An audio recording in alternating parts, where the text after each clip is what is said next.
Mikrofonnya ini nyala itu. Ini mungkin tetap nganggur rekor. Jadi mau rumah saya masuk dari rumah saya. Ini minumnya juga murah ya.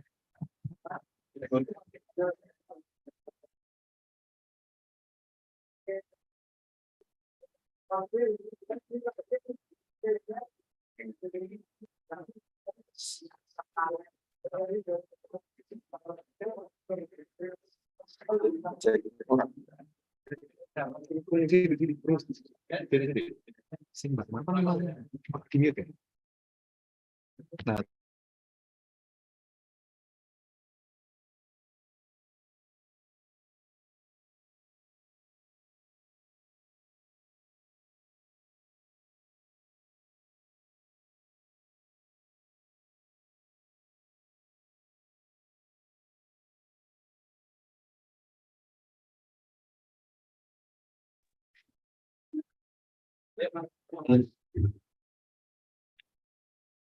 halo, tes audio, cek audio Zoom, cek cek cek audio Zoom, cek cek.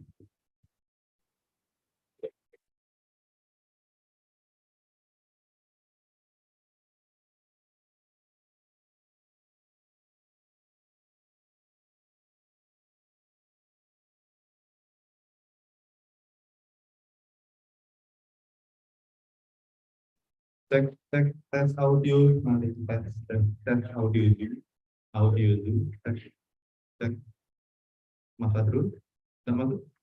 Nah, itu masuk dong, bro. Zoom masuk kok.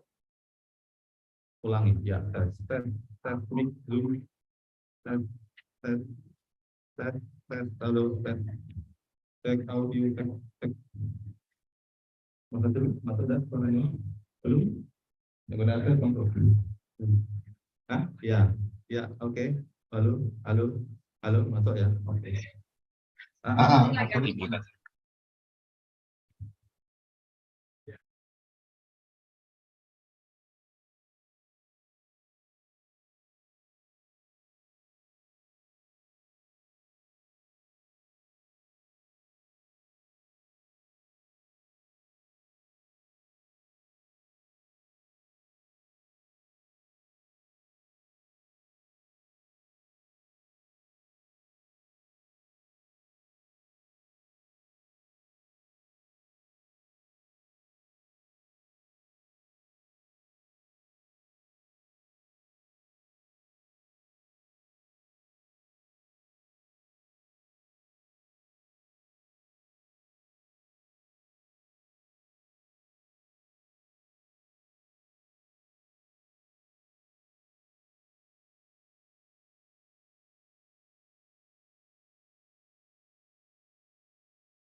Tes, tes, tes.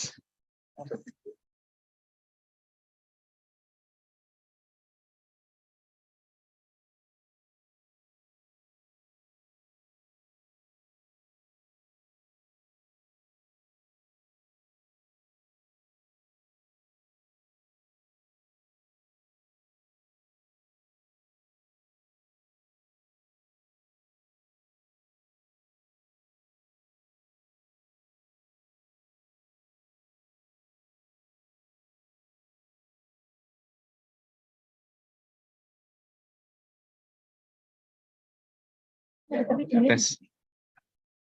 Nah, kemudian kedengeran ini.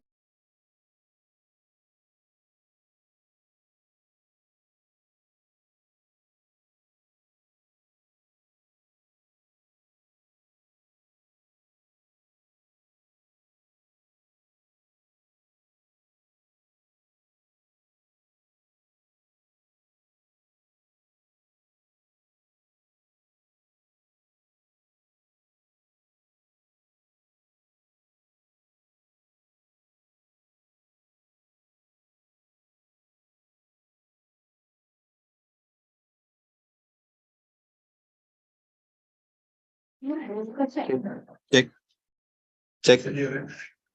Speakermu sudah. Setting. Speaker. Oke. Orang detek belum? Orang sini. Halo. Tes. Itu teman-teman. Coba lah. Tes. Tes. Settingan dulu.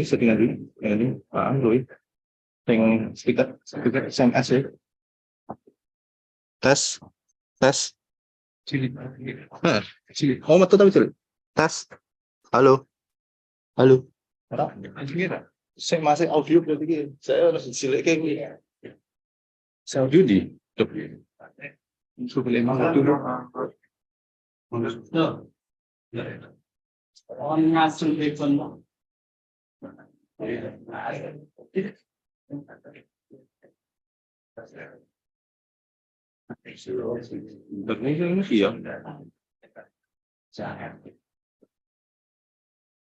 kan.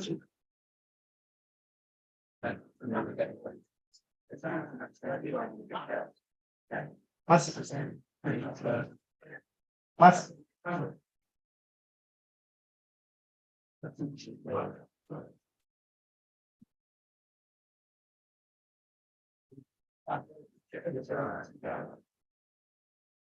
Mau ngeplay kan mas buat Indonesia Raya berarti pakai yang mana ini? Yang ini. Sektor aku luar dulu. Lagi. Hah? Mic-nya pakai yang sana mbak. Itu mbak. Coba tak tes itu. Orang mas.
Ya, itu suaranya ya.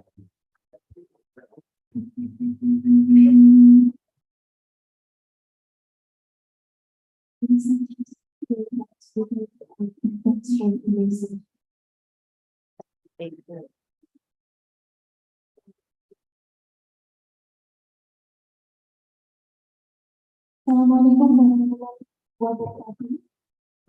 Distinguished guests, ladies and gentlemen, I would like to extend warm to all as we gather here today for this significant conference, for this significant international conference. I'm quite happy with Master of Ceremony for today's event. On behalf of the hosts, I extend most heartfelt gratitude to each of you for gracing the event with your presence. Welcome to the International Conference on Culture and Sustainable Development, ICOCAS 2023. Please give a big round of applause for our conference. This event organized by Faculty of Humanities in Toro, one of the top public universities in Indonesia. Today's conference has gathered students and scholars from various countries to participate in discussions and debate, making a significant contribution to the ongoing discourse on the culture and sustainable development issues in the contemporary context. We are truly honored to have the esteemed presence of our invited speaker, participants, both those attending physically and virtually. Allow me to introduce our distinguished speakers for today's conferences. Professor Victor Teixeira, PhD from Fernando Pessoa University, Portugal. Associate Professor Dr. Julius Milton from University Putra, Malaysia. Dr. Susan Gazan from James Cook University, Australia. Professor Dr. Mujahid Tauhir, MA from Universitas Diponegoro, Indonesia. Associate Professor Dr. Surapat Tangkong from UBAN Ratchakri University, Thailand. Professor Ivo Carneiro de Souza from Macau Polytechnic University. We are also honored to have the presence of our esteemed Dean of the Faculty of Humanities, Universitas Diponegoro, Dr. Nur Hayati Enhum, along with the Vice Dean of Academic and Student Affairs, Dr. Alamsyah Enhum, and the Vice Dean of Human Resource Affairs, Dr. Andres Suharyo. We also welcome all speakers participating in the panel session, the professor, lecturers from the Universitas Diponegoro. And last but not least, our dear students whose active participation make this event even more vibrant. Let us begin this conference with enthusiasm and thirst for knowledge. Once again, thank you very much for coming, and let's make this event remarkable one. Today, 1st August 2023, we have planned two engaging agendas for you. The first one is the plenary session featuring keynote speakers from 6 outstanding speakers.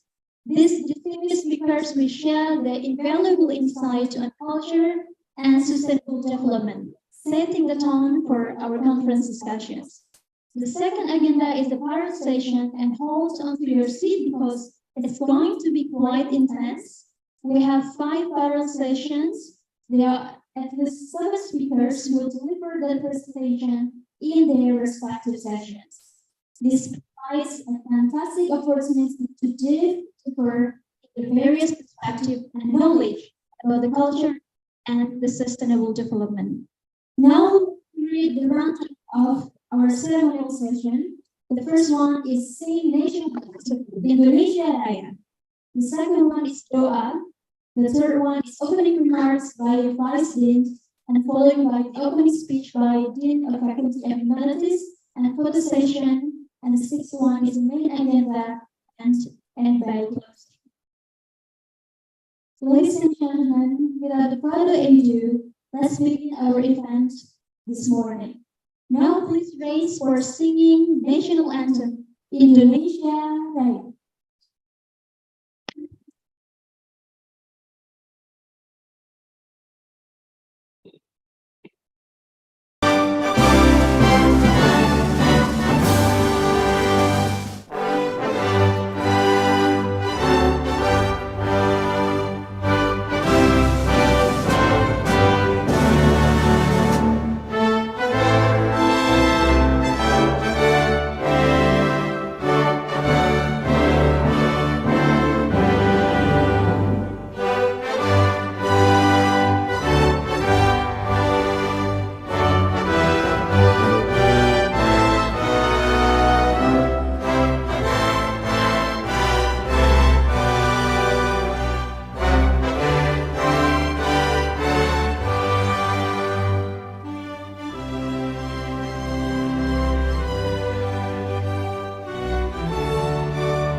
And please.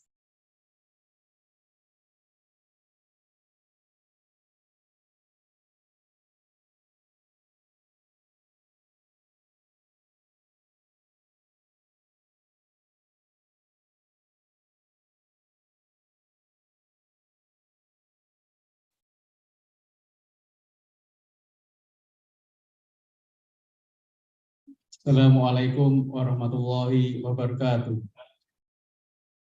Ladies and gentlemen, let us bow our heads for a moment, pray to God, Allah Subhanahu wa Ta'ala, so that our international conference can be precious to all of us. I will lead this prayer based on the teaching of Islam, and those who are not Muslim, you are pleased to pray according to each your belief. Bismillahirrahmanirrahim. Alhamdulillahirabbil alamin. Syakirin hamdan na'imin hamda yu'afi ni'amahu wa yuka mazidah. Ya Rabbana lakal hamd ayam bahili wajib adimil sultanik. Salatu wassalamu ala asrafil mursalin wa ala alihi wa ashabi ajmain. Allahumma inna nas'aluka salamatan fiddin wa afiyata fil jasadi wa ziyadata fil ilmi, barakatan fil rizki, wa taubatan qoblal maut, wa rahmatan ingdal maut, wa maghfiratan ba'dal maut. Allahumma alaina fi sakaratil maut, najat wal afwa ingdal hisab. Allahumma inna nas'aluka ilman nafi'an, wa rizqan thayyiban, wa amalan mutakabbalan. Rabbana la tu'ahidna in nasina aw akhtana. Rabbana la tahmil isram kama hamaltahu 'alal ladzi min qablina. Rabbana wa la tuhammilna ma la taqata lana bih wa'fu 'anna waghfir lana warhamna maulana fansurna 'alal qaumil kafirin. Rabbana dhalamna anfusana wa illam taghfir lana wa tarhamna lanakunanna al-khasirin. Bana taqabbal innaka antas samiul alim wa tub alaina innaka antat tawwabur rahim. Rabbana atina fid dunya hasanah wal akhirati hasanah wa qina adzabannar. Subhana rabbika rabbil izzati amma yasifun wa salamun alal mursalin walhamdulillahi rabbil alamin. Assalamualaikum warahmatullahi wabarakatuh. Waalaikumsalam warahmatullahi wabarakatuh. Thank you very much. The next, I would like to invite the Vice Dean of the Academic and Student Affairs, Dr. Al, opening remarks and present the conference report as the head committee. Thank you. Bismillahirrahmanirrahim. Assalamualaikum warahmatullahi wabarakatuh.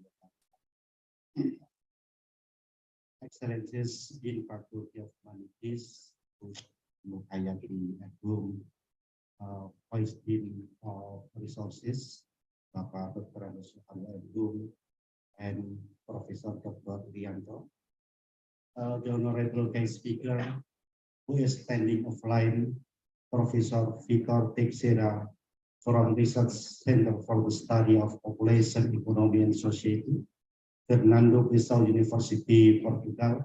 Thank you, Professor Victor.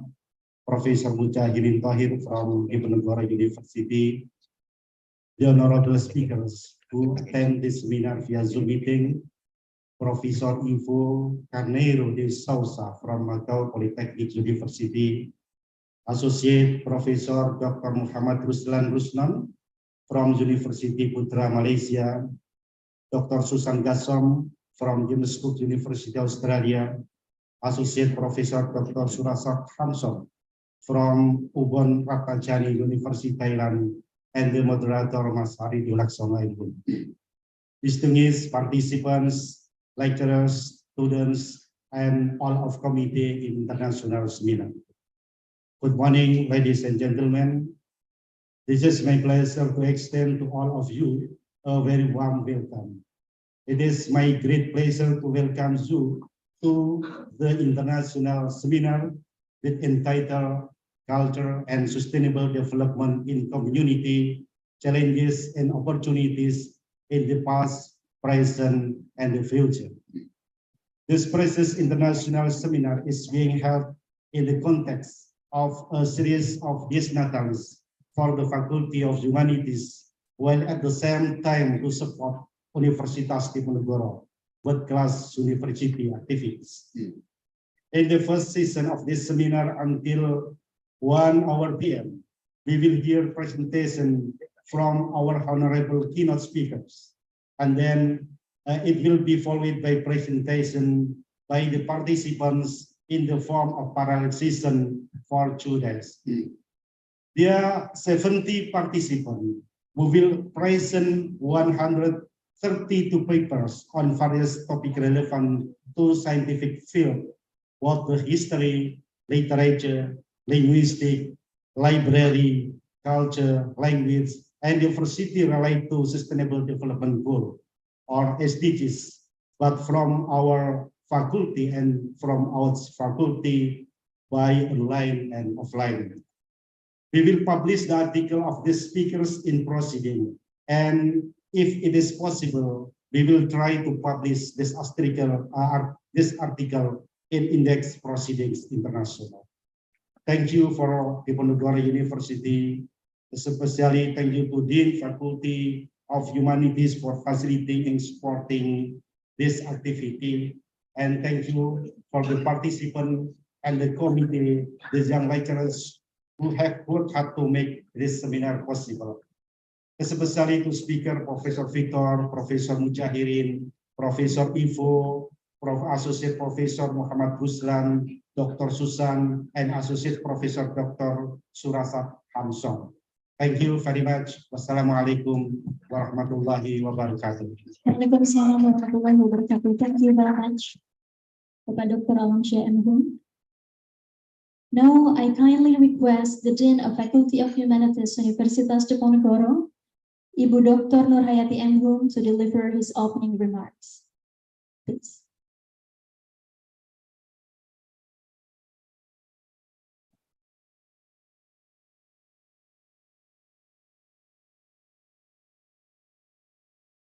Before I begin my speech, I want to get the permission.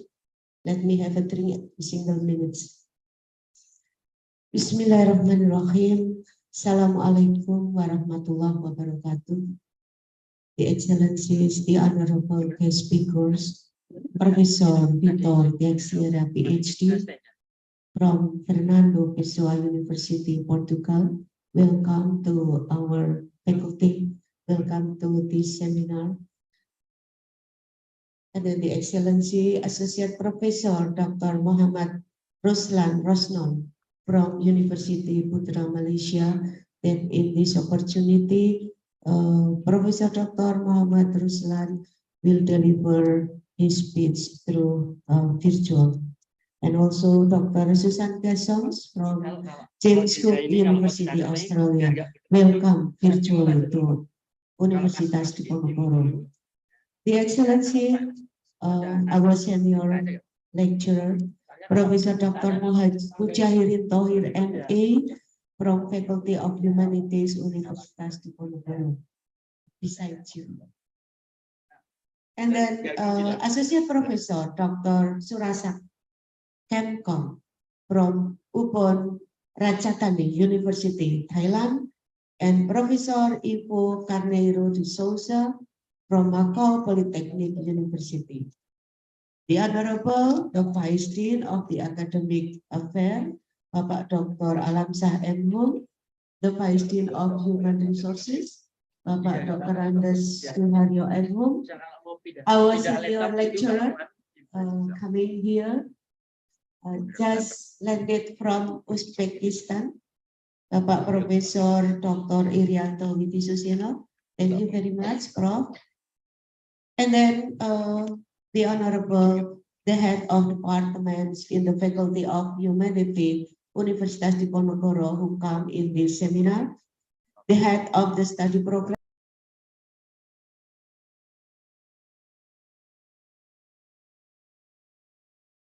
Faculty of Humanities, Universitas Diponegoro, ladies and gentlemen.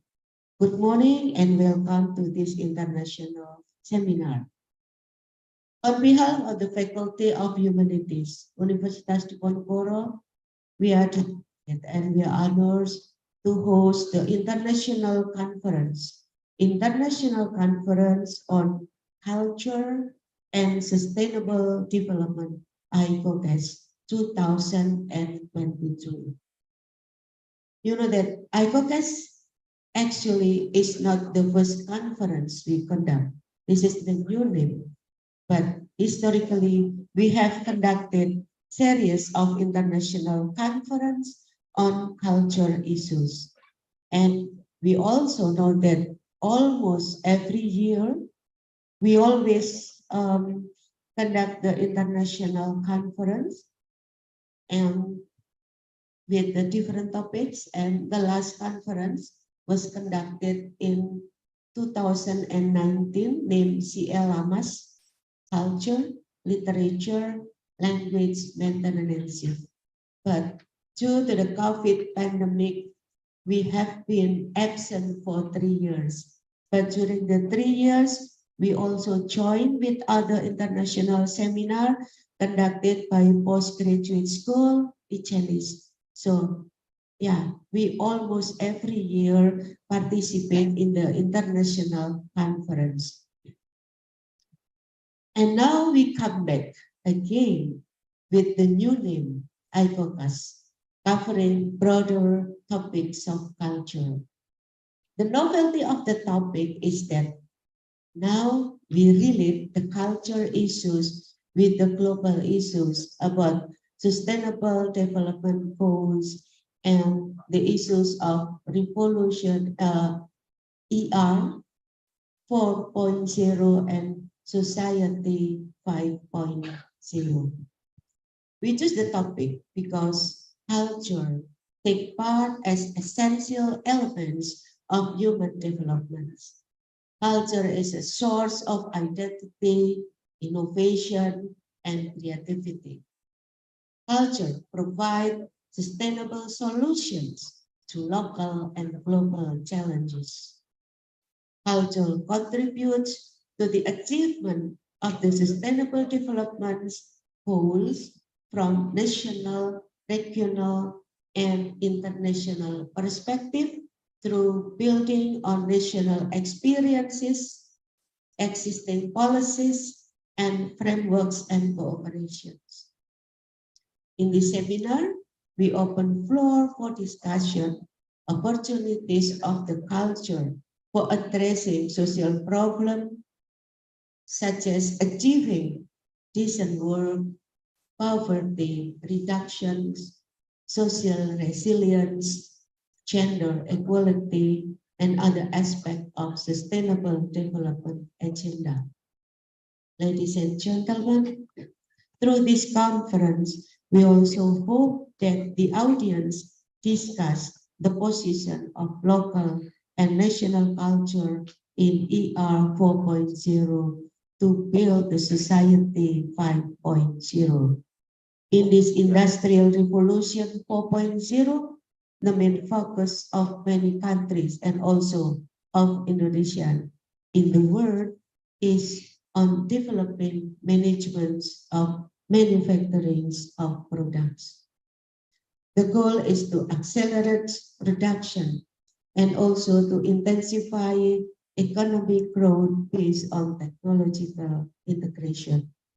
The Industrial Revolution 4.0, called a digital revolution, is marked by the occurrence of robotic process automation, artificial intelligence, blockchains, and the Internet of Things. This technology-driven revolution has impact on changing cultural paradigm from being manpower intensive to being technology centric. Today is the disruption era when most people's roles are changed by technology. Millennial generation has been exposed by the advance of technology and the way they may change the way they value things. So technology changes how we live, how we work, how we communicate, all of the cultural aspect in the world. People have a deep relationship with technology. Social media can intensify the social divide, cyberbullying, hate speech, and spreading false story or hoax. In the above situation, we have to make a decision. On the one side, maintaining local culture as a national heritage and national identity is a must. The intangible culture heritage, referring to the wealth of the knowledge and skill, is important to transmit from one generation to the next generation. Millennial generation must have enough knowledge from their ancestors. They are the collective cultural wealth that must be maintained. On the other hand, there must be creativity and innovation on preserving the heritage. We live in this technology era, so we can escape from that. Therefore, we should be adaptive to the technology. We can take advantages of the digital advantages to preserve and develop culture and both regional and national culture. Of the challenges, it is urgent, important to reconstruct our thinking, our policy, and our attitude to maintain our local culture. This conference is a strategic place to formulate our attitude and policy regarding the socio-humanities problem in millennial era. Ladies and gentlemen, in the end of my speech, I hope that this conference will be benefit for all of the participants. So in this opportunity, again, I would like to thank the Faculty of Humanities for supporting funds and all facilities. Thank you to the committee for organizing this event and ensuring this conference runs so smoothly.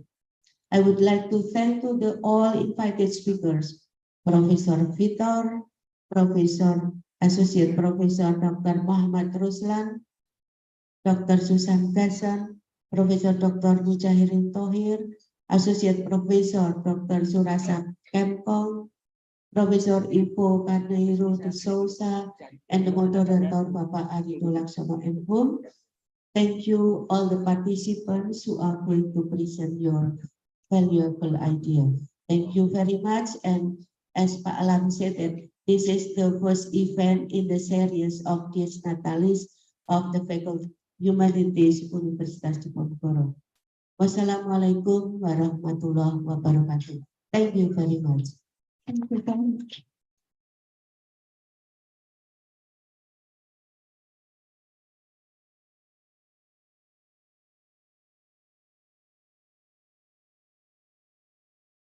Thank you very much, Ibu Dr. Nurhayati, for such an impressive opening remark. Please give a big round of applause to Ibu Dr. Nurhayati.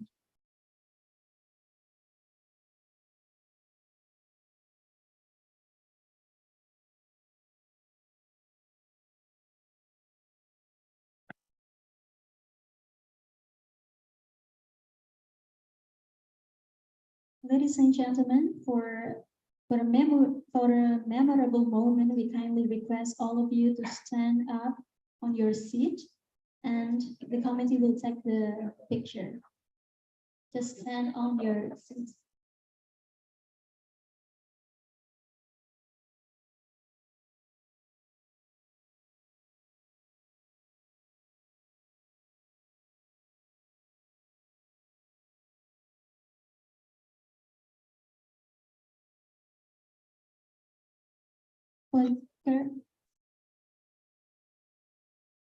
For the speakers, please come forward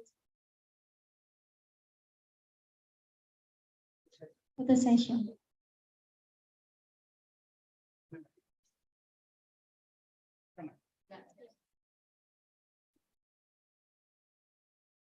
Menghadap ke background.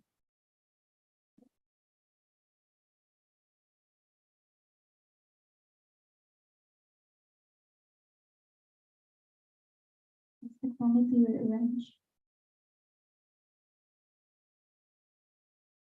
Okay, we will count 1, 2, 3. 1, 2, 3.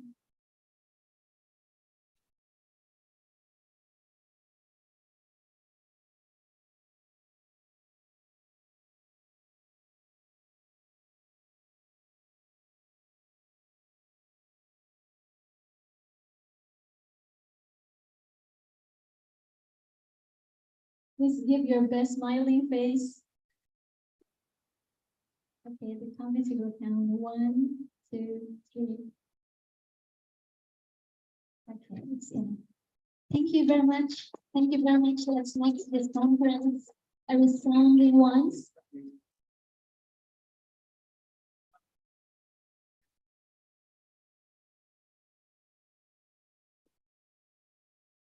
Ladies and gentlemen, it's a really time that we have been waiting for, the main agenda of the conferences. It is a plenary session by keynote speakers. The session will be led by the one and only Mr. Arido Laksono M. So please give a big round of applause to Mr. Arido Laksono. Please have a seat, please.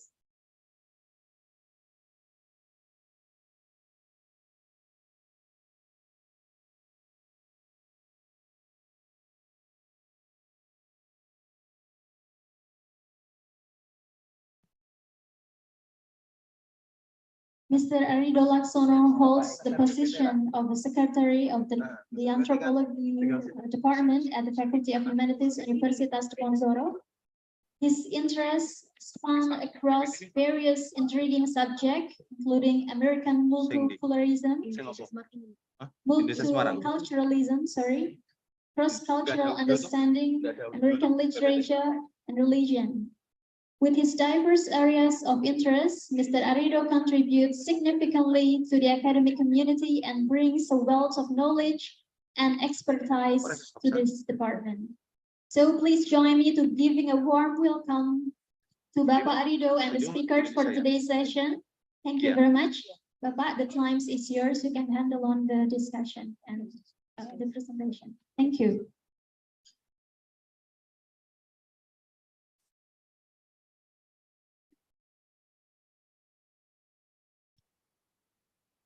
Thank you. Good morning, everyone. So it's a blessed day today. We have so many scholars here, great scholars and students. And here we have also distinguished professors. And I am honored in between Professor Vito and also Prof. Mujahidin. Today, we are going to have a fruitful discussions on culture and sustainable development. And for the very first speaker here, we have Professor from Fernando Pessoa University, Portugal. And I'm going to talk about his CV. May I, Prof? Okay, so, but I'm not going to read your date in case of vertical.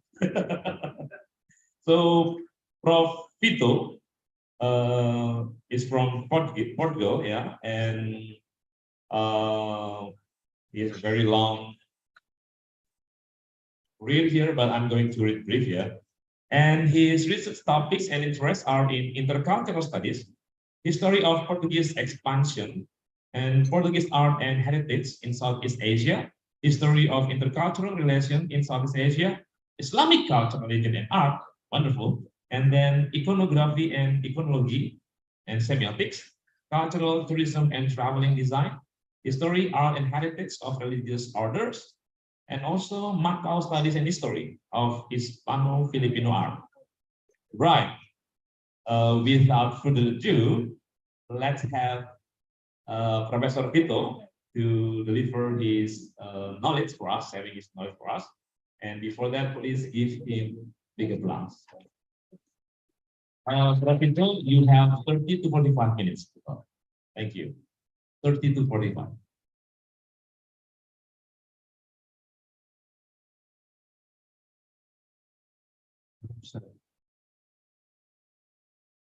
Assalamualaikum. Good morning, everybody. Dear magnificent Dean, excellent Vice Dean, dear professors, lecturers, students. So I'm very glad to be here. I'm honored to be in Semarang. Sorry, my pronunciation. I studied Indonesia and Malay 23 years ago, but I forgot, as you can check. I'm so glad to be in Indonesia. My studies are focused now more in Indonesia and talk about Indonesia. And being in Indonesia, of course, is totally different. Feel the experience of the country. I came from Banda Aceh the last weekend after some days in Java, and I came back and I'm feeling a great experience of your beautiful country.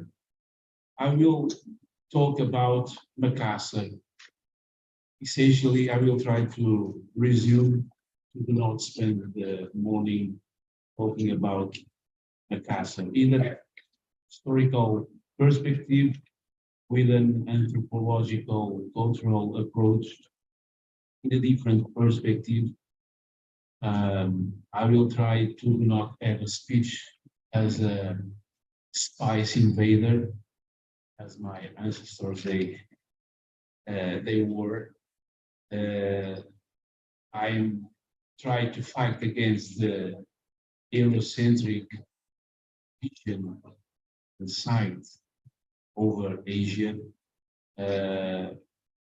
I try to design an intercultural approach. It's more efficient. So a second Malacca, but better, Makassar. I will read to do not waste my time in talking and talking. In a preface in 1997, Sanjay Subramanian underlined, Indian historian, underlined that the 1960s were decisive for the renewal of the history. The Portuguese expansion in Bengal and Southeast Asia was not only due to the discovery of a new pole in the history of modern Asia. It was also a result of the exploration of new sources and the consequent discovery of another phase of Portuguese expansion in the East, besides the well-known large traditional bars from India and China.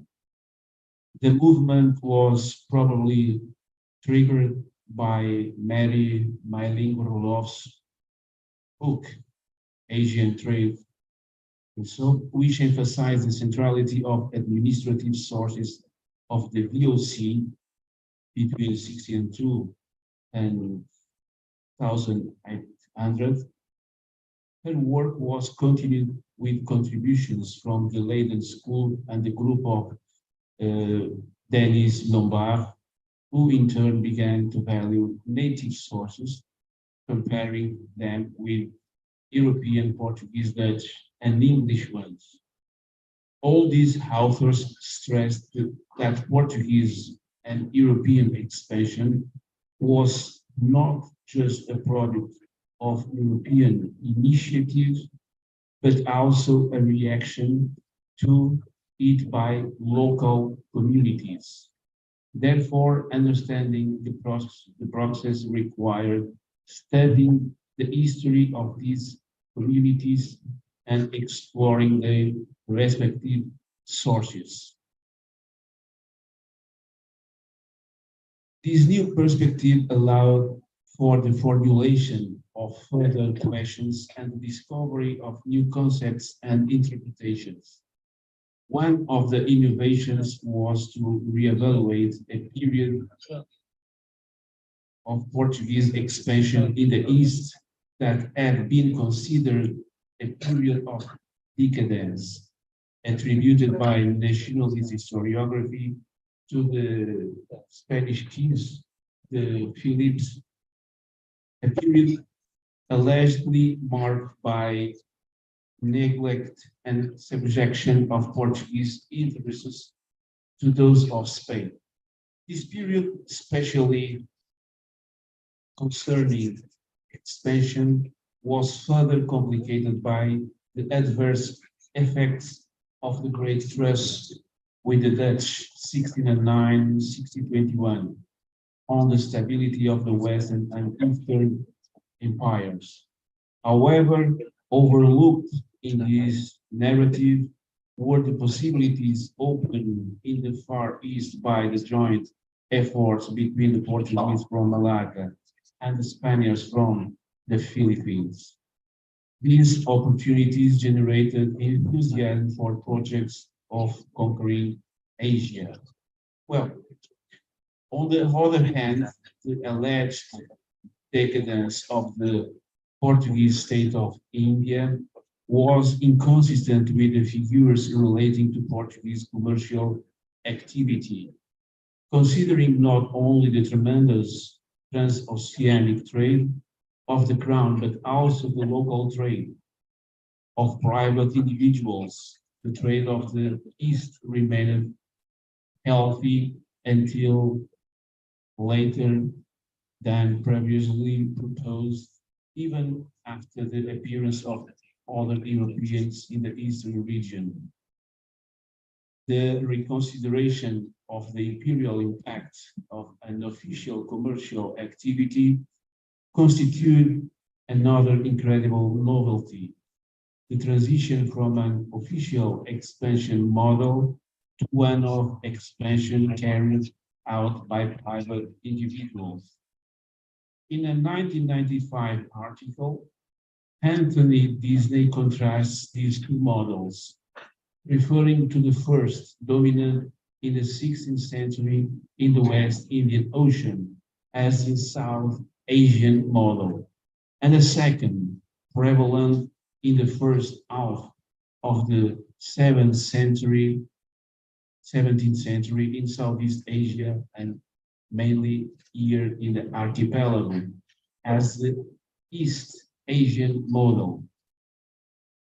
In this East Asian model, the crown tended to fade away, giving rise to networks of private trade where European agents connected and combined with native networks, generating autonomous mixed race communities that became part of an ethnic and cultural world already populated by many tribes, as I will exemplify in Makassar.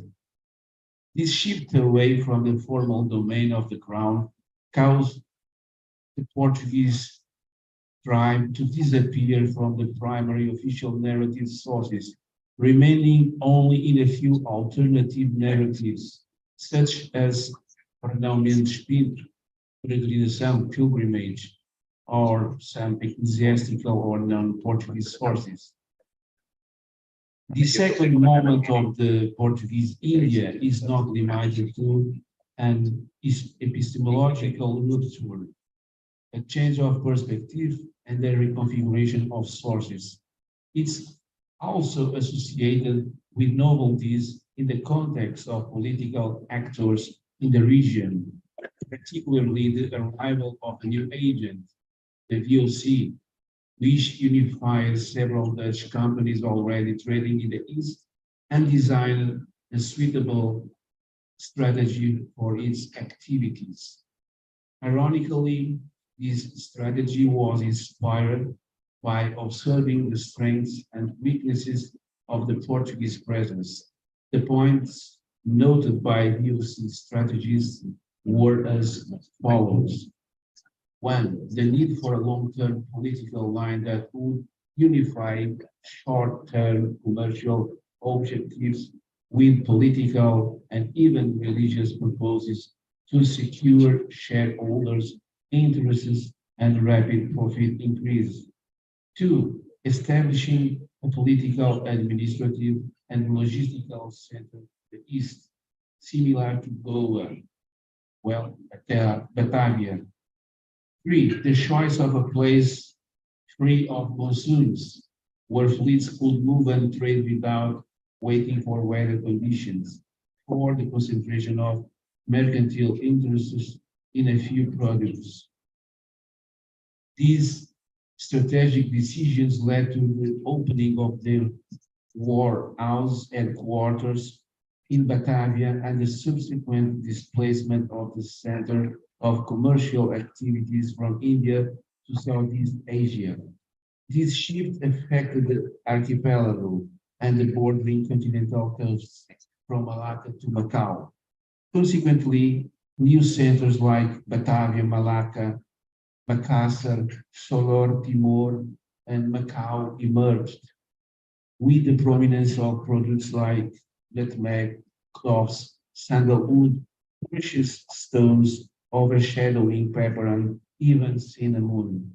Commercial partnerships multiplied, connecting vibrant local trading these goods, and subsistence goods such as salt, rice, food, and enslaved people. Furthermore, the profits from these ventures became as important as those from transoceanic voyages. Portuguese trade followed this wave. In the 17th century, the traditional centers of the West Indian Ocean lost importance to port cities outside the empire, such as Malacca, Makassar, Larantuka, Timor, and Macau in south of China, all operating in the East Asia model. I should talk about Malacca, but Malacca is very well known. I will jump to Makassar. Makassar was a great Portuguese center. It was a place of a great encounter of cultures. During the Portuguese, it's not domination, but the Portuguese presence and settlement of the Portuguese communities there. The Portuguese had began to frequent Makassar, a kingdom in the south of the island of Sulawesi, as you know better than me, of course, since the voyages of António de Abreu and Gomes de Sequeira in 1523-1525 from Malacca and the Moluccas, respectively. Abreu from Malacca, Sequeira from Maluku. They set up a trading post there, sharing trade with the Dutch from 1605 onwards, and with the English shortly afterwards. From the beginning of the 17th century onwards, Portuguese trade increased substantially. By the end of the first quarter, between 10 and 22 Portuguese ships would visit Makassar annually from Macau, Malacca, and the ports of the Indian coast of Coromandel, transporting over 1,000 Portuguese each one. They lived in bamboo houses locally, spoke a Portuguese Creole that would become the lingua franca in the port cities of the area, and enjoyed the freedom to practice their religion during the months they stayed there, November and December. They traded in silks from China, cotton from India, cloths from the Maluku, sandalwood from Timor, and diamonds from Borneo. An English testimony says that these Portuguese considered Makassar as a second Malacca, even better than the real one, because they were never attacked. From a moral point of view, in the concerning to the religion, the Christian religion, his behavior left much to be desired, as the visitors stated, according to the testimony of more rigorous clerics. The clergy themselves would not be exemplary for their evil testants and venality. The length and ambivalence of its trade routes corresponded to those of one of its main ones, the famous Portuguese merchant Francisco Vieira de Figueiredo, Behara or Behera for the locals. The life of Vieira de Figueiredo deserves some mention for the reach of his power and the fluidity of its contacts, allegiances and influences. Despite his modest origins in Portugal, he had become a wealthy merchant, first in the Coromandel, then in Makassar. He often acted as a representative of the ambassador, taking on varied interests from the governor of the Philippines in Cambodia, the envoy of the Viceroy of Goa, and the Sultan of Makassar in Batavia, or later the Sultan of Golconda in India. Highly valued in Goa in 1664, he received a habit of Portuguese order, the Order of Christ, despite its some simple origins. Having ambiguous relations with the Dutch, named because he was Portuguese, metropolitan or European, he protected himself with the support he had from the sultans of Makassar and Golconda, with whom he shared business, also taking advantage of the tensions between the VOC and the two Muslim potentates in southern Sulawesi. Even after the expulsion of the Portuguese from Makassar, Vieira continued to deal with the Dutch. After this left of the Portuguese, not really only Portuguese from Europe, but the most part of them Portuguese communities, mixed mestizos Portuguese of Makassar, Topazes, Margaritas, even with Boogie, for example.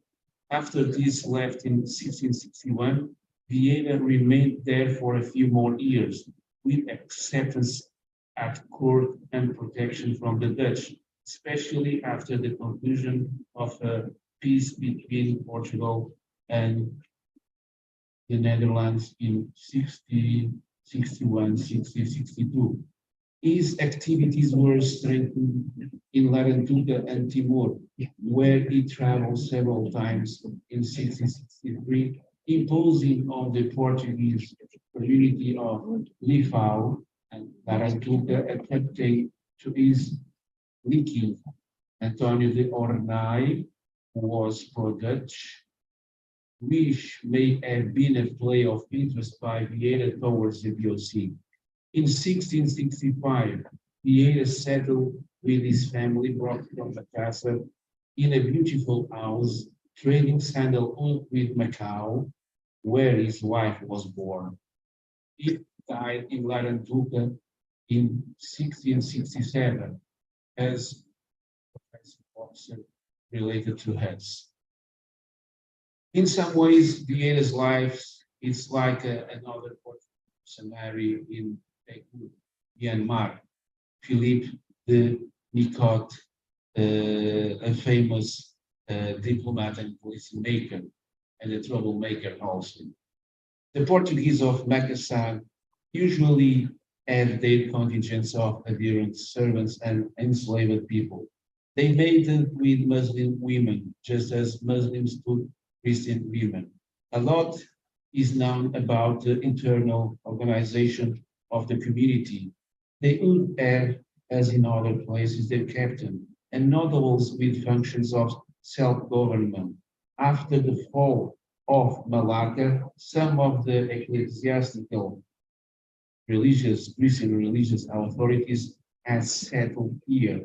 Among them, in addition to Pai dos Cristãos, a father of the Christians, probably the one from Malacca, a representative of the Bishop of Malacca, who claimed the title of governor, meaning his primacy over the diocese, but implicitly also about the Portuguese Christian community, as the Bishop of Malacca claimed about the Christians of the city after the Dutch conquest.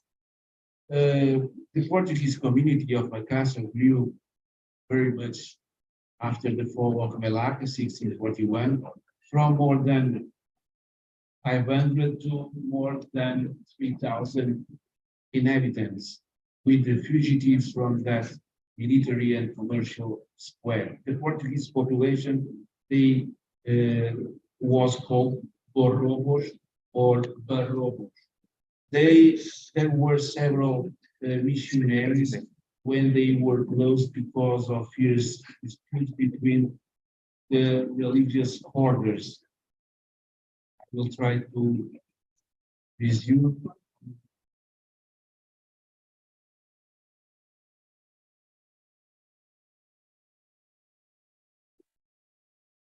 The Sultan who ruled in 1640, he was so close to the Portuguese that, in the words of Sebastião de Manrique, the Portuguese official, he was not lacking for Portuguese, but that he had been born in Makassar and was a Mohammedan Pagan, in the Portuguese words. Local traders and income from the Sultanate depended heavily on Portuguese trade, but for local supplies and for depleting export products, namely cloths.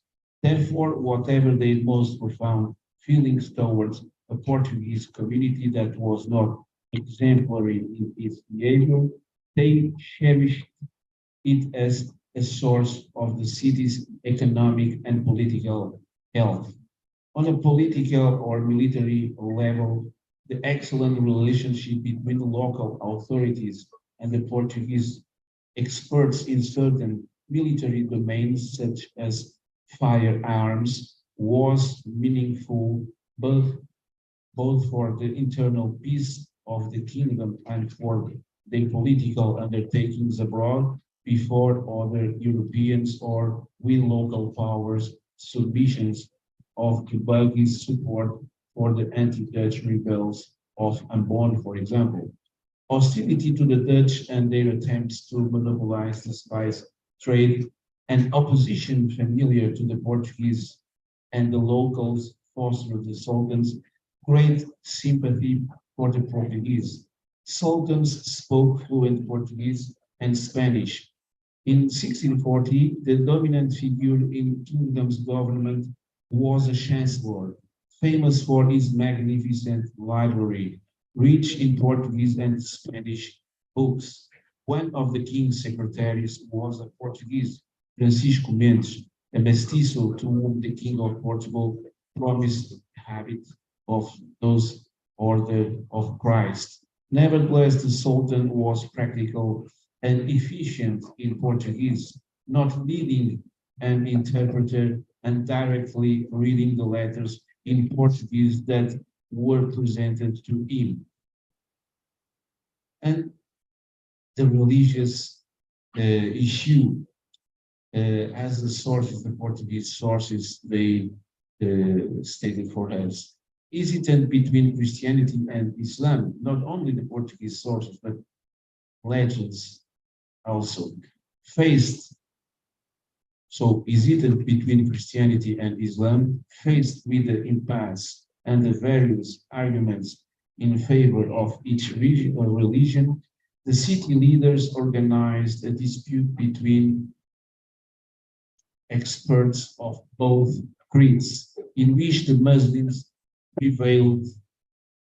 As the Jesuit priest Hubert Jacobs, Monumenta Malucensia, mentioned, this triumph was based on the decision that the first clerics who arrived there, among Muslim clerics and Catholic priests, would convert to the religion. The Muslims came from Johor, Malaysia, having come in first. It is not known whether it is a legend or not, but the fact is that Islam has lived there ever since. The Christians, the Malacca priests, only arrived later. Of course, it was not only who arrived before. The Christian faith was very complicated. Still to be very complicated. It was not a question to be easiest, the religion, the Islam, but Islam was more efficient for the populations, for the adherence of the social life to the religion of the traders. Eat with the traders, pray with the traders. The Portuguese seems to be a little bit similar to the old Hinduist system of castes, for example, with a strong hierarchy that should be very difficult to the adherence of the populations. So I will read my conclusion. I have more, but perhaps one day in a kind of proceedings we can explain this, clarify better. The Portuguese expansion in the archipelago has common traits. First, it corresponds to expanding private commercial networks from Malacca in search of either nutmeg or sandalwood. In the second moment, it corresponds to the missions mainly by the Jesuits from Malacca. Then, the formal territorial occupation was late, very small, fleeting and precarious. It was an extreme frontier of the empire, already at the limit of the space allocated by the popes to the King of Portugal. A region, therefore, distant, with a strong Muslim presence from the mid-16th century onwards, frequented by the Dutch from the end of that century. On the other hand, the gestation of Creole communities was frequent.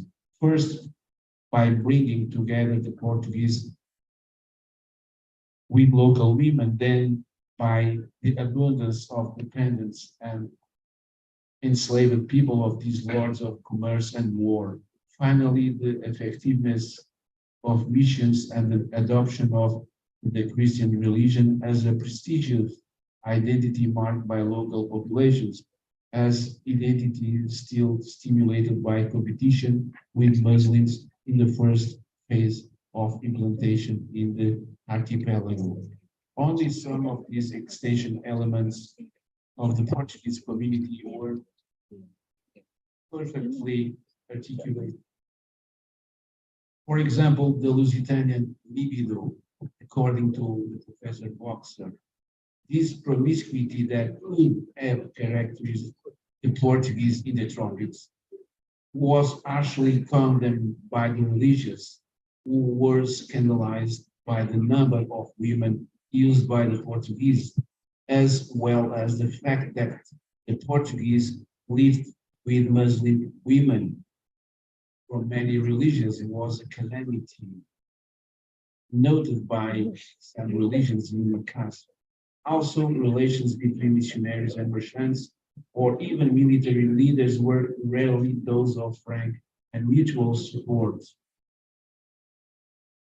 Well, a lot of conflicts could be due to attempts by the religious to discipline customs and morals, both in matters of sex as well as in commercial issues or the legitimacy of war and trade. Then there were internal conflicts within Christian communities. As in Makassar, the religious orders were disputed, provoking the Sultan's disciplinary intervention. Be that as it may, Catholicism has been expanding in the archipelago, albeit a comparatively slower pace than Islam at the same time. It was a popular religion, more adaptable for some areas, but not in another one, like, for example, in Makassar, maintaining elements of previous beliefs and devoid of great depth. Nevertheless, the Catholic faith was enough to constitute a vital element of self-identification of the Portuguese tribe. Thank you very much. Thank you. Thank you, Professor Vito. And I would like to summarize in brief what Professor Vito has shared to us. He's talking about the coming of Portuguese in Makassar, right, bro? And there it's about exploration of sources. And there we learn something about identity, how it's their representation system among group members. And then it goes to the, it comes to some influences. It is very significant and has important roles in shaping culture and political organization. And also, most important here today, I think we also heard that there is a contact between, in religious contact between Christianity and Islam. And part of the commercial issues, the religious contact become important. And it raised the questions whether religion actually is adaptable to the local people in Makassar. So that is the basic, that is the summary of what Professor Vito has shared to us. And for the next speaker, I think I'm going to change the rule, ladies and gentlemen, because we have here 6 speakers in a row. So after the third speaker, we are going to have a break for 5 minutes for a coffee or tea for 5 minutes. And then after that, we are going to continue with Professor Mujahirin Tohir, because we have here 6 speakers and it's going to be a long discussion. So we have Prof. Vito, and then after this, we have Professor Dr. Muhammad Roslan, and then Dr. Susan Jason, and we have a break for 5 minutes if it is okay for break, the committee, is it okay? Because we have here 6 speakers. It's going to be a long session, 30 minutes times 6, it's going to be more than 2 or 3 hours. Is it okay? Okay. If not, then we are going to have 6 in a row then. Okay, right, thank you. So after Dr. Susan Grayson, we have 5 minutes break, and then we enter the room again to have Professor Mujahirin, and then Professor Dr. Surasa, and also Professor Ivo Carneiro. So let's welcome the second speaker of today's conference, Professor Dr. Muhammad Roslan. Let me read his CV for what? And Professor Dr. Roslan bin Rosnan, he has his bachelor degree in 2008 from University Putra Malaysia, Bachelor of Science, Human Development. And then he finished his master degree in 2010 from University Putra Malaysia, majoring in community development. And then he has his PhD from the University of South Australia, 2016, majoring in indigenous studies. So Professor Dr. Roslan bin Roslan, or are you already on the Zoom? I didn't see the committee. Professor Roslan bin Roslan, is he on the Zoom already? Yeah. Okay. If Professor Roslan can hear me, state your problem. Thank you. You have 30 minutes to talk. Thank you. Okay, everyone hear me, right?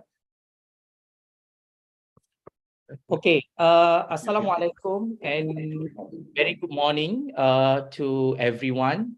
Thank you, Mr. Chairperson, as a moderator for the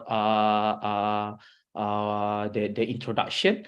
Okay, I will also like to thank the organizer for inviting me and providing me this opportunity to present today's topics. So I will be present the culture, heritage in Indonesia and Malaysia, culture without borders. This topic is important because Malaysia and Indonesia often fight for cultural rights. Okay, that's why the title I'm trying to cover and discuss today is so that we understand that the culture of Indonesia and Malaysia is culture without borders. And for today, I just focus on the Javanese and also the Banja cultures. Even though in Malaysia, we have more ethnicities from Indonesia, like Minangkabau, Bugis, but for today's presentation, I just focus on the Javanese and Banja culture heritage in Indonesia and Malaysia, culture without borders. So this is just my background of mine. I'm now is the head of the department Social and Development Sciences, Faculty of Human Ecology, University Putra Malaysia. I'm also the founding members for the World University Association of Community Development, WACD, from the University Airlangga, and I'm also the adjunct professor at University Airlangga. Okay, so as an introduction, firstly, I would like to begin my presentation by introducing the overview scenario of the culture issue between Malaysia and also Indonesia. The Malaysian-Indonesia cultures equation has given rise to term often expressed as a cognate brothers. This expression should be used as a unifying tools for the both country, Indonesia and Malaysia, in the context of the culture. History record that the relationship between Indonesia and Malaysia has been established since 7th century of the Srivijaya Kingdom until now. Indonesian migration from Malaysia continued when Malacca became the center of the world trade until the independence era between Indonesia and also the Malaysia community in the middle of the 20th century. So migration from various regions in Indonesia to Malaysia, such as Javanese, Bugis, Banja, Kappa, Minangkabau, Mandailing, and others of the culture of each region tradition and assimilating and acculturation, which later developed until now. The issue of Indonesia and Malaysia culture in the 21st century era tends to create conflict. Okay, that conflict is inherent, omnipresent in every human society. Differences in view and interests are often the trigger, but they can be prevented and avoided if mutual understanding and awareness of coordination exists. As for Indonesia and Malaysia relation, the issue of cultural heritage claim will not arise if the Indonesian people and also the Malaysian people realize that their culture has been spread of the various foreign countries, including Malaysia. So will this problem continue? In my opinion, I think Indonesian migration to Malaysia and the process of adaptation, assimilation, acculturation, which is a long run, will create a sense of cultural ownership in their life of the both country. So before we go deeper, I think we should know the history of the arrival of the Javanese and the Banja in Malaysia. The Javanese is one of the largest group of people in archipelago who migrated to Malaysia. Until the 1960s, the Javanese people who migrated from Indonesia went to everywhere, with the Malaysia receiving the most significant numbers. Most of Javanese were forced laborers sent to the different region. In the Southeast Asia, the numbers of the Javanese went to forced labor by the Japanese reached 200,000 to 300,000 from the 1942 until 1945. The number of Javanese survivors of the World War II in 1945 was around 70,000, and only 10,000 returned to the Java, with the fate of the rest still unknown. So the mobility of the Javanese population began in the late 19th century. So life in rural Java in the period was harsh. Poverty and the less security were apparent. So these circumstances encouraged the people to migrate to see a better livelihood. So the Javanese worked on the new plantation outside Java, which foreign owned. One central area of the migration was Malaysia. So with the development of the rubber industry in the late 19th century drawing the Javanese, so other industries such as a sugar plantation in the late 19th century drawing the Javanese, sugar plantation and coffee plantation were more dominated by workers from China. Although most were forced laborers, some Javanese migrated voluntarily. So before the 20th century, they had spread to various archipelago regions. So while this chain of island has no clear political territorial boundaries, so the Javanese permanently settled here. Many of the Malays in the archipelago have Javanese roots, mainly from the coastal area of the Java. One area that's become a destination of the Javanese in Malaysia was Selangor. Selangor in the west of peninsular Malaysia, with the Javanese dominating the percentage of Indonesian migrants. So from the 80s, the numbers of Javanese who came to Selangor grew until in the 1930s. So more than half the migrants in Selangor were Javanese.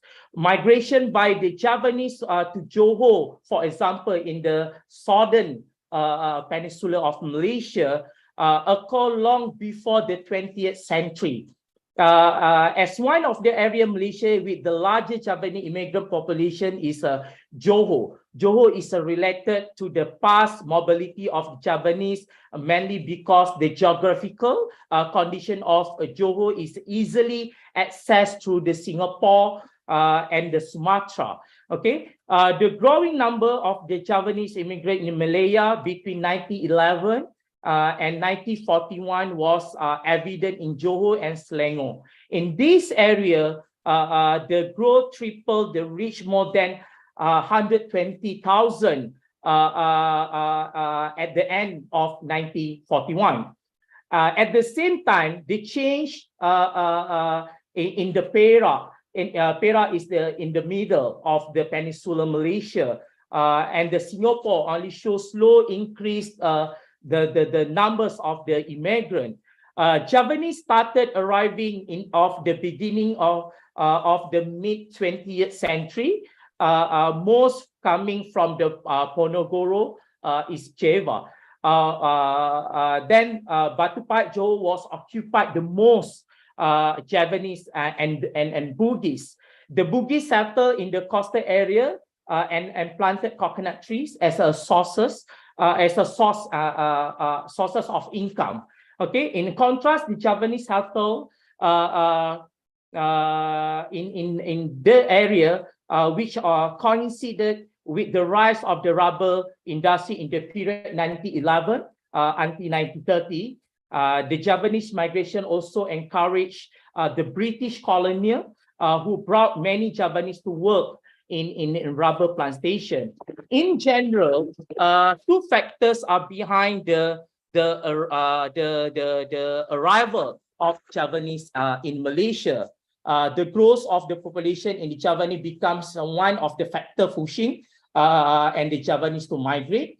And then a part of this factor, there was also pressure from the colonial government that lead the Javanese population to leave.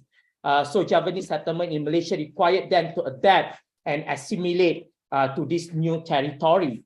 The Banjar tribes of the Sumatra and the Malaysia are descended from the Banjar ethnic immigrant who arrived in the three waves.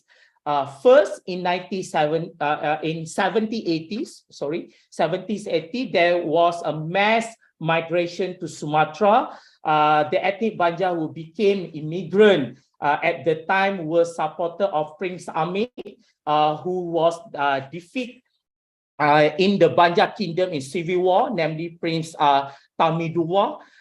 They had to flee the Banjar kingdom territory because they had been sentenced to death as a political enemies.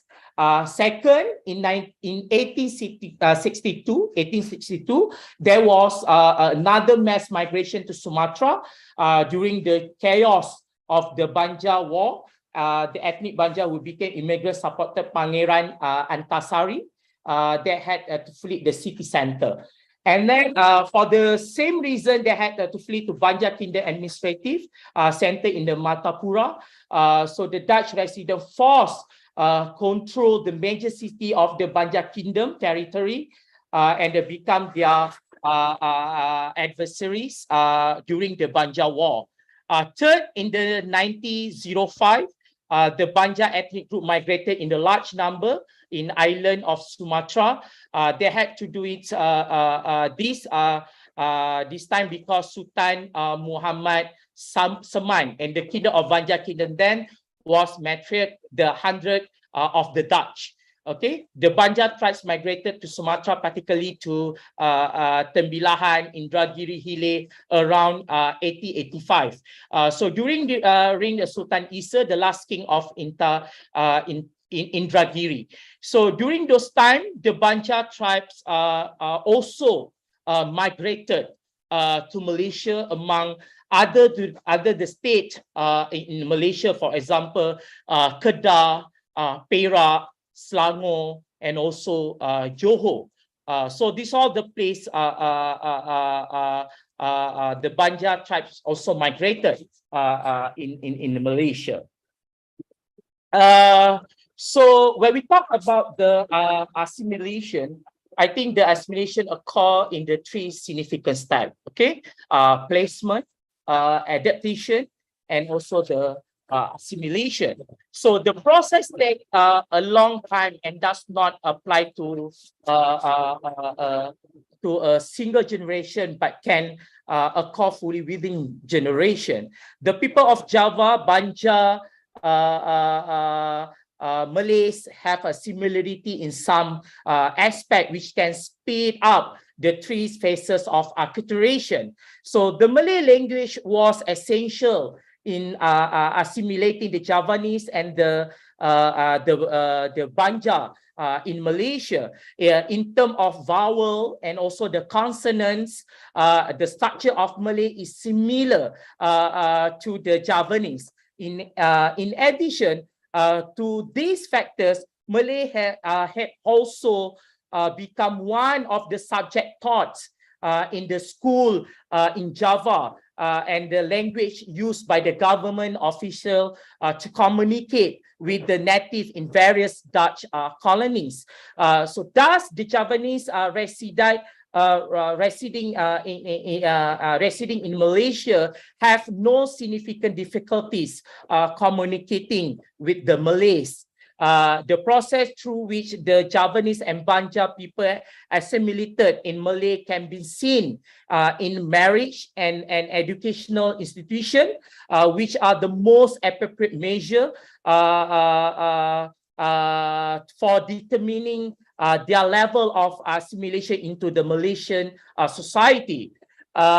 In particular, academic institutions play an essential role in integrating the Javanese and the Malays.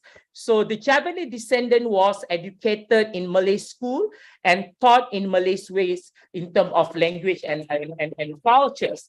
So this assimilation through education process can be seen in the Selangor area. So, but the numbers of the poor pure Javanese and the Banja inhabitants of Selangor has decreased each year because the mixed marriage. So the condition made it easier for assimilation to occur. Mixed marriages between the members of the two groups accelerated the process of assimilation. So the social organization of Javanese living in Malaysia in general is still based on the old system, such as going gotong royong and huyup. Huyup means mutual assistance and connectedness within the communities. So this embrace in Java, in their social life, the Javanese and the Malays for the most part share similar characteristics with the ASEAN more broadly. So this is, they still have assumption roots in their respective inhabitant minds. So one of common assumption in the prejudice of the Javanese and also the Malays can be attributed mainly to the mystical belief. So misunderstanding often occur between the both group because of the perceived assumption in society. So the Javanese do not show any striking differences compared to the Malays, and likeliness is strengthened by the similarity in the region practiced by the majority of each group. Many of the Javanese and Banja inhabitants in the village of Johor, Selangor, Perak spend their time studying in the small mosque or religious place to do a communal community in their village, so which provide a bond that encourage assimilation in Malaysia. So migrants from Java, Banja have similarities to the local Malay population. One similarity among others is that both regions share a Muslim backgrounds beside a language and cultures. So these commonalities make it easier for Javanese and Banja to be accepted in Malaysia than immigrants from China and India. Many cultures and form of knowledge originated in Java, becoming a new culture product in Malaysia. One of the example is a dance we call as a kuda kepang. Kuda kepang. Actually, the kuda kepang, that's the Javanese Malay performs. Javanese people brought the dance to the Batu Pahat Johor area and staged by the Javanese and Malay dancer and musician. So it is often performed in Johor, and it was introduced as a local dance. So the dance is an example of Malaysian culture comprising various elements for different ethnic groups. So Javanese Malay does play a vital role in the established the identity of the Malay cultures. Kuda Kepang also known as a jaran kepang in Java. So in Malaysia we call as a kuda kepang, but in Java we call as a jaran kepang. Okay, so the name for this art come from the Javanese words jaran. Jaran means horse, which means horse waving. So this art has a long history that can be traced back for the 15th century. So Kuda Kepang is a dance form that plantation worker brought from the Java when migrating to Malaysia. So Kuda Kepang essentially in terms of the image created and the purpose is part of the worship ritual. So the element of worship in Kuda Kepang are linked to the Islam. Indirectly, this art is a way of the spreading Islam in Java. So Kuda Kepang is also known by various other names. In some area, is also known as Jaranan, Dongong, Jarang Lumping, and so on. So in this dance, Javanese influence very strong. Okay, the dancer were batik clothing. In addition, the carving and ornaments, the dancer use content element of Islam. This dance is well known in Malaysia, in Batu Pahat and Muar area in southern part of Peninsular Malaysia. This art first came from the Wali Songo, 9 Islamic preachers in Java, who sought to spread Islam on the island of Java. And in spite of the da'wah, is a propagation effort that were initiated to attract the Javanese in the 15th century. Horses are regarded as a familiar of humans, that they become a symbol used in the dance. The Javanese in Selangor introduced Javanese arts, including music, dance, the wayang, and the martial arts. These perform represent entertainment and a blend of literature, music, craft, and skill closely related to people live. Wayang is one of the most frequently performed arts in Malaysia. Towards the end of the World War II, these shows were often performed in Selangor. Although they do not have some quality as a wayang performed in the island of Java, the draw many audience. Wayang performance in Selangor mostly featured shadow puppets or dalang. In the Selangor, is not played as someone skilled in performing wayang. There are few wayang performance in Selangor, make it challenging to perform wayang. The wayang kulit performance in Malaysia incorporate element of Islam with a widespread understanding of Islam. The wayang kulit can also serve as a medium for disseminating Islamic teaching. However, factors such as animism are also still present in every wayang performance.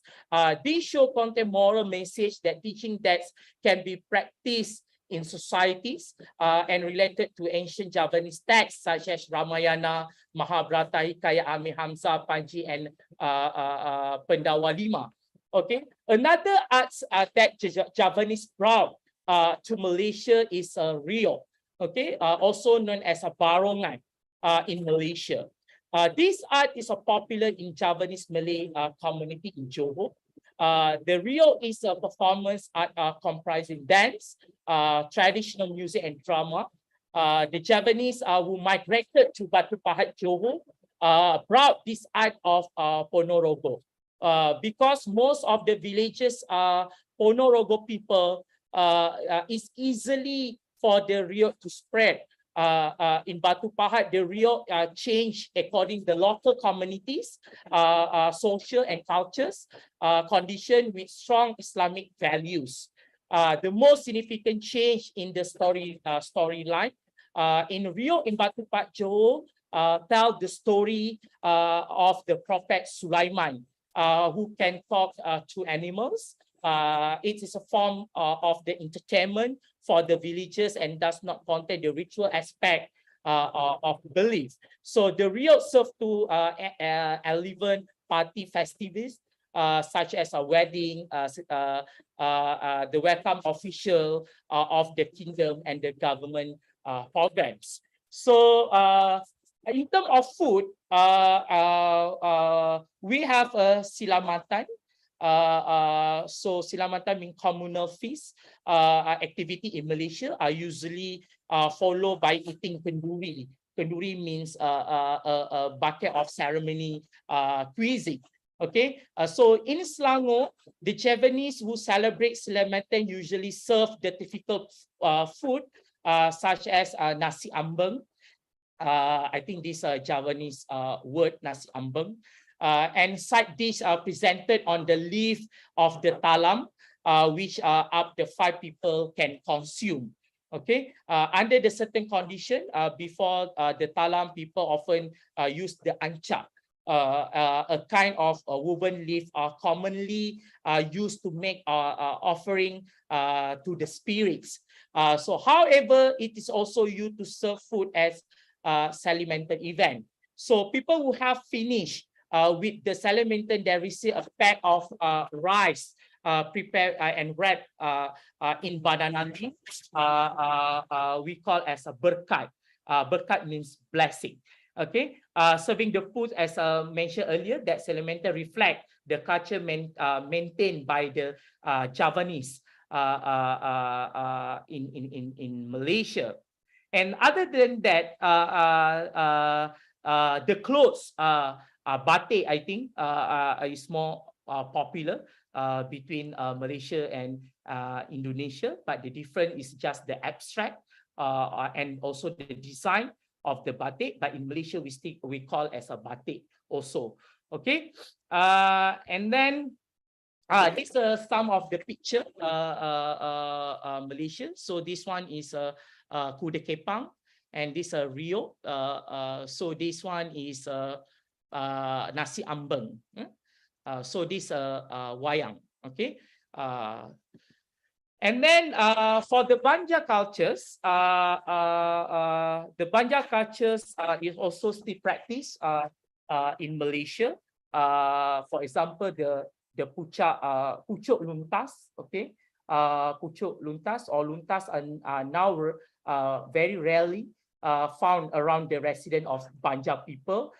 Still, this plant has become one of the advantageous vegetables for some people that have good benefits.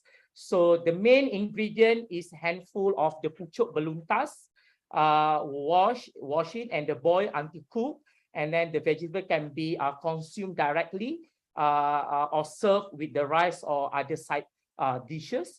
So this green vegetable can be used as an alternative treatment.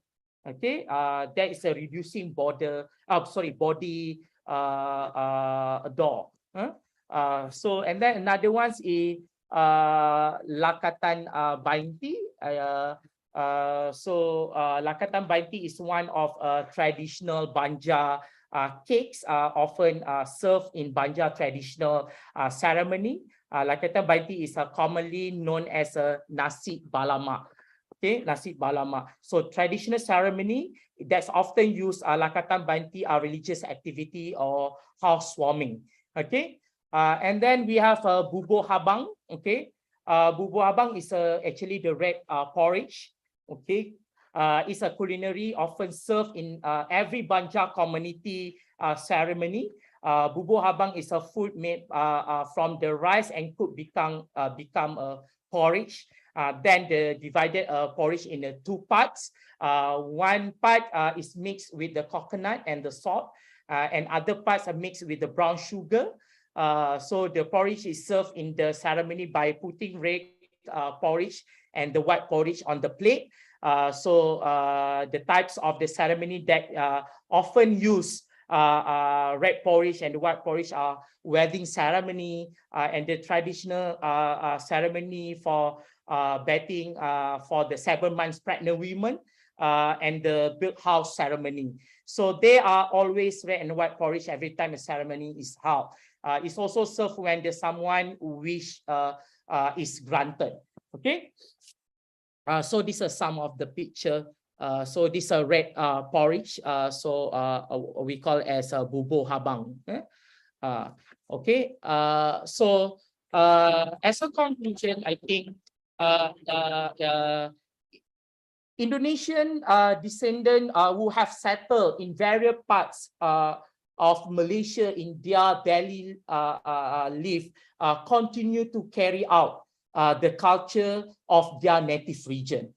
So culture shift occur by adjusting local culture due to assimilation and acculturation. Feeling of giving the receiving form include language, food, custom, marriage ceremony, and the traditional clothes. So in the Indonesian descendants who have become Malaysian citizens are descendants of various ethnic groups who have come to the Malay Peninsula for decades and have lived from generation to generation in various parts of Malaysia. A part of the Javanese and Banja, other ethnicity, for example, the community in Negeri Sembilan is a more obvious example. We call as Minangkabau. The community in Negeri Sembilan, Minangkabau, they still use Minangkabau language as their mother tongue. So even the custom they run, especially the procedure of wedding ceremonies, such as the traditional clothing, food, and arts, display the nuances of the Minangkabau culture. Okay, no exception. The Mandailing also people who hold a wedding ceremony will display their culture, their arts, complete with the gondang sembilan, okay, and traditional clothing.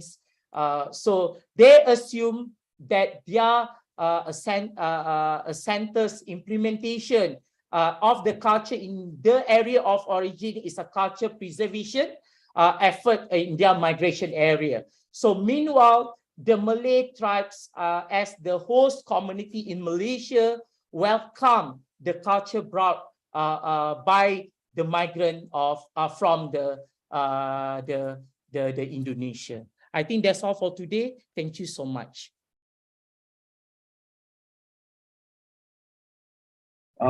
It's quite interesting that the first and the second speaker has almost something in common. They are talking about certain influences and also relations between two different cultures. Professor Roslan focused on the arrival of the Japanese and Banjar in Malaysia, and he's also talking about the culture and heritage stays there. And it is very interesting to find out that there are three significant waves of immigration from the 1780, 1862, and 1905. And from all those years, of course, there is a process of assimilation, and I think we can dig more on this kind of, let's see, Japanese face difficulties. Maybe later in the discussion forum, we can ask him about the difficulties. What are they? And also, there's one important thing, one important role, religion. Why religion is important here. And also symbols with food and culture. I remember one Japanese phrase, Rah Kusumoram Besing Madu. It means the descendant of the nobleman. And here, Professor Ruslan also talk about the roles of clerics, and also Professor Vito talks also about the roles of clerics and noblemen in those assimilation process. So thank you, Professor Ruslan. And for the next speaker, we have here Dr. Susan Jason. Hello. He's already here on the Zoom. Thank you very much. I hope everybody can hear me. Yes, loud and clear. Oh, wonderful. Wonderful. I'm presenting with my dear colleague, Professor Christine Bruce.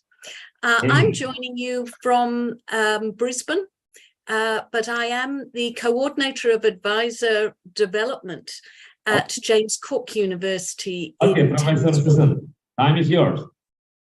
Thank you. And I'd like to introduce my colleague, Professor Christine Bruce, and then I'll share the PowerPoint. Yes, please. You're on mute, Christine. Hi, Professor Christine. Thank you very much for allowing me to unmute. Selamat pagi, everybody. Thank you for having us today at UniDip. It's wonderful to be able to participate from here in Australia. Wonderful. It is such a delight to be here at UniDip, and thank you so much to the organising committee. We've been so enjoying all the presentations today. They are so fascinating. I have shared in the chat a copy of our paper. So if you would like to use that as a prompt, just in case we speak too quickly, please do that. We won't be reading word for word, but it might just help you as we go along. So now I'm going to share our PowerPoint. Here it is. And I'm going to go into presentation mode. So there's me and there's Christine, and here we are at UniDip, and we're exploring the topic. We're so sorry not to be with you at Norman's Hotel to be involved in this. Our topic is analytical inquiry for qualitative research. And I thank Harry for proposing that topic. Very clever of you. So I'll hand over now to Christine to introduce why we're focusing on research analysis today. Thank you very much, Susan. Yes, it's a really important question for us as researchers to think about issues of research analysis.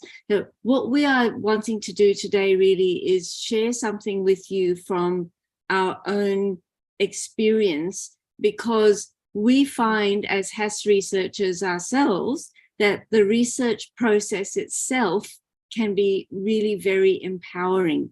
And as we thought about the conference theme, it became clear that this whole question of research analysis was something that can really empower not just researchers, but also the research that they do and the impact that that might have on the community. So from the Australian perspective, and I suspect it would be very similar in Southeast Asia, in Indonesia and Malaysia and other places that speakers have come from, we're finding that as researchers, we're being asked to do 4 things: to create research impact, to collaborate with other disciplines and across sector boundaries, to demonstrate quality and rigor, and to build researcher capacity. So this last one being about helping our research students and helping our early career researchers and other people to become researchers with full potential. So that's the mandate that we've got as HAS researchers. As we thought about the research topic and what we've been asked to focus on, we believe that for ourselves, and we would like to share with you, that we can actually demonstrate collaborative cultural values and approaches, and that through those we can support the development of sustainable research communities by applying analytical inquiry principles and distributed leadership roles, and also looking at the faces of informed research in research leadership. So those are the things that we are going to focus on in sharing our experience with you today. Thank you, Susan. Thank you, Christine. So on to the next PowerPoint. So reflecting on the theme of the conference today about building communities, and it's been great to hear about that Indonesian culture and history and those wonderful pictures of the food. And what we wanted to do is move the conversation to think about our research cultures. And so I'm hoping that many of you, like us, are qualitative researchers and perhaps researchers working in the humanities. And we were looking at the connections and the impacts that our research would have in the context of the themes of the conference, to be able to collaborate, to be able to connect. And we saw sort of 4 layers of impact, like ripples on a pond. So at its very heart, all of us want to create impactful and rigorous research. And that is really what the principles that we're going to speak to are all about. But then once we've created that impactful and rigorous research, we want to share it with our colleagues in humanities who understand our methods and can say, oh, yes, that is rigorous and that is impactful. And then that understanding and that sharing then ripples out to the potential for us to disseminate our ideas and to provide research solutions that build our capacity as researchers and build our capacity as communities to address problems that we share. And then going beyond our own communities, there may be complex global issues that our contributions can inform as well. So while I'm sitting in Brisbane and Christine's sitting in Townsville and many of you are sitting in Seminyak, we're all interested in making a contribution and having an impact. And this presentation is about us trying to share with you ways of doing that effectively as researchers. Over to you, Christine. Thank you very much, Susan. I'd like to open our conversation about 6 analytical inquiry principles by sharing with you a little story, conversation that I've often had with my doctoral students. And I do wonder, perhaps when we have our discussion later, I'd love to know whether similar things happen in your part of the world. But very often my students, when they are thinking about their research and they're needing to think about their data gathering and their analysis, that they will ask me for a list of steps for how to do it.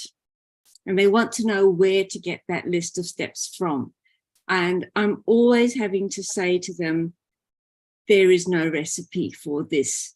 What I need you to do is to really understand your method and how you're going to work with that and how you're going to apply what the proponents of the method encourage you to do in your own research. So based on that kind of idea, Susan and I sat down and developed from our experience what we're calling 6 analytical principles for research rigor. And the 6 principles are, firstly, being faithful to the methodology. And what we mean by that is really a focus on the faithful word, being faithful to the philosophy, to the epistemology or ontology that's involved. Knowing the methodology's intent. What is the focus of the particular methodology that is being used in the research? What is the research object? Is it the culture?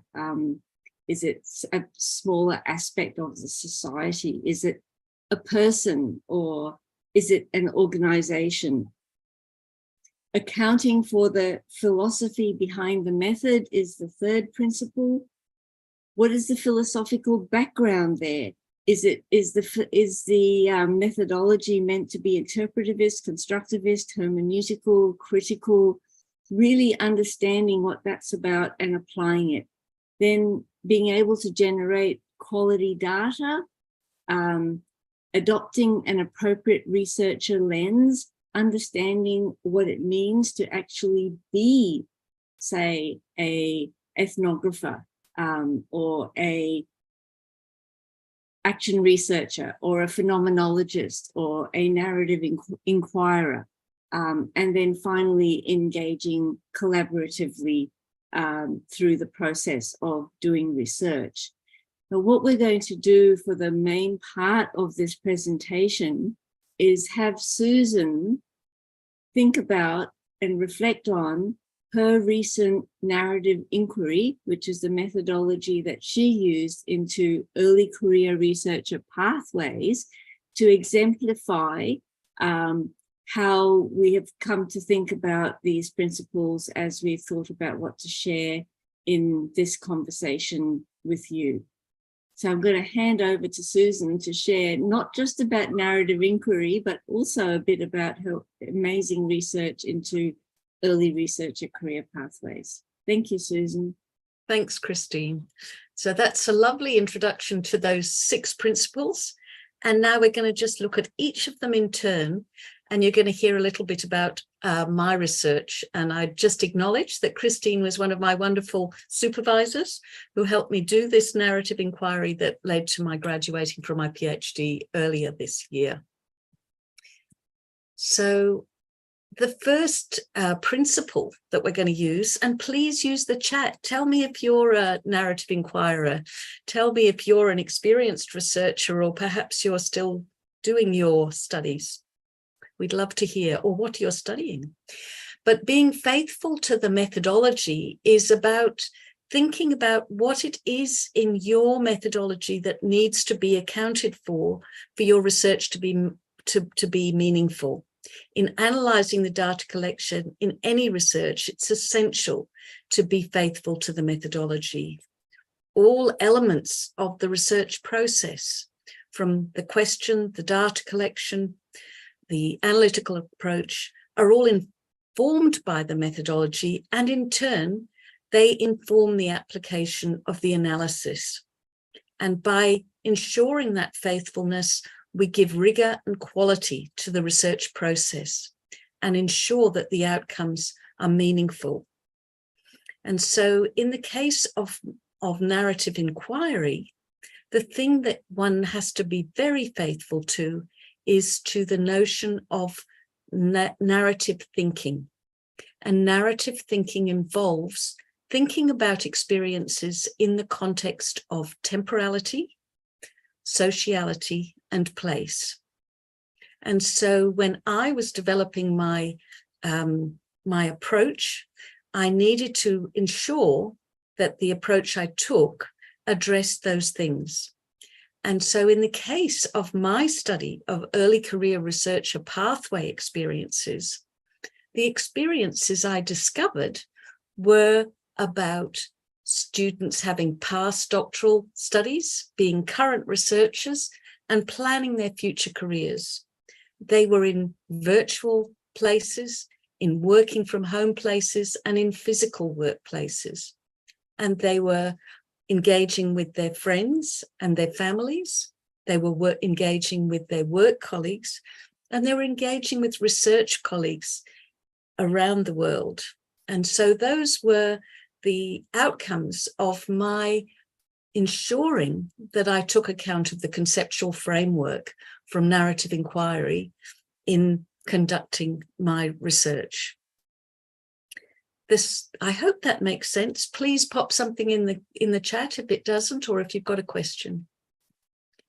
The second principle is about knowing your methodology's intent. In the selection of a method for any study, it's essential to ensure that the intention of the method is a good fit to the intention of the study. The method must be able to address and respond to the purpose of the study. So narrative inquiry is all about exploring experience. And so when I wanted to find out about the experiences of early career researchers, it made perfect sense to do a narrative inquiry, because that methodology provided me with the framework for exploring those experiences.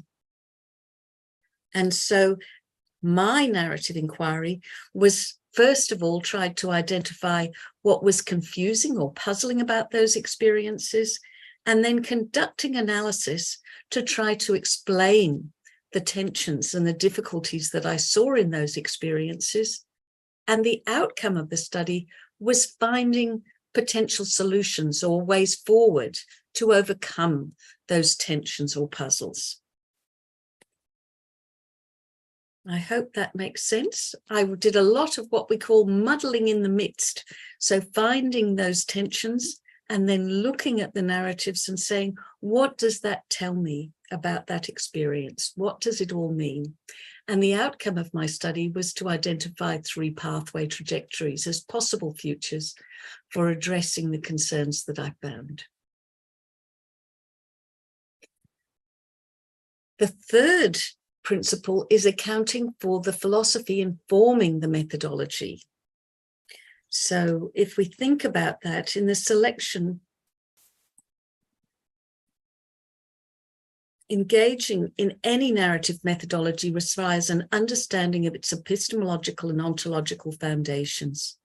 These inform research design, data gathering, and analysis. Epistemology is concerned with the nature of knowledge, while ontology is concerned with the creation of knowledge. So in the case of narrative inquiry, I needed to take account of 4 epistemological turns that a narrative inquiry requires. One of those turns was to ensure that my research involved interactions between the researcher and the participant, and that those interactions informed my exploration of experience. So I conducted conversations with people who were early career researchers and asked them to tell me about their experiences. And we discussed those experiences and tried to make sense of them together. And I recorded those conversations, and then I went on to analyze them. The second epistemological turn is that we are concerned as narrative inquiries with words and phrases. We are looking to make sense of what is said in the conversation. We're not looking to count how many times a particular word or phrase occurs. We're not looking to see how long somebody talks for. We're not going to produce a series of numbers that can be compared to talk about the intensity or the depth of engagement with particular concepts. We're looking to make sense of the words that are used to describe experience within narratives. Narrative inquirers are also concerned to explore rich individual experiences. And what that means is we're not looking for somebody to tell us the truth, the ultimate truth about what it is to be an early career researcher, that there is one defining truth that applies to all early career researchers. What we want to do is to find some rich and special and specific experiences and try to make sense of those. And through understanding those, to inform other people in terms of their own experiences or their observations of early career research experiences. And finally, narrative inquiry is about blurring knowledge to make sense of what is shared and the experiences depicted. It's about making connections between personal contexts and theoretical concepts. And by analyzing narratives and understanding experience through wondering and considering alternatives, new possibilities for future experiences are revealed. So in the case of early career researchers, my study collided with the onset of COVID. And in conversation with my early career researchers, many of them told me how anxious they were about working from home and how it had changed the way that they worked and created new ways of being. And in looking at that, I thought about, why are they so anxious? What has changed in their workplace? And I turned to the literature in online working and in online learning, and I found evidence of why they might be anxious and strategies for addressing those anxious experiences.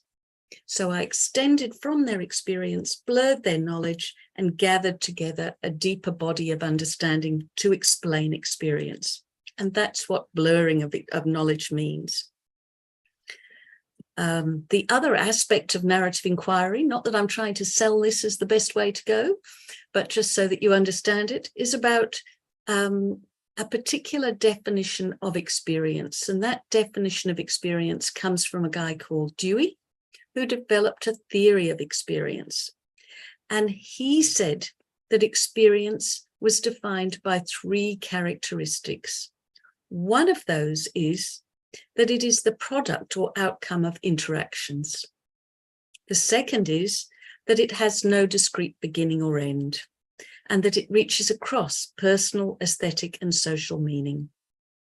The final feature is that it must be approached pragmatically, which means that we need to be reasonable and matter-of-fact about things and be sensible about how we think about realities. So again, I'm not looking to create the perfect possible future pathway, but another possible future pathway that might be helpful in making sense of experience and helping researchers to prepare for their futures beyond the immediate. So that was just my approach to addressing the epistemologies and the ontologies that informed my methodology. And I hope that triggers in you thinking about the methodologies that you're using and the epistemologies and ontologies that are informing your work. The 4th principle is about generating quality data. And as we all know, if you don't have data and you don't have quality data, then you can't make a successful study. The researcher needs to ensure the data reflects the intent and philosophy of their methodology through sensitive collection. So in my narrative inquiry, there's a requirement to honour the participants' narrative contributions. I'm asking them to speak very personally and very deeply about what's happening in their lives. And in order to honour that, I need to ensure that I reflect on what they've told me and use it effectively and meaningfully. So in the study of my early career researcher pathways, the design of my data collection process involved enabling interactions that let the participant clarify and refine what they were telling me.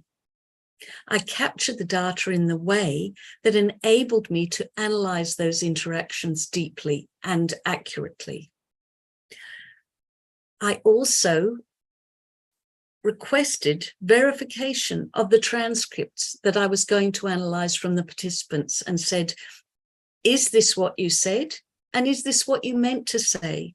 Do you want to change anything that's in that transcript to more accurately reflect what your experience is before I begin the analysis? And finally, after I'd completed the analysis and thought I had findings, I provided those and asked my participants to comment to ensure that they were happy with what I had said about their experiences and the possible futures that I was suggesting. So again, thinking about your methodology and your intent, what are the ways that you can ensure your data collection is accurate and reflects what is the intent of your methodology? So we're nearly up to the 5th principle here. And the 5th principle is about adopting an appropriate researcher lens. So what this one is about is researchers apply lenses that evolve through the faithful application of their methodology to the data through the analytical process. So again, my example of that is, in my early career research and narrative inquiry, I developed and applied a jigsaw analytical process, which included 6 perspectives, which I applied through the analysis. And those perspectives supported me in narrative thinking, so made sure that I used those commonplaces that are at the heart of narrative inquiry, and also accounted for the definition of experience and allowed me to explore experience, which is at the heart of narrative inquiry. The data analysis process then resolved in me finding pictures of possible futures in terms of those narrative inquiries. So, time for you to reflect on what's an appropriate researcher lens that will allow you to look at your data the way that your methodology expects you to, and allows you to process that data meaningfully to respond to the research questions that you're asking. And the final principle that we're going to talk about today is about activating collaborative capacity. And Christine and I have been conducting research, and if you have a look at our publications at some stage, you'll see that we developed a collaborative research culture framework. So we were interested in helping researchers to create sustainable research environments where they could collaborate. And in the process of that research, we identified 2 strategies for activating collaborative capacity to allow you as a researcher to become a collaborator and to enable others to collaborate. And the 2 elements of that are the phases of informed research and distributed leadership. So I'm first going to talk about the phases of informed research, and then I'll hand over to Christine to talk about distributed leadership. And in talking about these concepts, we're going to focus on their application in the analytical process of research. So for me, talking about the phases of informed research, I'm only going to talk about 3 of the 7 phases of informed research. And I've selected those because those are the phases that are most relevant and most often used when conducting analysis. So broadly, the phases of informed research scaffold collaborative engagement and enable rigorous and effective use of information in the pursuit of new knowledge. The 3 phases that I'd like to focus on today that relate to the analytical process are informed organization, information organization, knowledge-based construction, and knowledge creation. When researchers use the information organization phase, they take the available information and consider how it can be organized to enable analysis that will address the current research. Oh, is there a question? You're all right?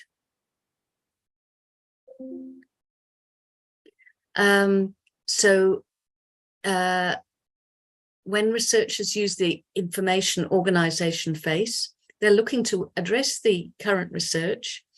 And the way that they do that in narrative inquiry, or the way that I did that in narrative inquiry, was that I looked at the narratives and I selected the narratives that spoke to experience. And I identified the themes that spoke to experience. Arido, I think you want to speak, but I'm afraid I can't hear you. Could you put it in chat?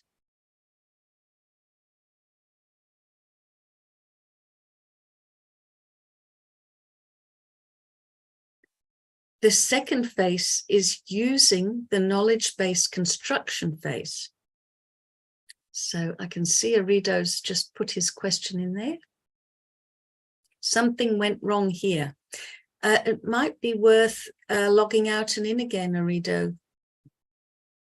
We cannot hear you for a while. Oh, maybe we need to log in again.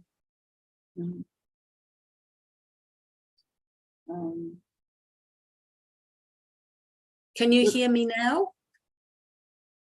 Great. So I'm going to start on this PowerPoint, hoping this is the one we lost each other on. Is that right? Yeah. Great. Thank you so much, Arido, for alerting me. The 6th. Yeah. So we're on to the phases of informed research and the 3 that are relevant to analytical research. So informed organization phase is the one where you take the available information and you consider how it can be organized to enable analysis that will address the current research. So in my case, I took the narratives from my early career researchers and my conversations with them, and I decided to select particular narratives from those conversations that spoke to the early career researcher experience most deeply. And I looked for themes in those narratives. And then I clustered the narratives around those themes. And that allowed me to organize that data, that big body of data that I'd collected, and have it in spaces where I could look at it and analyze it in a consistent and a manageable way in trying to answer my questions. So I picked the narratives based on the questions I wanted to answer, the puzzles that I had, and I identified the themes that seemed to resonate with the experiences that I was trying to understand.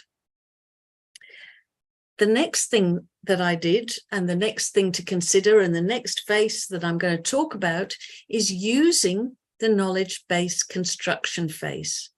And this allows researchers to take existing information and consider critically how it can be framed to support understanding. So in my example, I used the phase to develop some lenses on the narrative thinking perspectives. And I applied them in looking at the narratives I'd selected on the themes that I'd identified. And those perspectives allowed me deeper, more transparent, and more consistent narrative thinking processes. And those processes revealed some puzzles that responded to tensions that I'd seen in experience, and ultimately led to me being able to find those possible future pathway experiences. So I looked at the narratives and I said, what's going on here? Where are the tensions? Where are the things that are helping me to understand the puzzle of experience? And then coming at it from those different lenses to help me to understand it more deeply. And then another phase that can help in the analytical process is knowledge creation. And this is where you apply information to generate new knowledge. And that knowledge can take a range of forms. So depending on what your methodology is, it might be that you're going to innovate, or it might be that you're going to develop a new approach, or it might be that you're going to propose a solution to a problem. In the case of narrative inquiry, because I was trying to create possible pathways and resolve a puzzle, I found puzzle pieces. And I placed those puzzle pieces and I found a picture of future pathways for early career researchers that responded to my methodology. So each of the phases of narrative inquiry, of the phases of informed research, can be used individually or in any order that you need to address your research. But I'm just explaining how those particular phases helped me in my analytical process. And those phases are based on work by Christine in the 7 phases of the informed research, informed learning, sorry. So I'm not sure if I got it right, so I'm going to hand over to Christine in case she's got some final thoughts on the phases before we move on to distributed leadership. Thank you, Susan. No final thoughts on the phases. It was a lovely collaborative experience developing those with Clarence Maybe and Mary Somerville in the States, and Susan. Yeah. Okay. So on to distributed leadership, which is the second element of this collaborative capacity building that we're talking about. How do you become a collaborator? How do you get other people to collaborate? So Christine's going to talk about how you can activate yourself as a distributed leader to enable collaboration. Thanks, Christine. Thanks, Susan. And again, we're offering you insights from our experience and hoping that they might resonate and give you ideas about how to activate collaborative capacity in research and other projects. So the whole idea of distributed leadership is that it will allow researchers to empower and enable each other to make contributions based on their capacity and experience, whatever level that might happen to be. And in the analytical process, it's possible to identify 4 main distributed leadership roles for researchers. And those roles are here up on the screen for you: the lead analyzer, other collaborators, supervisor or mentor, so the senior researcher in the team, or the doctoral student supervisors, and then either the examiner in the case of students doing coursework, or peer reviewers for other research. So each role gives researchers opportunity to contribute to rigorous and effective analysis through the 4 things you see in the middle there. And we're going to unpack those a little bit more on the next slide. But before we go to the next slide, Susan, the lead analyzer is the one who will take primary responsibility for the depth of the application of the methodological frame. So that in the case of research students, that might be, you know, the doctoral or master's student who's doing the primary work, or it might be a designated member of a team in a funded research project, or some other collaborative endeavor. Other collaborators on the team will be bringing their own knowledge to the situation and helping the lead analyzer. The supervisor, the senior researcher on the team, is usually responsible for developing researcher capacity in their methodological application. So ensuring that those 6 principles, for example, of analytical inquiry that we've shared, are followed.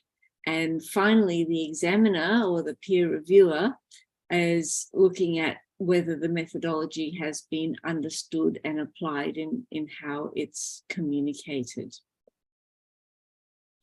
So let's have a look at the next slide, which I know summarizes some of the things that I've just been saying and unpacks them a little bit more.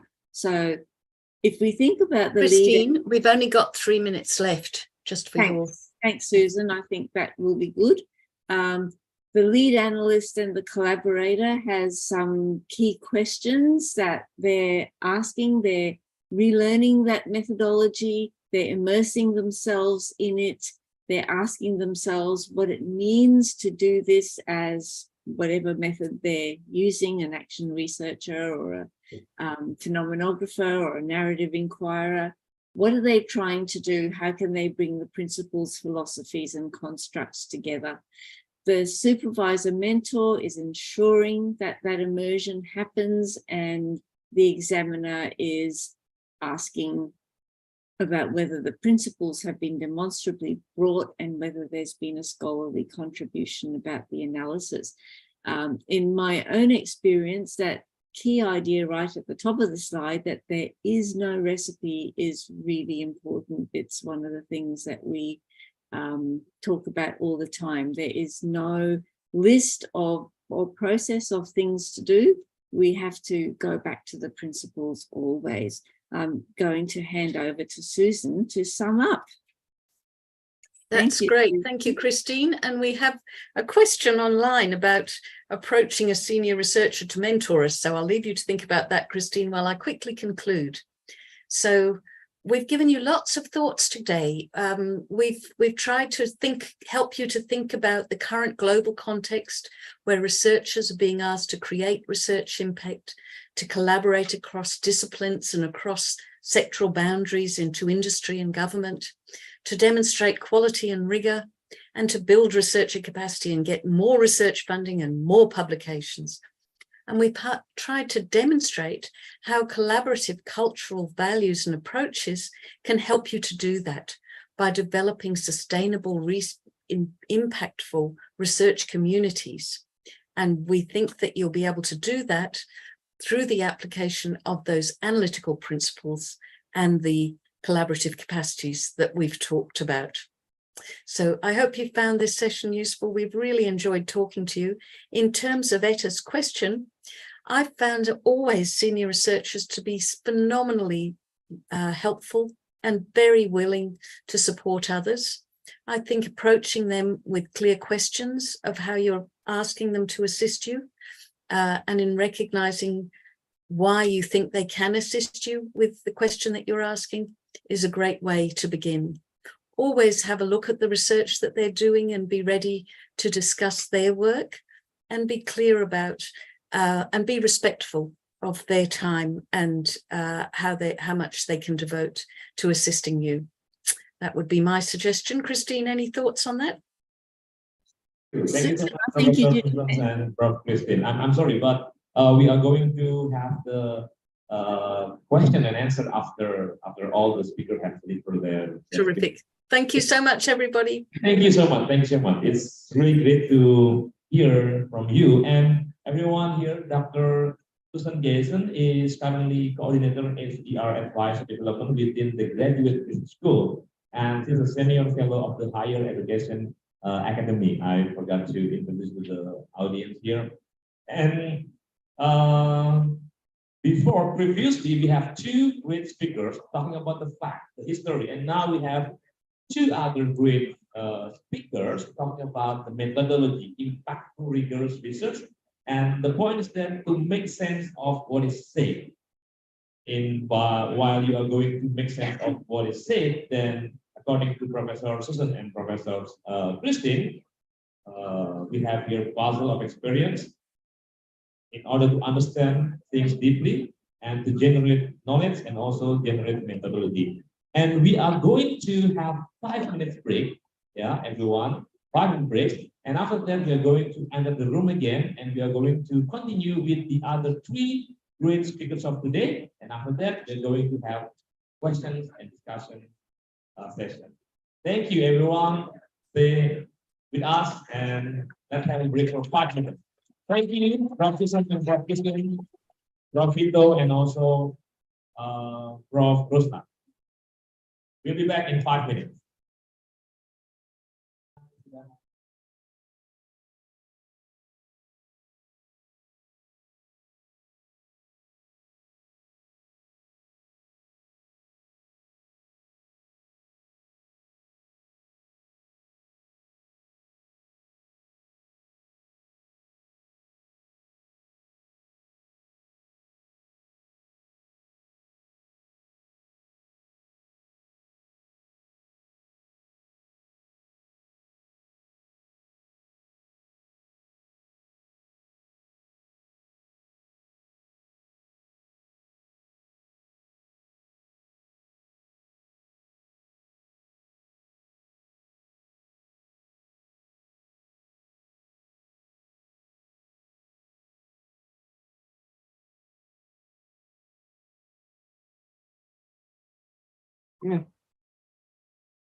Great minds think alike. I was just about to phone you. Yes, I'm just checking that I'm muted. Yes, we're both, I can see we're both muted. Yeah. Yeah. Well, We made it. Thank you so much. it wasn't 45 minutes, though, was it? No, I think they're running very late. It's nearly 2 o'clock. Yeah, I've got you coming out of all different places. Hang on.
Insightful conference. Well, I see that here on the Zoom we have 44 participants, and here in our meeting room we have more than 100. So it's quite a great conference today. We maybe 100 participants in the room and 42 on the Zoom. Thank you for the committee.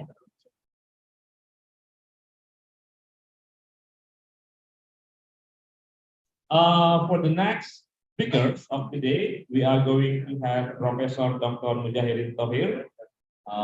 Let me ask him to get back to the room. Wait.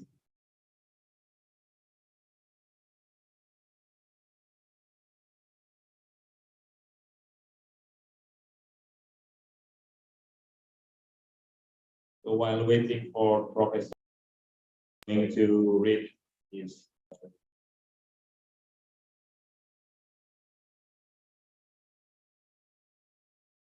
Here we have Professor Dr. Mujahirin Tohir, and he was born in Kendal, a city and town nearby Semarang, the capital of Central Java. And he earned his bachelor degree in 1974 from the Faculty of Literature, Diponegoro University, and his master degree was in 1988 from Anthropology Department Universitas Indonesia, and also his doctoral degree in 1998 from Universitas Indonesia Anthropology Department.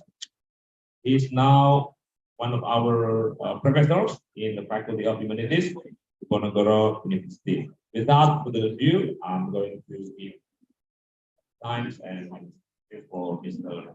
Professor Muja. Please, Pak Muja. Assalamualaikum warahmatullahi wabarakatuh.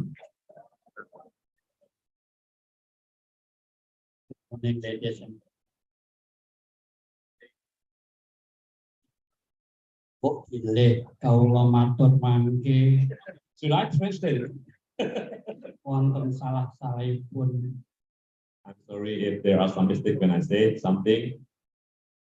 Babagan ucapan lan My speech, bahasa yang different words, language. Yes, sorry, that's what he said.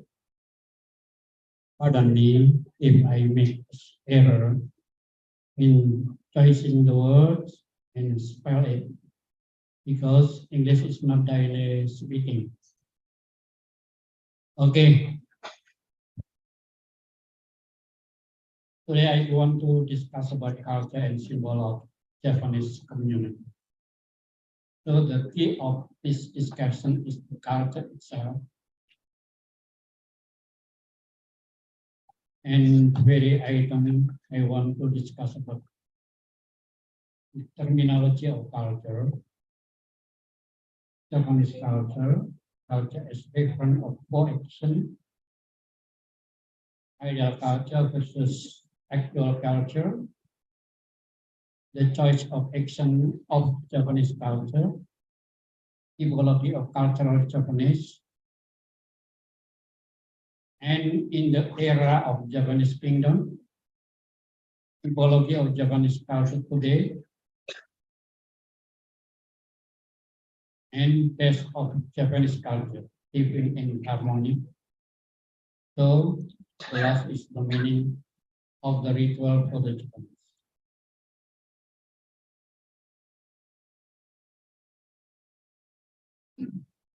Next. The first is terminology of culture. I mean, the culture here is the way of life of a society. In this case, Japanese society, including belief, knowledge, and tradition that I use as a reference for determining action that are considered right and good in accordance with the challenge and problem faced by the community.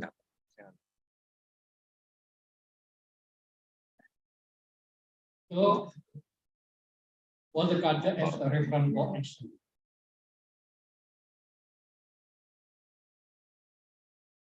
The concept of right and good in people's culture in translated into 4 categories. One is constituted truth, namely true on the basis of belief. such as meat and religion. So the truth of religion is belief. And two, a cognitive, correct because of experience that is resonant, such as a local knowledge and scientific knowledge. And three, evaluative truths that is considered correct based on social agreement, such as in custom, and the fourth is expressive truth that is considered appropriate or in harmony according to ethics and aesthetic.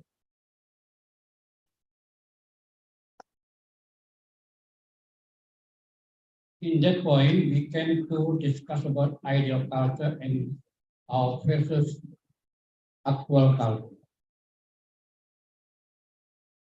In this context, two terms are known, namely ideal culture and actual culture. The first, ideal culture is normative, according to the ideal value of an action. In Jawa, mestine, seharusnya. It is normative. While the second, in actual culture, empirical fact about the choice of action. It may be that between the ideal culture and the actual culture show a gap that is experiencing a shift, not the same, even opposite.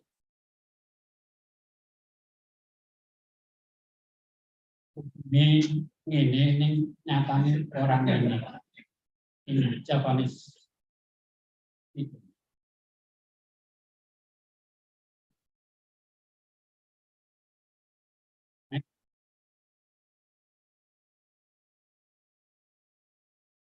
Japanese culture in ideal construction is a culture that has the characteristic of how the Japanese understand and make use of the reference to the fourth truth according to the time and challenges. But at the actual level, perhaps the choice of action have shifted according to the type of person maybe, because which value a person chooses depend on the self-quality behind the goals to be achieved. Pokoknya api nyatanya in Jawa. It gap from the ideal to actual behavior. Wong Jawa halus nyatane kasar. Then Japanese culture categories is entire. Okay, next.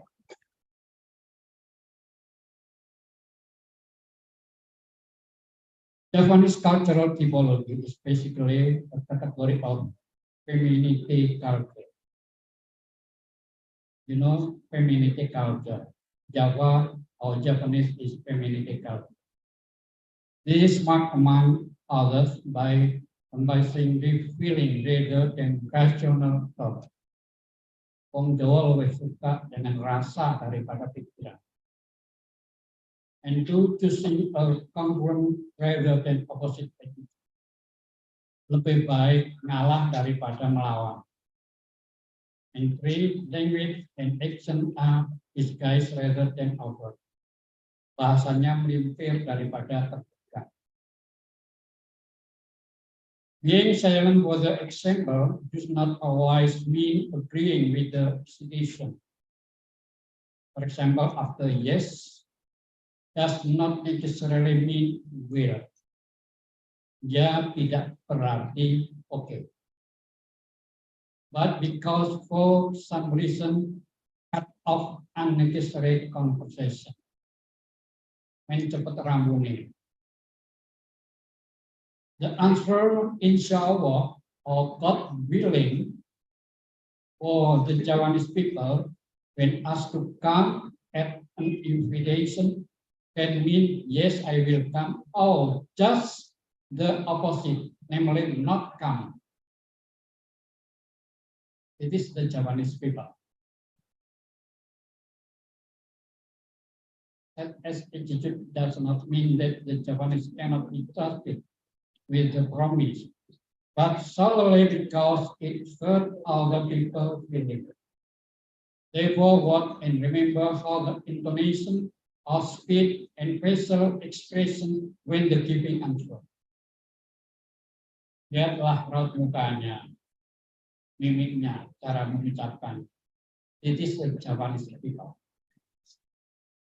Yes, maybe. The mean yes is no or yeah.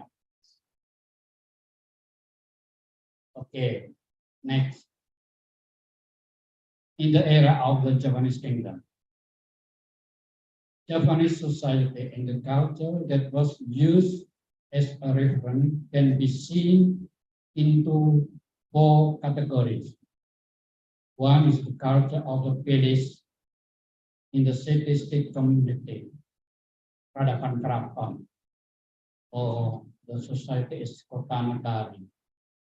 And the two is the culture of the people who live in area around the village, namely the origin community or mancanegara. The three is the culture of the coastal communities, masyarakat pesisir, namely the people who live along the north coast of Java from Cirebon and to Surabaya. And the fourth is the culture of the people who are marginalized politically, but still adherent to native Javanese culture. I say it is masyarakat Samin. It's like a Baduy in West Java.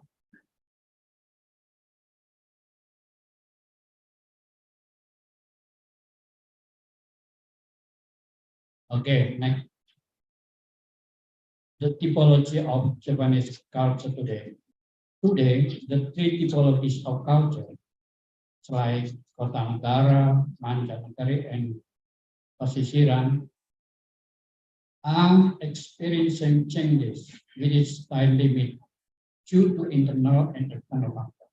But in special manner, the cultural code that form the basis of foundation still survive, namely cultural contraction, harmony with other and the environment.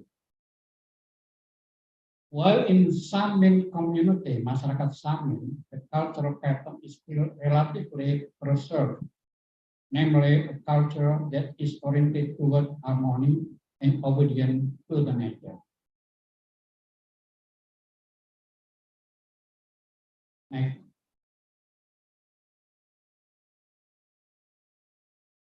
The culture change and exchange. The Kot civilization, I mean peradaban keraton, with its root in the tradition of the village today, has narrower echo, namely only in the language. So in peradaban keraton masih berlaku bagi keturunan keraton tersebut. The civilization of the people around the village, I mean mancanegara people, which were previously categorized as syncretic in its view, has now shown significant changes.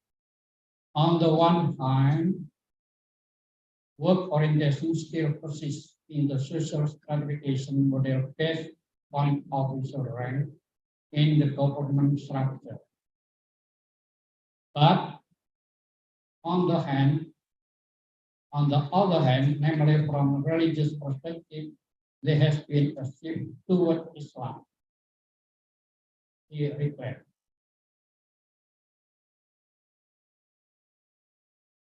The civilization of coastal communities characterized by strong Islamic character, which was originally more oriented toward entrepreneurship, and strong religious an Islamic symbol, begin to show change in orientation. They began to be interested in formal position in the executive domain, especially in legislative position.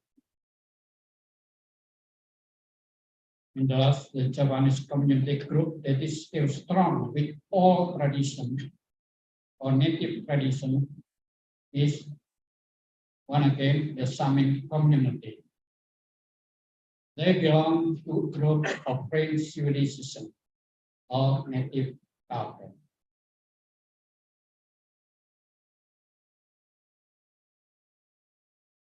Next, based on Javanese culture, living in harmony, selaras, tuyuk, rukun, gotong gawe, is the key of the Javanese people in life together.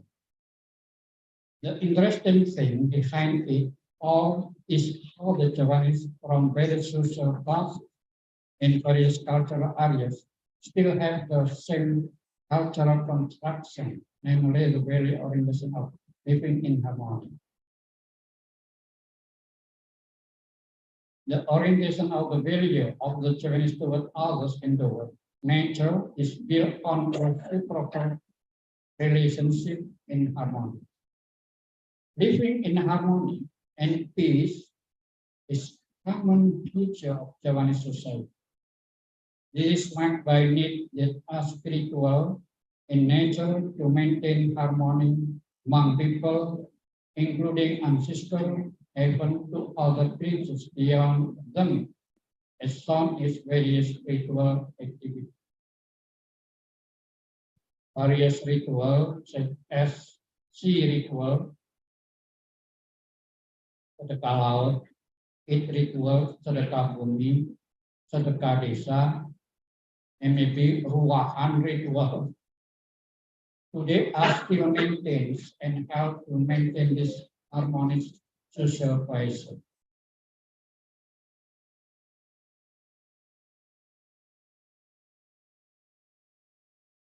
Next. The meaning, the ritual for the Japanese people. The symbolic message behind the implementation of this ritual is that the Japanese feel it is important to maintain harmonious relations both to each other, those who are still alive and those who have passed away, even to other creatures such as the earth, sea, and invisible creatures. The Japanese will not be hostile, but will give space.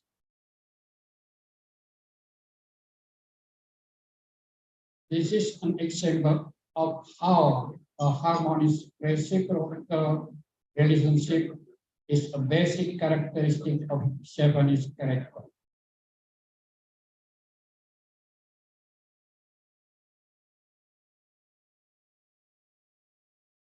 Next, conclusion. Is such terms. One, society and culture is the basis of life. Within slight limit, experience change, but in terms of warmth and meaning. Change itself can be read as an adaptive process to survive or to make life better. Likewise, for the Japanese people towards their culture, there are adjustments and change.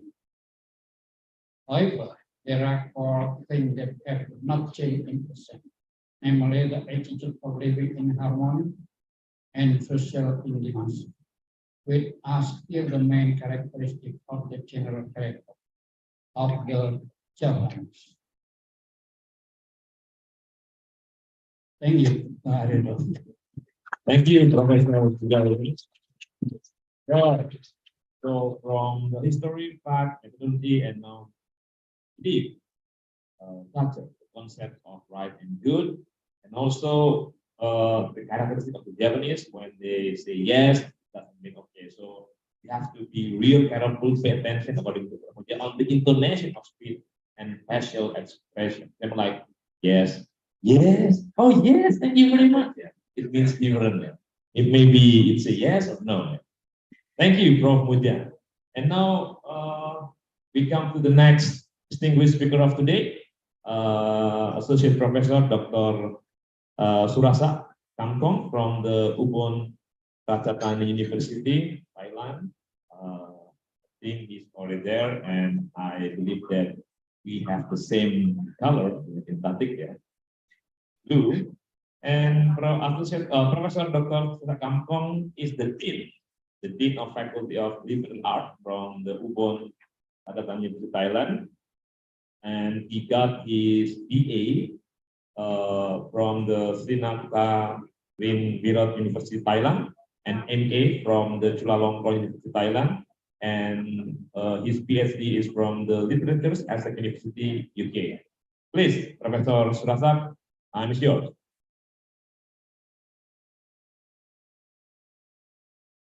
You are still mute, Professor Surasa. Your computer is still mute. Hello. Good. Do you hear me? Okay. Loud and clear. Okay. Thank you, Arido, for your kind introduction. Good morning from Thailand, ladies and gentlemen. My name is Surasak Kamkong. I'm Dean of the Faculty of Liberal Arts, Ubon Ratchathani University, Thailand. It's a great honor to be here with you all in the International Conference on Culture and Sustainable Development 2023. Yeah, okay. Actually, we have gained interesting knowledge from several speakers already. Now it's my turn to share with you my presentation. And my presentation title is Cultural Capital Management for Promoting Creative Economy in Khemrat District, Ubon Ratchathani Province, Thailand. This is a case study of the project done by the university and also by my faculty. The lecturers from my faculty help with the project. Okay. Actually, it is a research-based cultural revival and rehabilitation project for community sustainable development. And we have done this project for many years already, about 6 or 7 years already or more. And our aim is to revive, develop, rehabilitate, manage, and promote the cultural capitals of the community. Khemrat community is located in Khemrat District, Ubon Ratchathani Province, Thailand. This project is very successful though. Ubon Ratchathani in 2020, Ubon Ratchathani University ranked first in Thailand and 79th in the world by Time Higher Education University Impact Ranking for SDG 11, Sustainable Cities and Communities, due to this project. So that's why I would like to share with you how successful the project is. Yeah. And let's move to see the map of Thailand. Yes. And you can see Ubon Ratchathani is located in the northeasternmost province of Thailand. And Khemrat is one of the districts under the administration of Ubon Ratchathani. Okay, you can see we cannot hear you, Professor. Khemrat is here. Okay, and this is the place where we do the project. Okay. Ubon Ratchathani University has conducted several sustainable development projects in the Khemrat community, Khemrat district, since 1996. And we got first in Thailand for Time Higher Education University ranking. And Ubon Ratchathani University has also working closely with the people, both in the private and public sectors in the community to manage and promote the cultural capitals of the community, including local products, cultural activities, cultural spaces, and cultural services and tourism. We aim to elevate the incomes of the local people for sustainable development. And you can see that Khemara district is one of the districts in Ubon Ratchathani province. It's located on the bank of the Mekong River. It borders Laos actually, and the Mekong River is the borderline. And the word Khemarat is a Bali Sanskrit word meaning the land of happiness. Is it an old city? And it has a long history. It was established as a town since 1814 during the reign of King Rama the second. And then at that time, its status was as big as Ubon Ratchathani, but later it became when with the new administrative system, Ubon Ratchathani became the province, and Khemara became one of the districts under Ubon Ratchathani province. Under Ubon Ratchathani province, and you can see this is the Khemara district. It is very rich in cultural capitals. That's why we choose this as the site. And you can see the Mekong River along the district, along the line of the district. And let's see, this is the management framework.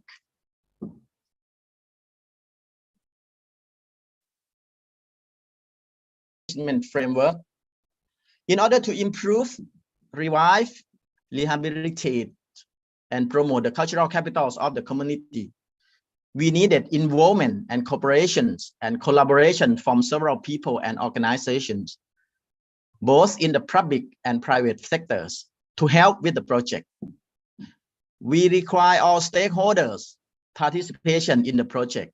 The collaborative bodies includes the university, the community, the artists, the local authority, the private sectors, such as local shops owner, handicraft makers, hotel owners, restaurant owners, etc. We need all collaborations from them. And then we brainstormed and came up with several cultural capitals to work on, which include the reviving and establishing, creating, rehabilitating, and promoting cultural spaces. Create cultural spaces and also cultural products, local products, cultural activities, local activities, cultural services, and cultural entrepreneurial empowerment. We would like to empower the local shops, the local shops owners and business owners in order to improve the town, to make the quiet town to become lively and become one of the destinations for tourists in the province. We use new design and modern management to help improve the existing and dying cultural capitals and promote them to schools and websites. And we aim for sustainable development of the local culture and tourism and local income elevation as well. And you can see from the framework there, we made cultural mapping and we come up with cultural space, cultural products, cultural activities, and cultural service, and cultural entrepreneurs. And we aim for sustainable development.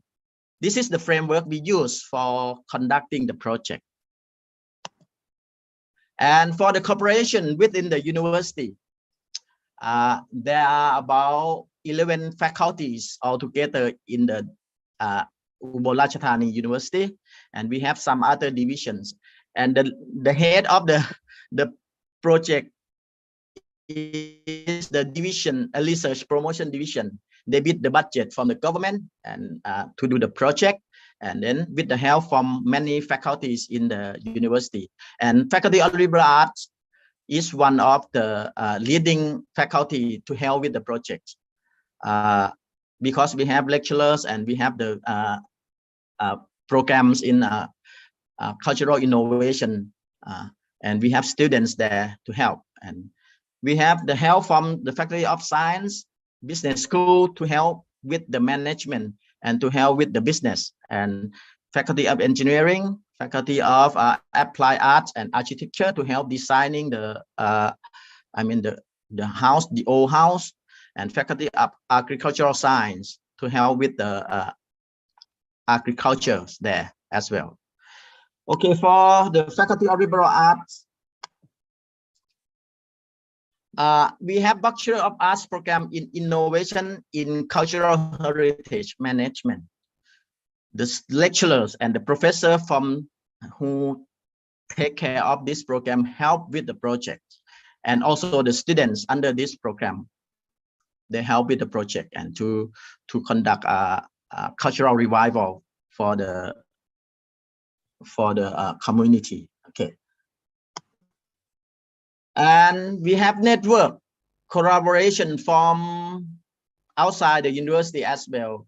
We work closely with the district municipalities, provincial municipality, sub-district municipalities, governor office as well, and tourism authority as well as the people in the community and all the wise men, the handicraft makers. We work closely with them. We did many brainstorming meetings, seminars, and workshops to design and create the cultural themes according to our framework. In Kemara district,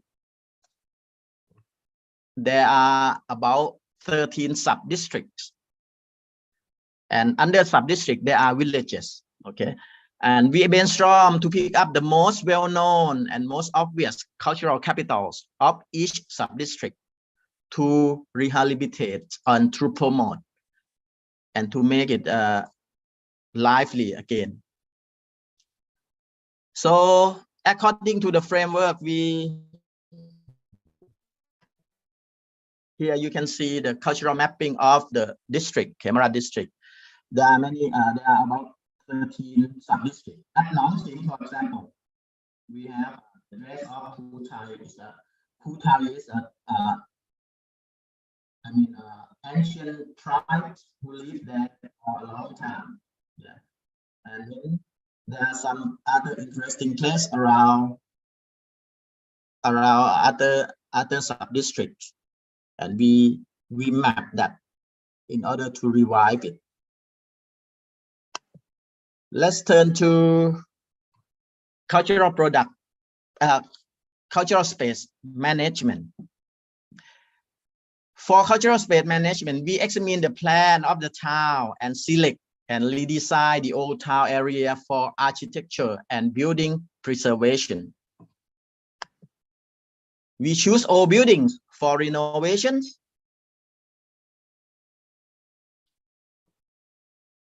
and refurbishment. We also redesign the areas and provide space for cultural activities. You can see that this is the town, Kemara town, and here the red line here is the main road, and you can see the Mekong River is over here. Mekong River is over here. Yeah, Mekong River here as well. This is the picture. We preserve the old buildings and refurbish the building, help refurbishing the buildings in order to make it the old town area ready for tourism. Yes, and we have heritage house renovations. The staff from the Faculty of Architecture help designing this and help building all these things. Yeah, using the budgets from the government. Okay, and we redesign the house and help renovate the house. Also, we design the space for cultural activities and displays and also tourist information coins. And also we design cultural street market.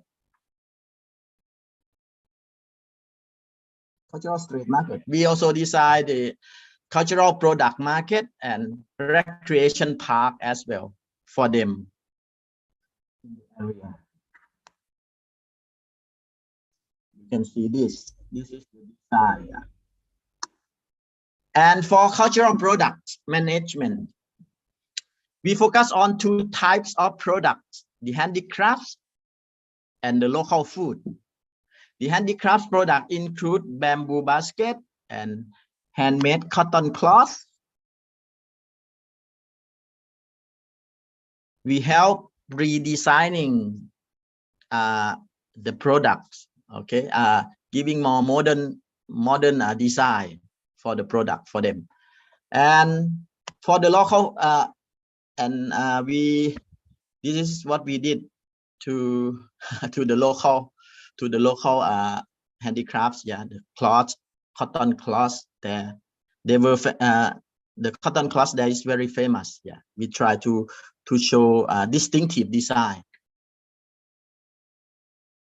to make it different from the cotton cloth from other provinces around that area. And we also, here you can see what we did for them. And we also help them with the local food. The local food product, including fermented fish sauce, and also dry bananas. We also help creating the websites to promote and sell the product online. We have online database and online shopping platform for them. And customers can pre-order the products from the online website for the local food and the local handicrafts. Okay, that's what we did for the products. Next, that for cultural activities, we also help promoted folk music and dance. The local dance called Tang Wai dance, for example. We reinvented both in terms of dancing styles and costumes made from the local cloth, the local cotton cloth. And the music and dance events were set to perform on weekends at the cultural space near the street food market for tourists and local people to attend. We help them establish this as an activities to be done every weekend, so that it is known all over the country. So when the tourists would like to visit this place, they would come during weekends to join the activities. Okay.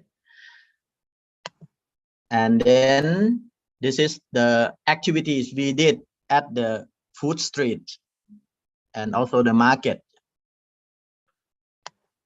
for them. Okay, let's turn to cultural services management. We work closely with the local people to create the old house museum for tourists to visit. We also work with the local temples to create an ancient burial site museums.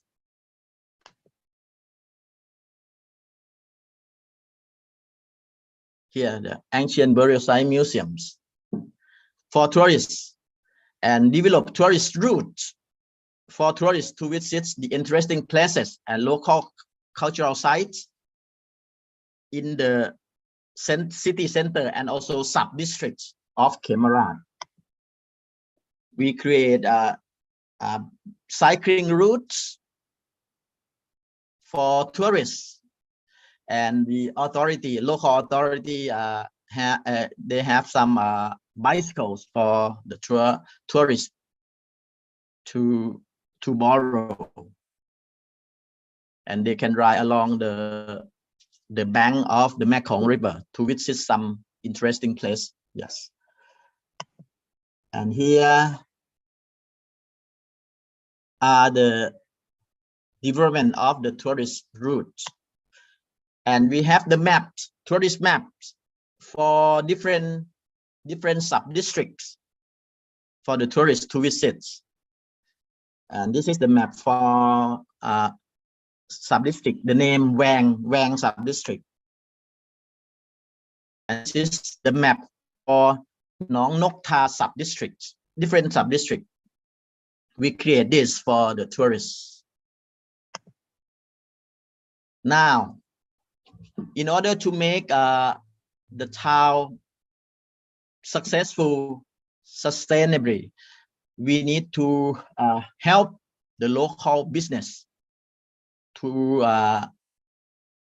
empower their ability to do business. Okay, we also help empower the local shops and restaurant and hotel in the area. We help improve their product quality, differentiate their products from other similar products from other surrounding provinces, make a more modern look hotel like this, and our restaurant, we redesign the restaurant to make it more attractive to the tourists and make the hotel more interesting and livable for the tourists as well. Yes, and also the restaurant, we help the restaurant redesign their menus and to make it more compatible and to serve all kinds of tourists. And here, cultural service by the local entrepreneur. And redesigning the handicrafts and the local crafts.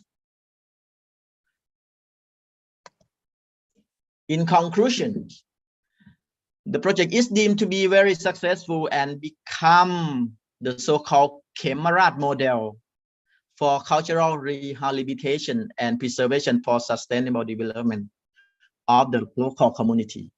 And the Tourism Authority of Thailand came to visit the site and also see it as one of the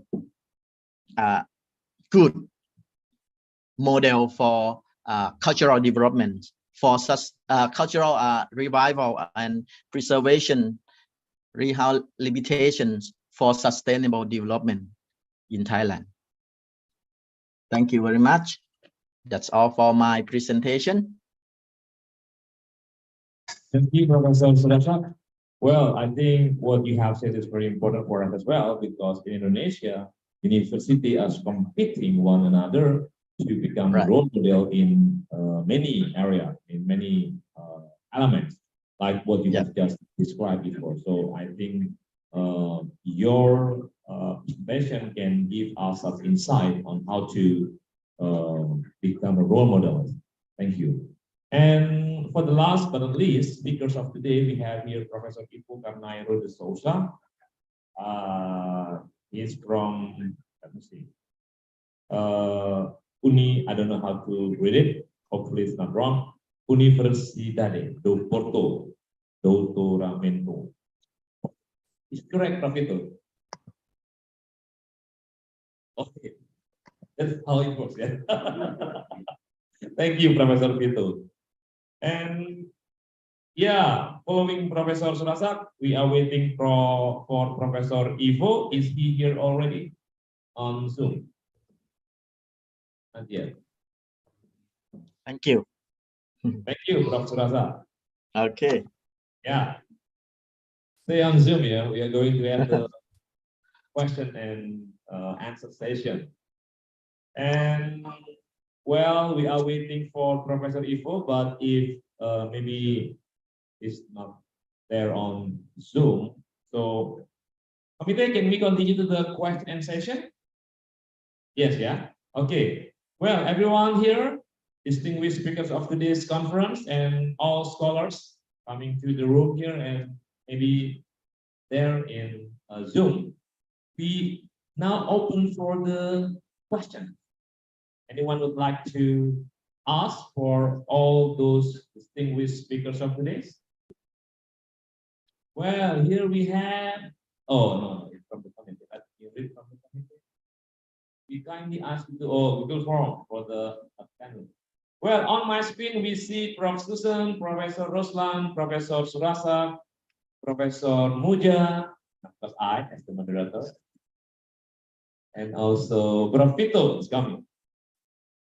Back to sit over there, bro. Anyone? Any questions?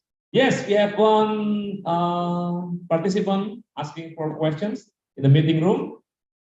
Please state your name and also the question you are directing to which one of the speaker here. Yes, sir, please stand up and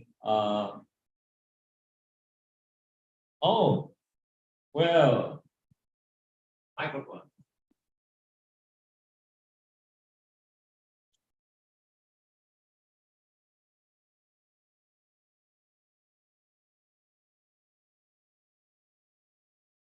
Nice to see all the speakers here. Okay, thank you very much for the opportunity to giving the materials already presented. My name is Jimino, one of the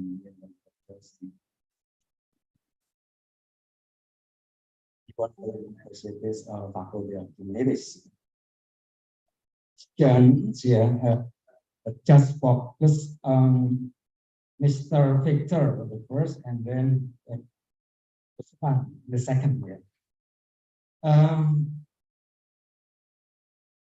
For Mr. Victor, as a second Malacca, considered to be Makassar to be better during the cultural heritage of Asia. What consideration that makes Makassar to be better in comparison to Malacca at that time? That is my first question. And then my second question is, what kinds of interculturality happened at that time? Then, what benefits gained by indigenous or indigenous as the result of intercultural study? This for Mr. Victor and for Mr. Dr. Roslan. Discussing about the people emigrating, especially Japanese emigrating to Malaysia. Question number one, what motivated some Japanese at the time to emigrate to Malaysia? Then number two, were there any Japanese towns like invitation to town like Chinatown in America, China in Semarang? Are there any kind of district in Malaysia that the concentration of the people or the people inhabiting the area mostly Japanese? And then number three, what's on the prominent cultural heritage from Japanese in Malaysia that considered to be still their own heritage, not the heritage coming from Indonesia and then developed there?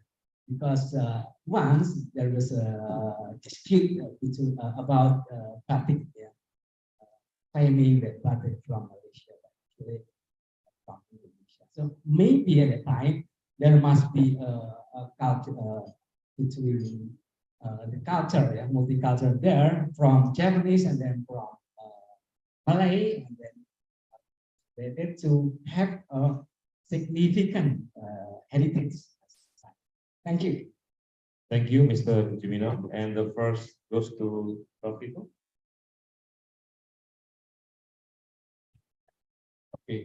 Thank you. Well, it's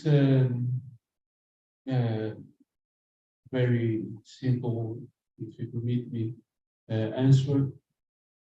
Malacca was a conquest, military conquest, invasion from a Western country,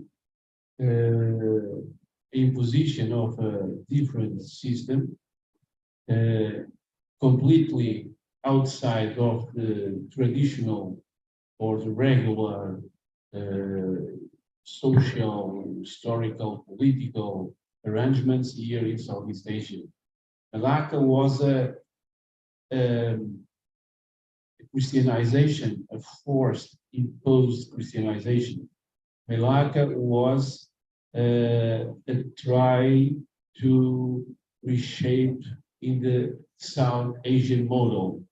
In Malacca, the Portuguese, they impose their rule.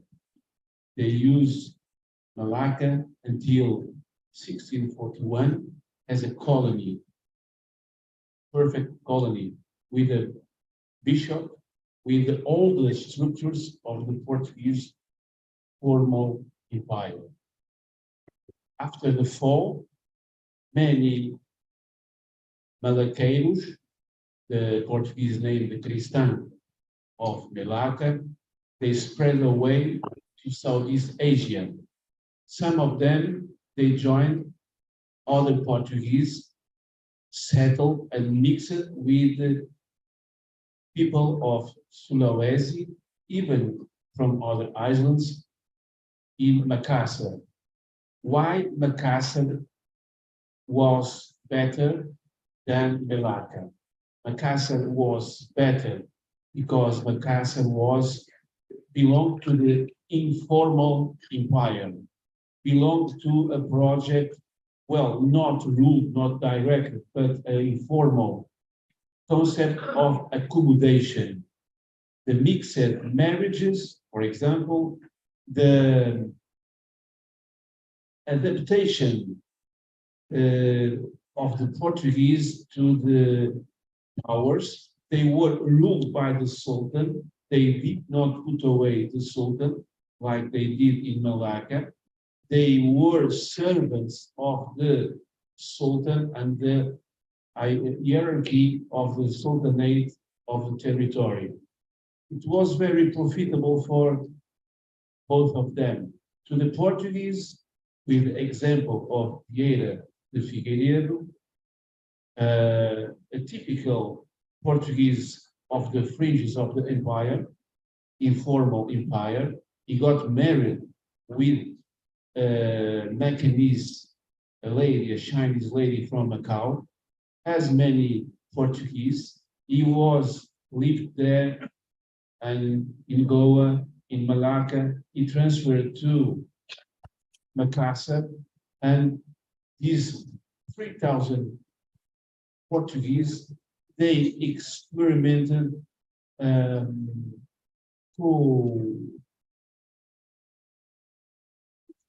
was a mixed way of life in South Sulawesi until the Dutch they come.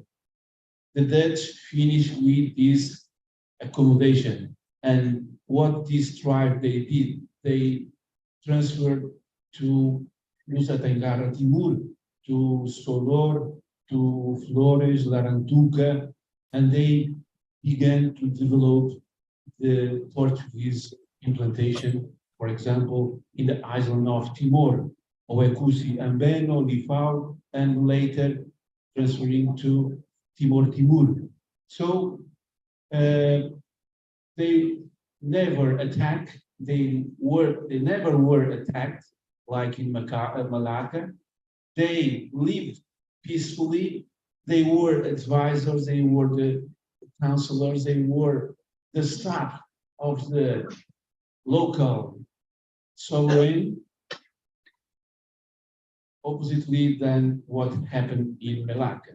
So it was a more interactive interculturation in Makassar, and they were in the origin of some Creole languages, some mestizos here, the Topases, even we have a great chronicler, Heredia. He was a son of a Portuguese merchant of Malacca, and the Boogie,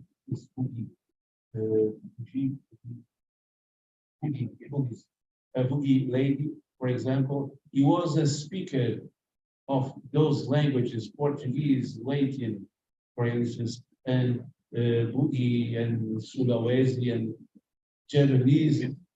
Okay?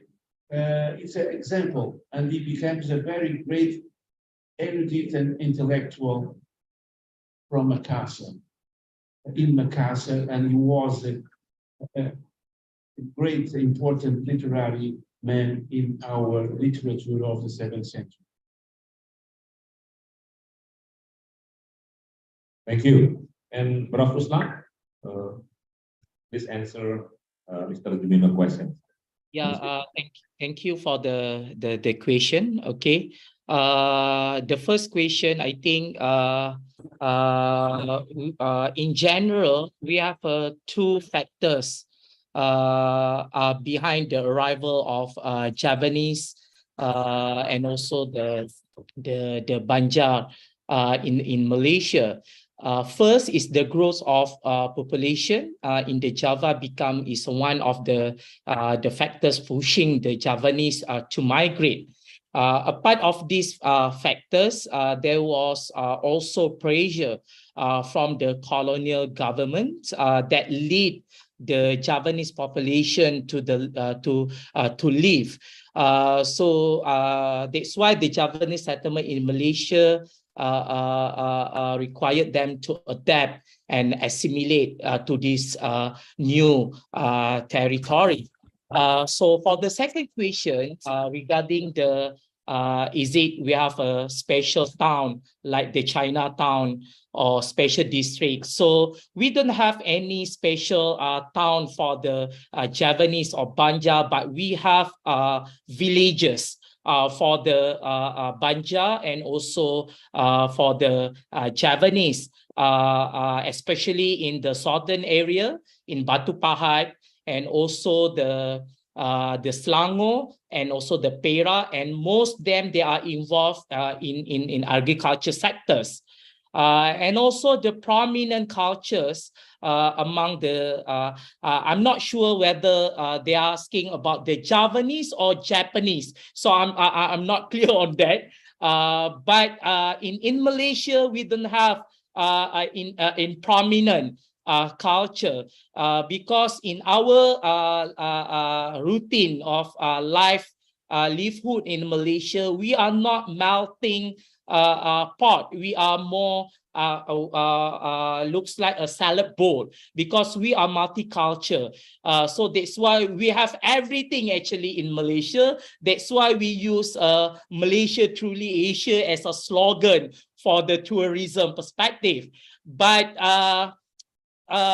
in terms of the changes in the culture perspective, yes, we have some of the cultures already changed because of the modernization, or maybe because of the times, you know, and the influence by the modernization. So that's why the what we call the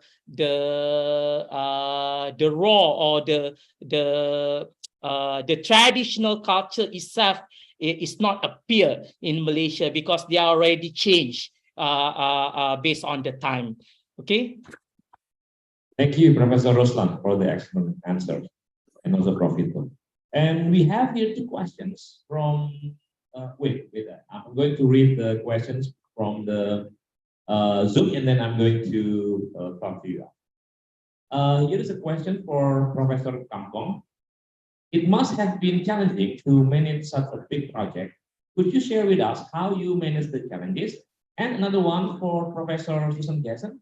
Would you share some do's and don'ts for a junior researcher when collaborating with a senior researcher? Before the two of you answer the question, I'm going to give an opportunity for the participant here to ask questions. You can Sarah and we have another question from the participant here. So two great questions from Eta F. Nurul Hadi, and now we have another one participant here.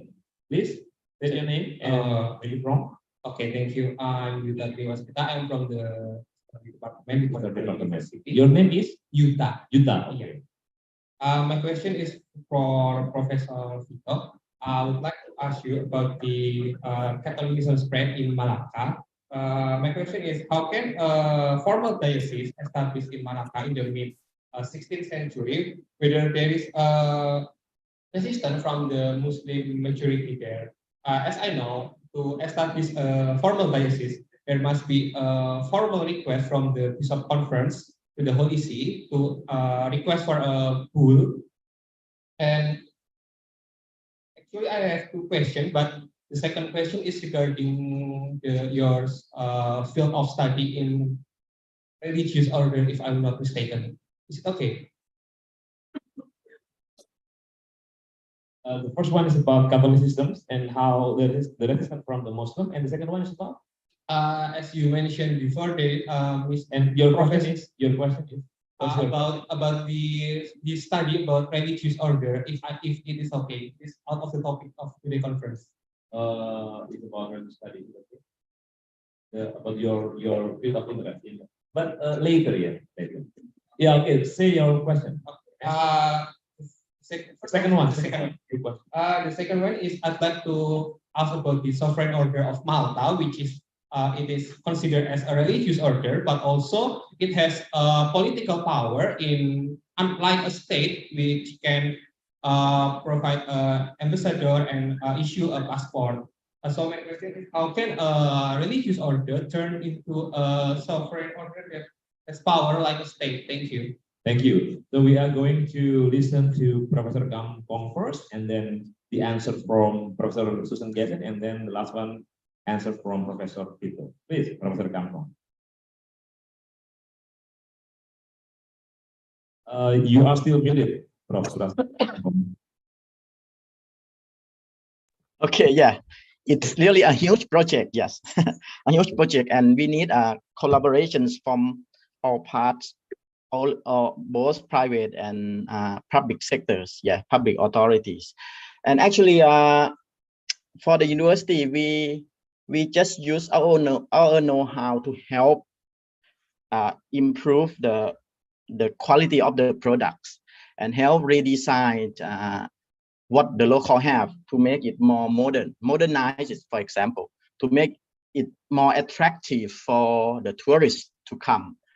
And actually, we got help from the local authorities a lot.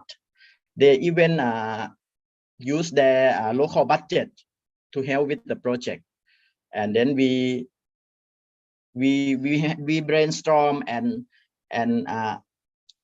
share and give some authorities to work by themselves with the local people, and the university just help redesigning the things for them. So it's a hard work. Yeah, we have been working for, let's say, about 3 or 4 years now, and it's become very successful. If everyone help, it can be done. I think it particularly the budget. We need the budget and collaboration and from all parts, all sectors. It can be done. Okay. Thank you. Yes, budget is very important. Yeah. Please. Budget, yes. Susan, you may answer the question. Oh, lovely. Thank you. So the do's are, do ask, do be polite about when you do ask, and be flexible, and remember that that everybody's busy, and don't assume that they'll know all the answers to all the questions, and don't assume that they will be able to meet you and acquiesce to all of your wishes, but they may be able to help you to find the right people to assist you in the work that or the questions that you have. So those would be my do's and don'ts. Thank you. Thank you, Prof. Susan. And now, Prof. Tito. Well, it's a big issue about the questions concerning to the Catholic hierarchy, for example. Malacca corresponds to a project of military conquest, 1511. At the same time that Islam was spreading in Southeast Asia. Some authors, they talk about a race between Islam and Christianism, Catholic. If we see this from a European perspective, well, the history still to be the same. But we have to analyze this, of course, in Asian, Southeast Asian perspective, a different point of view. The Portuguese, they settled in Malacca with the same purpose of what they were doing in Goa. They put there a bishop, they put there the religious orders, they put there. I will try to answer the whole of your questions in one response. And at the same time, they extend to Malacca the branch of the Holy Inquisition. Inquisition was a court, a tribunal based in Rome, always the same problem. The hierarchy always centralized in a figure, in a man so far away from here, seated in a throne in Rome, a white man, yes, ruling the Christians, the Catholics all over the world, thinking in Latin, an old time language, with the European, of course, perspective, not so much interested in this court about how the Malays, for example, how the Japanese, how the Thai people, and so think about the Christianity. For many people here, when the Islam arrived, for many people, the Christians, they seem to be invaders, crusades. They have a project of a spiritual conquest. Many religious orders settled in Malacca, they had this project, spiritual conquest. It seems a term, I will quote from Middle Ages, we don't have salvation outside of the church. So they consider the non-Christians as pagans, infidels. Even if they believe in God, like Muslims, even the Reformed Christians, the Protestants, like the Dutch, even the Christians of the east of Europe, the Byzantines, Orthodox in Russia, Ukraine, Romania, and so on, Buddhists, for the Christians in a medieval concept, everybody who don't believe in God, the God of Rome, it's not safe. They will go to the hell. Sorry, but it was the concept, the main idea. And they impose these religious orders, the Dominicans, the lords, the landlords, for example, of the island of Solor, of Flores. You will find the Christianism and Catholicism a little bit different in Nusa Tenggara East. the former Portuguese areas of missionation, more linked with this kind of projects conducted by the Dominicans. The Dominicans, they were the priests of the Inquisition, and you can make the mathematics. And we have a different project that will appear in Southeast Asia, from Malacca, from India, from Europe, with more success, the Jesuits and the accommodation project. What is the accommodation project? Well, they came to Asia before they came, they study and they learn about Asia. For example, they came to Malacca, they came to Maluku, Sulawesi. They will study primarily language, culture. They spend many years, like Matteo Ricci, Lei Macau did in Macau, in south of China. They draw sketches and maps about the region, and they, before they begin to missionate, they study. And they, for example, they will pray, and they will try to preach in Malay, in the language of the region, differently than the Dominicans, for example. And this creates a shock, a disputation, a dispute between those conceptions with the control of an Inquisition.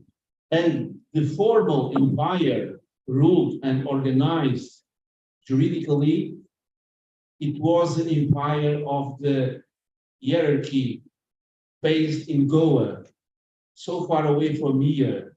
Goa, it's nearest Banda Aceh than, for example, the center of the archipelago.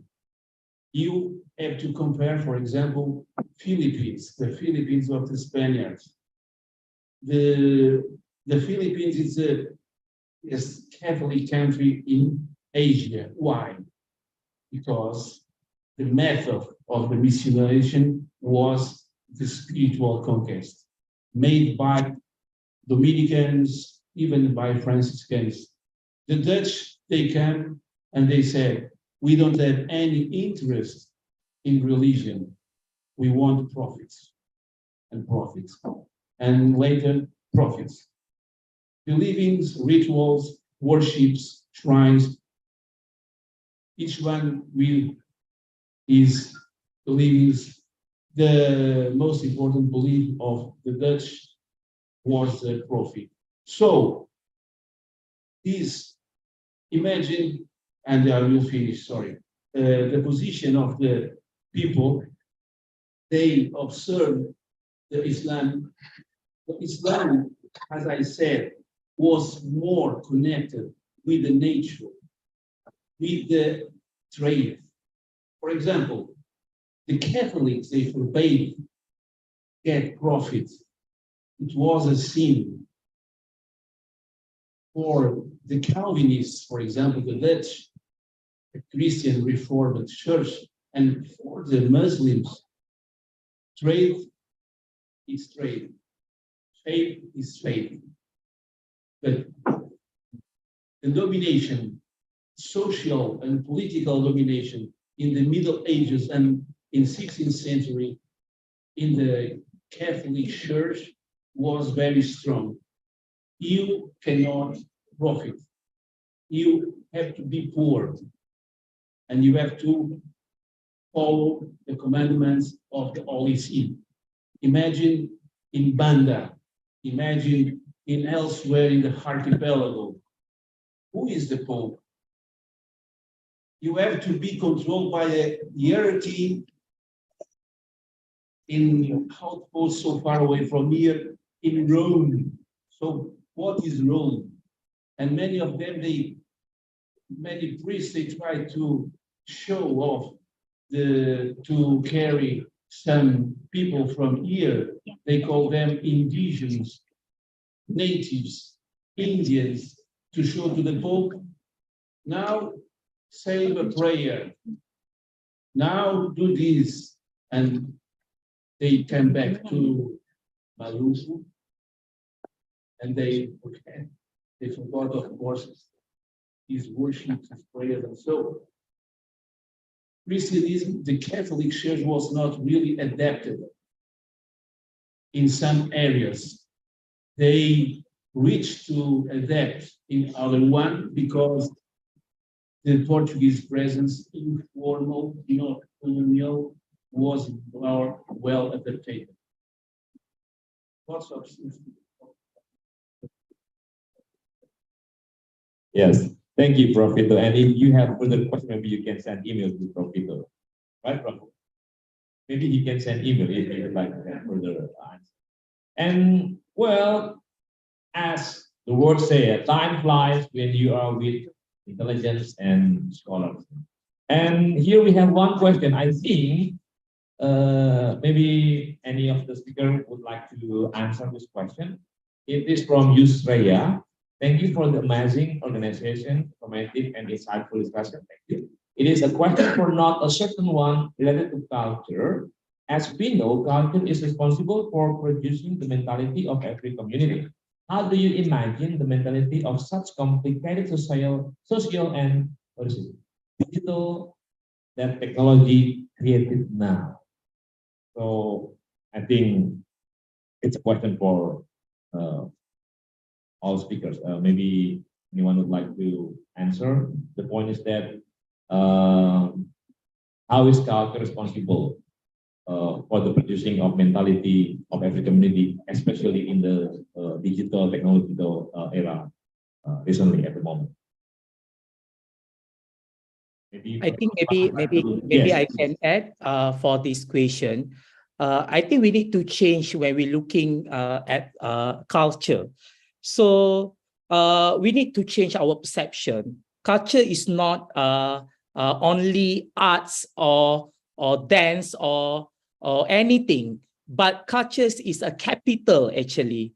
So we can use culture as a capital to enhance our social economics, you know, to leverage our lifestyle or everything. So that's why we can use culture as a capital to develop the economics, to develop the sources of anything. So this is how we need to change our mind rather than looking culture as a preservation, looking culture as a arts. We need to produce culture as a capital so that we can increase, we can create opportunity in terms of the socio-economy, in terms of job opportunity based on the culture.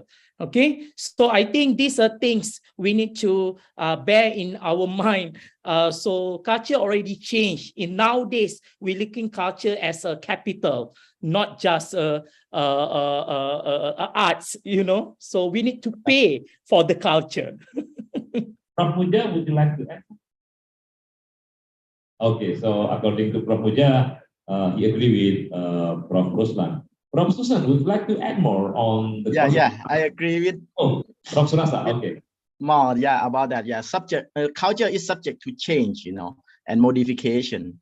We need to adapt what we have with the modern world and make the money from it for the local people. Yes, make the most of it. Yeah, it's a capital, as you have said. Yeah, okay. Thank you. Prof. Susan, would you like to add? Yes, I would just agree that my definition of culture, when I think of culture, is all about values and beliefs and shared understandings. And those are the things that help us to work together and to make the most of our society and to enhance all of those economic and social and cultural environments that we're in. And exactly as you've said, they are dynamic. And the culture that we may have needed 20 years ago is not the culture that we require in the next 5 years. And it's for us to work together and to understand what are the values that will give us the best benefit, the best quality of life, the most opportunities for our communities and our environments, that context of sustainability is probably the value that we have most had to get our heads around and say we value sustainability, and we value the sustainability of communities. And how can we do that? What are the things that we need to do to make that sustainability a reality for everybody? So wonderful, wonderful thoughts. Thank you so much. Excellent. Prof. Vito, would you like to add also on the topic of culture? No? Okay, so everyone here on the Zooms and here in the meeting room, it's been a very fruitful discussion. It's been a very insightful conference, and I believe that you all now are, enlightened. So may the force be with you, and thank you very much for the participation here. And we hope that we can meet again soon, in another opportunity. Thank you very much, Prof. Vito. Thank you, Prof. Surasa, Prof. Susan, Thank you. Prof. Rosman, and also Prof. Muja. And without all of the speakers, of course, we are not going to have this very, very good discussion. Thank you very much. Thank you. Bye-bye. Thank you, everybody. Bye-bye. Have a wonderful conference. Yeah. Bye-bye. Alam, would you like to say something here, Alam, at the closing for today's conference? Oh. Well, thank you. Thank you very much. So please give one more big round of applause to our great moderators and presenters for today's sessions. So it's really brilliant ideas that integrating cultural perspective into development policies and practices is essential to achieving holistic and sustainable development. Okay, today our committee member will present the speakers for today's session, Token of Love and Souvenirs as a memento of this remarkable event. So these tokens symbolize our appreciation for your active participations and dedications to the advancement of knowledge and understanding in the fields of cultures and sustainable development. So please come forward for speakers, Victor and Prof. Muja.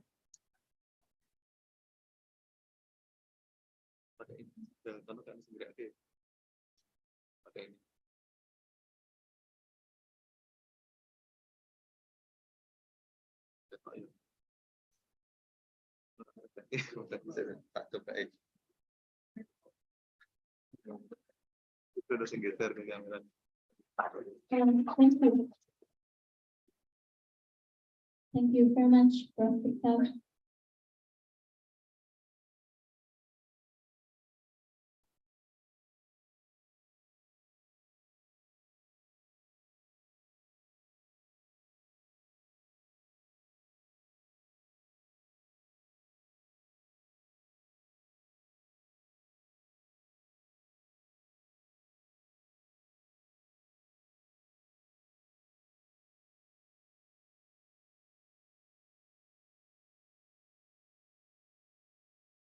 Ladies and gentlemen, I would like to give information. It's now the end of our session for the keynote sessions. It's time for parallel sessions. The participation we have received the day one presentation schedule on their assigned moderators. Kindly proceed to your respective rooms as indicated in the rundown. It was provided by the committee, so all of you can see the schedule. The committee has efficiently organized the room assignment to ensure the smooth flow of discussion and the presentation. So please make your way to the assigned rooms promptly to start the engaging session. But before that, I know that you are now hungry. It's time for you to have a lunch. The committee have provided in the restaurant. It's located nearby the lobby, so you can bring on your belonging because we'll arrange this room into the parallel session one.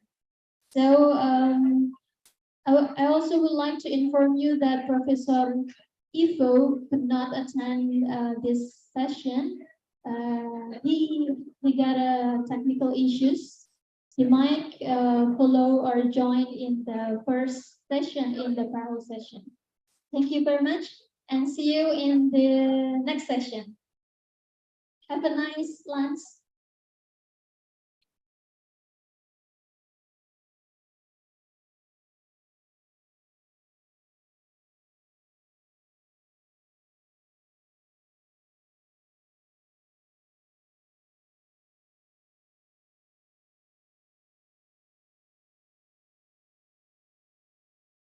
For the participants who are interested to join the panel session in other rooms, so please just join if you're not having a presentation for today's session. So feel free to join. Thank you.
Audio.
Cek audio Zoom.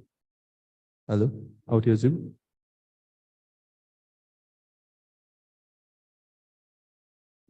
Rada ngemah. Ngene, gemah. Ora ala? Ngemah. Ah, nek Zoom e. Nek Zoom e gemah. Cek.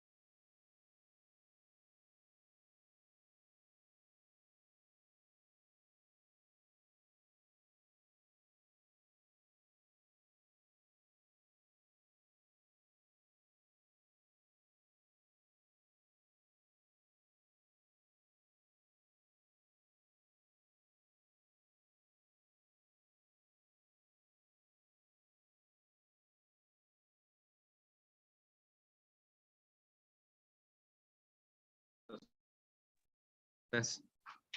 Tes.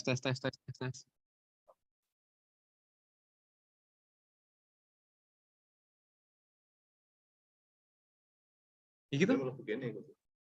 Timur.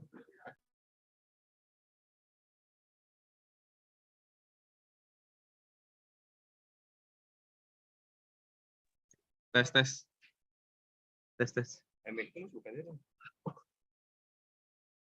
Wes sih, bener. Apa sih sistem? Jenis melaku. Melaku. Jujur melaku. Melaku banter banget.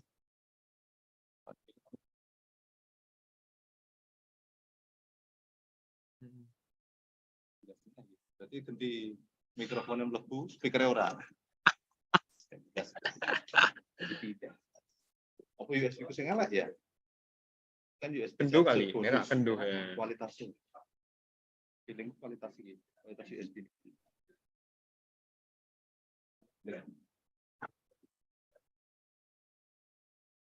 Betul. Anu, bubut. Bapak isor ayo gue nih. Bapak Lepasan gue. Bisa ambrek. Ambrek pira 10. Si Timo tambah telung piro? 8 sih. 8 tambah siji loro 6 8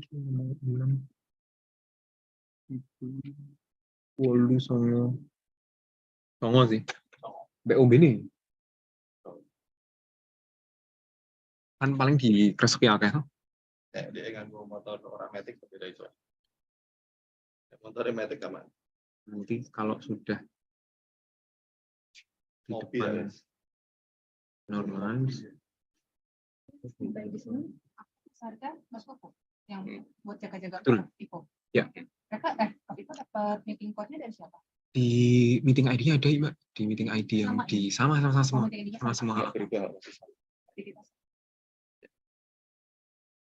Di sini sih jagain ruang ini. Oke.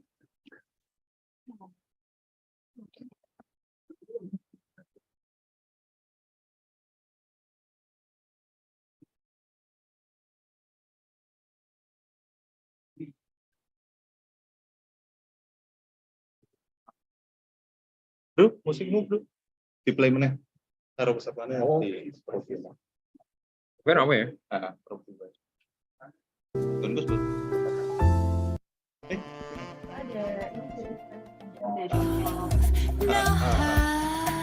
To let our happiness be free. Love can sing its tune.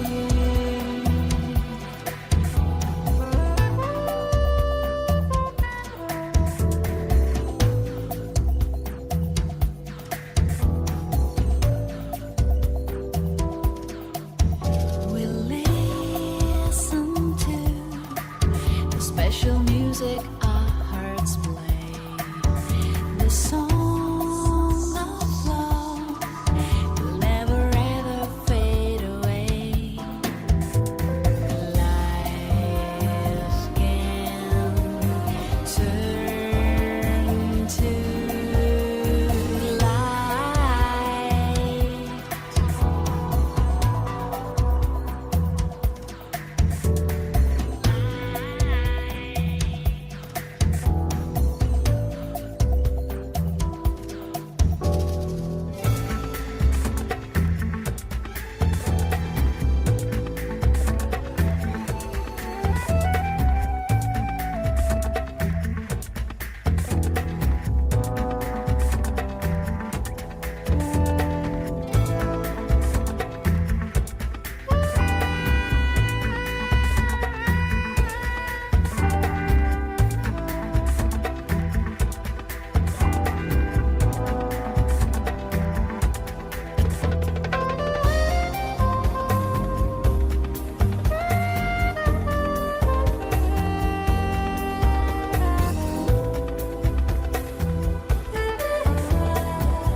I hear the sound of your voice, you're still with me. You're let right now, love and happiness be free. And that's for sure, we can share our silent dreams.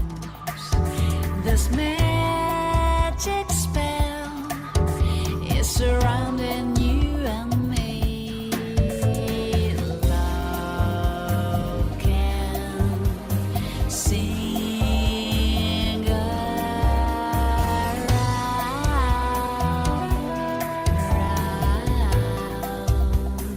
It sings around. Love is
Them that sky shall get.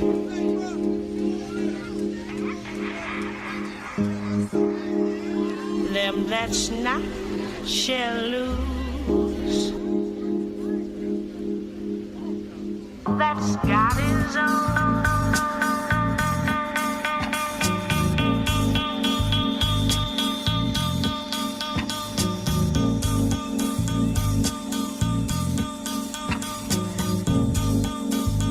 They don't come no more. Them that sky shall get.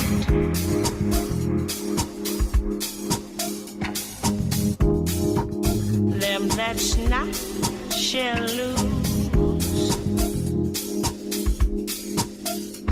That's got his own.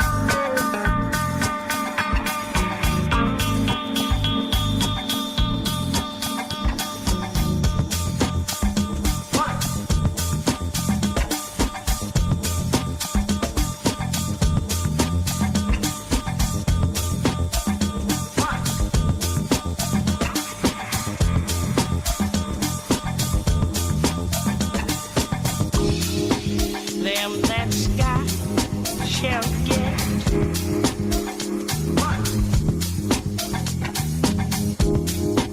Them that's not shall lose.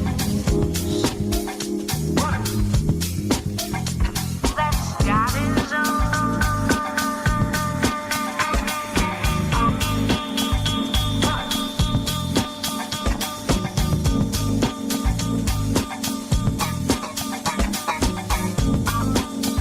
They don't come no more.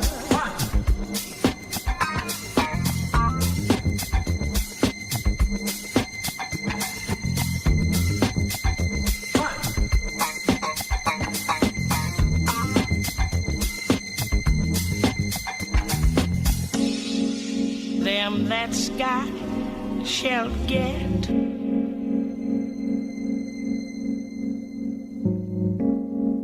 Them that's not shall lose. That's got his own.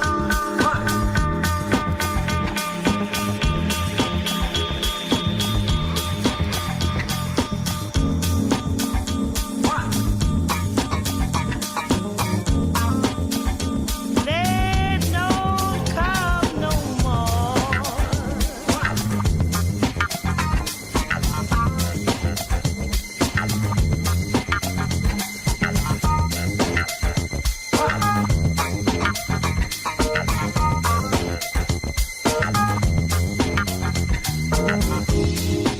Them that sky shall get.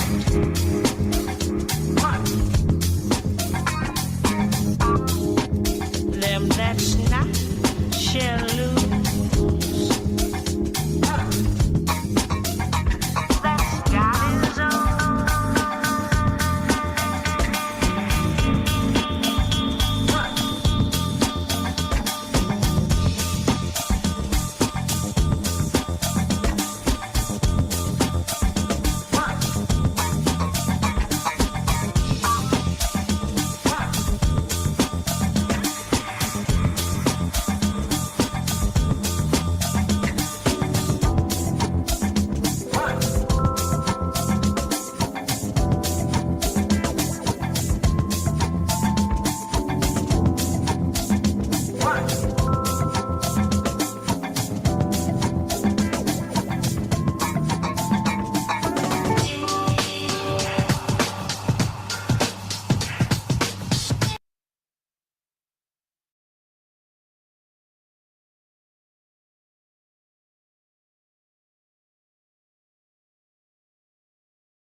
Please come to the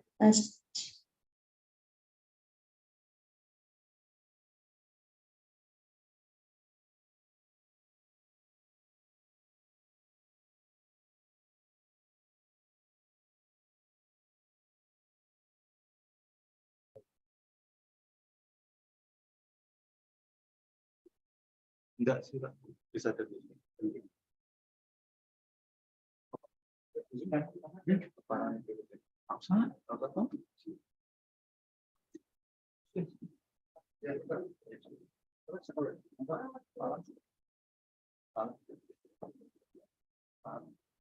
Paparannya nggak perlu ditampilkan di sini.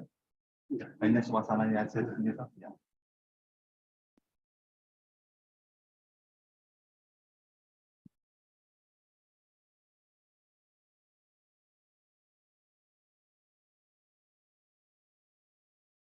Once again, calling for Mr. Dr. Soekarjo Waluyo M.Hum, Mr. Harpin Nopiandi Purusan, and Mr. Ilham Ibnu Hakim. Please come to the stage.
Assalamualaikum warahmatullahi wabarakatuh.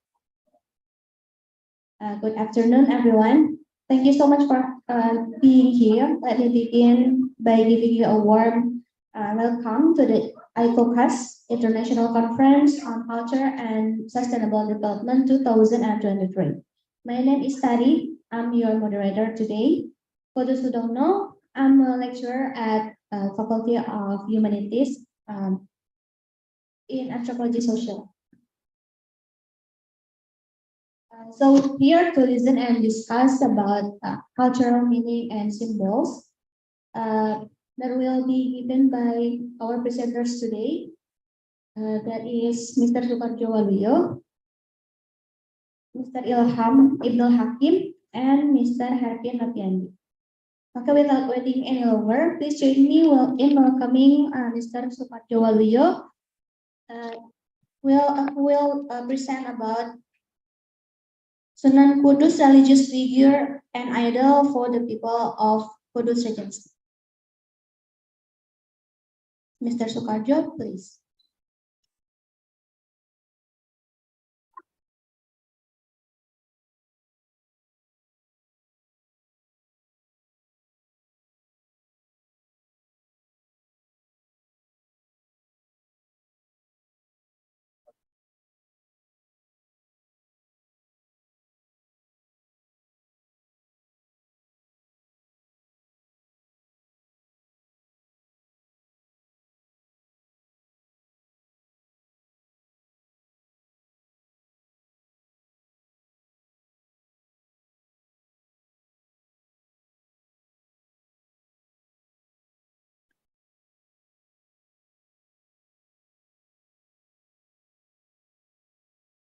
Okay, thanks, Ms. Tari.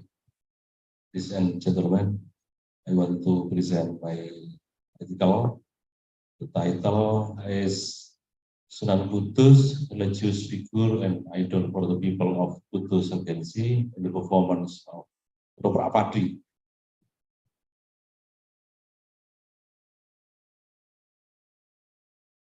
It's on law number 12 of 2008 concerning regional government. The issue of locality has become a subject that has received a lot of discussion.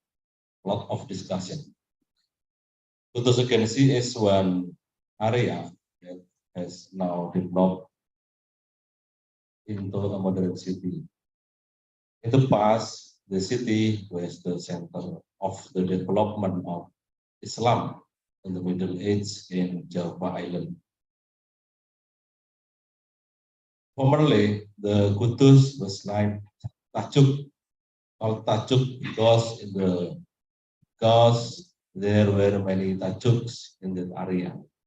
Tajuk is a prayer place for Hindus, and Sunan Kudus is an important figure as a preacher of Islam in Kudus and Mustal Java. Was conducted between January until Agustus 2023. The data in this study is the researchers documentation from the beberapa states with the story of Suryoto Brunta, Aryo Penangsan Lain,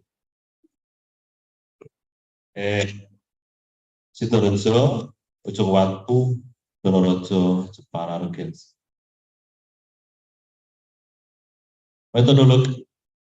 The study uses ethnographic methods that relate to efforts to see the social culture context.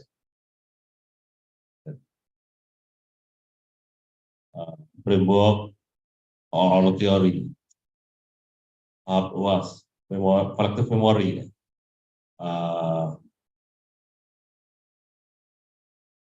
Reconstruction of the past in present nuances.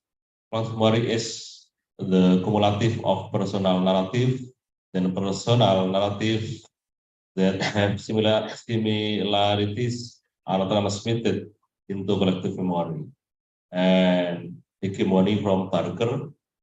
Barker suggests the hegemony can be understood in terms of strategies in which the view of reality and power of rising social groups are maintained. Hegemony needs to be one back and constantly negotiation.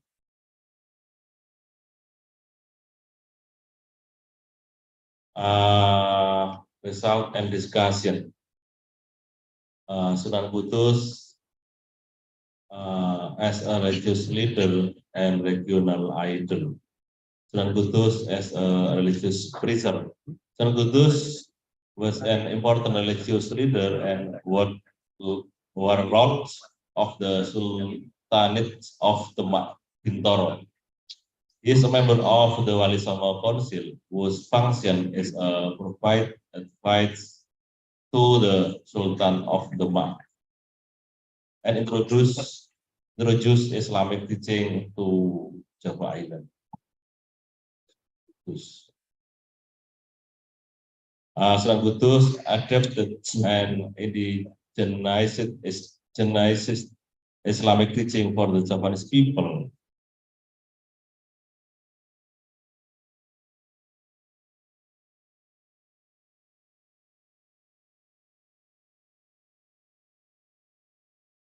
And the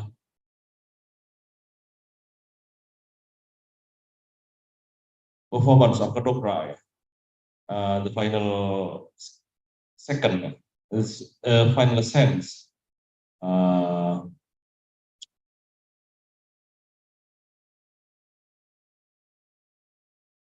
The performance and With Sunan Kudus wise message and prayer so that the livelihood of the people participating in the performance would always receive health, smooth, sustenance, abundant prosperity and good of spring and devoted heritage. And conclusion, Sunan Kudus is an influential preacher of Islamic faith in Kudus and Muslim Java. Second, Sunan Kudus is a defender for anyone in Australian life. Thank you, Ms. Tari.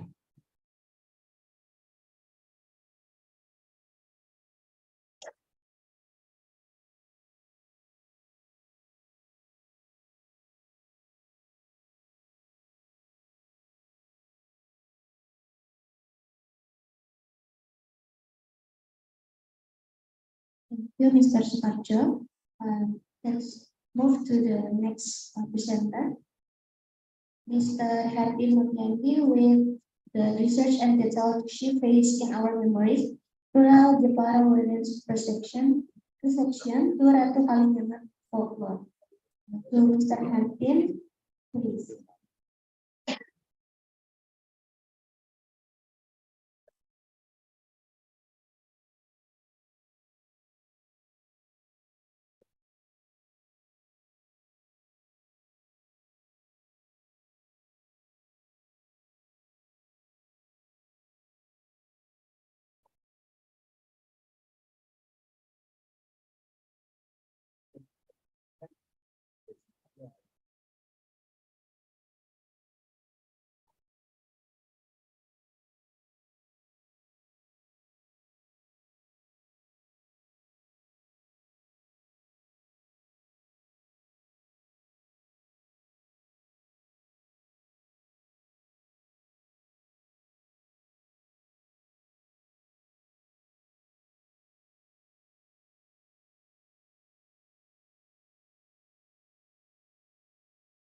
Assalamualaikum warahmatullahi wabarakatuh. Everyone, glad to be here to become part of the International Conference on Culture and Sustainable Development. Before I start my presentation, allow me to introduce myself. My name is Harvey Mulyandi. I'm from the Ocean Literature Program, Faculty of Humanity, Universitas Diponegoro Semarang. I would like to share about my results, research result in Jepara, which is entitled with Sea Fates in Our Memories, Rural Jepara Women's Perception to Ratu Kalimantan Folklore.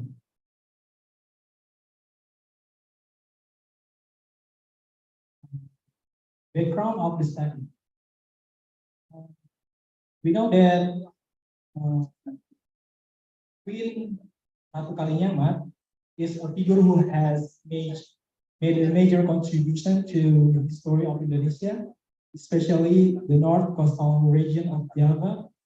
And we know also that the Queen Ratu Kalimantan also has an important position in Indonesian studies. Up to this point, research on Ratu Kalimantan has emphasized in 6 points. The first one, research on spiritual dimension of Ratu Kalimantan, and there are also the second emphasize a study on the rhetoric and exotical aspect of Ratu Kalimantan. The third one, the study on the impact of Ratu Kalimantan to social economical development of Jepara. And there are also another emphasize until fifth, that's it. But based on the 6th trend above, it can be seen that there is no research that examine the perception of rural Jepara women toward the figure of Ratu Kalimantan. So this study aims to fill in the gaps in previous research by focusing on how rural Jepara women perceive the figure of Ratu Kalimantan. This research rely on based on the assumption that the lack of public understanding of Ratu Kalinyamat is due to the lack of institutionalization of the transmission of the Ratu Kalinyamat folklore and another formal cultural form.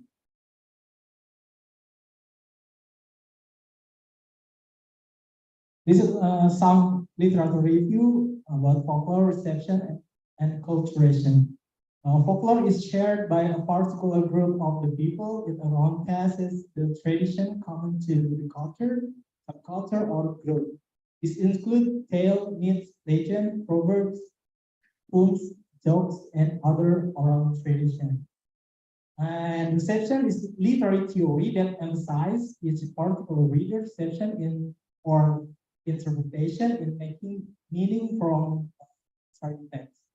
And the last one, enculturation is the process by which people learn the dynamic of the surrounding culture and acquire values and norms appropriate or necessary to the culture and its worldview.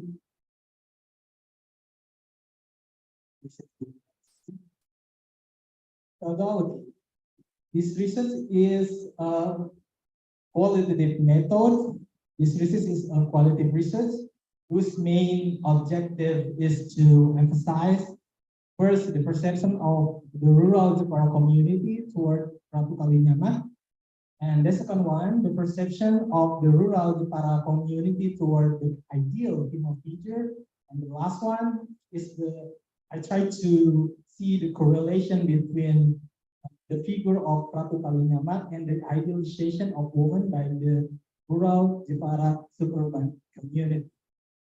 To answer these three research questions, I use in-depth interview to collect my research data.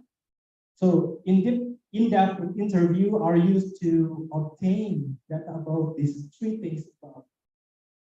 Interview were conducted with 12 women, which is representing the three different ages and the level of education, from teenager, elder, and middle ages, and also from elementary school to secondary and to higher education level.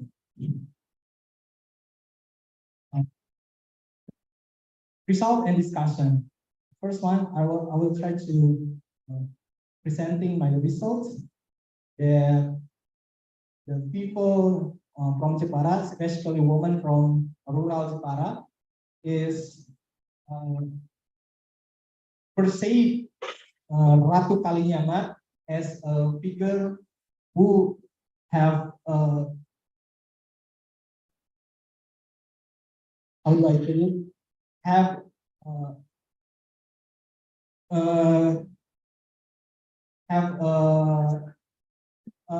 beautiful aspect. A female respondent in Teluk Awur, as my respondent, admit that they only knew that Ratu Kalinyamat was a beautiful woman who has beauty was well known everywhere. So I use people from Jepara, especially women from the Teluk Awur, because the people from that region can representing the rural Jepara women community. Siti Zulaiha, 22 years old, say that I only know Ratu Kalinyamat is a beautiful queen. Many of my generation do not know Queen Kalinyamat. It's a popular story among my parents or older. Thank you, 20 years old. Another data I have, I know that Queen Kalinyamat through the parades held in Kota Jepara. Amida, 14 years old. And there are also data about what a female figure that is become a role model for a woman from Jepara. When it comes to inspiration, I am more inspired by R.A. Kartini because there are cartoon museum and on Artist Day, there is also a requirement to wear traditional clothes for school children. I often use a role model and ask for opinions or guidance. So, from this result, we can discuss the great figure of Ratu Kalinyamat was in fact not internalized as a role model for Jepara women. Although Ratu Kalinyamat has great potential to become an inspiration for women, especially in Jepara, in fact, the figure of Ratu Kalinyamat not internalized as a model or Jepara women.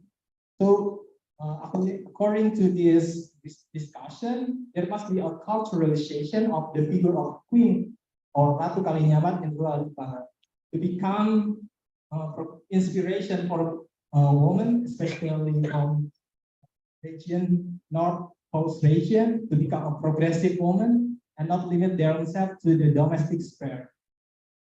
So the conclusion from my presentation is the folklore of Ratu Kalinyamat has been demobilized among women in Jepara, which is the cultural domain of Ratu Kalinyamat.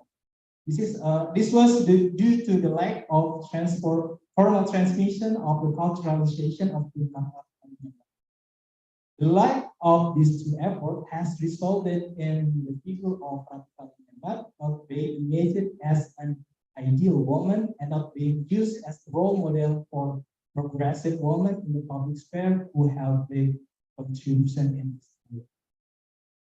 This, Thank you, Mr. Hakim. And next, to the next presenter, Mr. Ilham Hakim, who will give us the research about Imagine Lessons Manuscript Mapping of Social Affairs and Paradoxes in the Case of Museum Islam Nusantara. To Mr. Ilham Hakim, please welcome.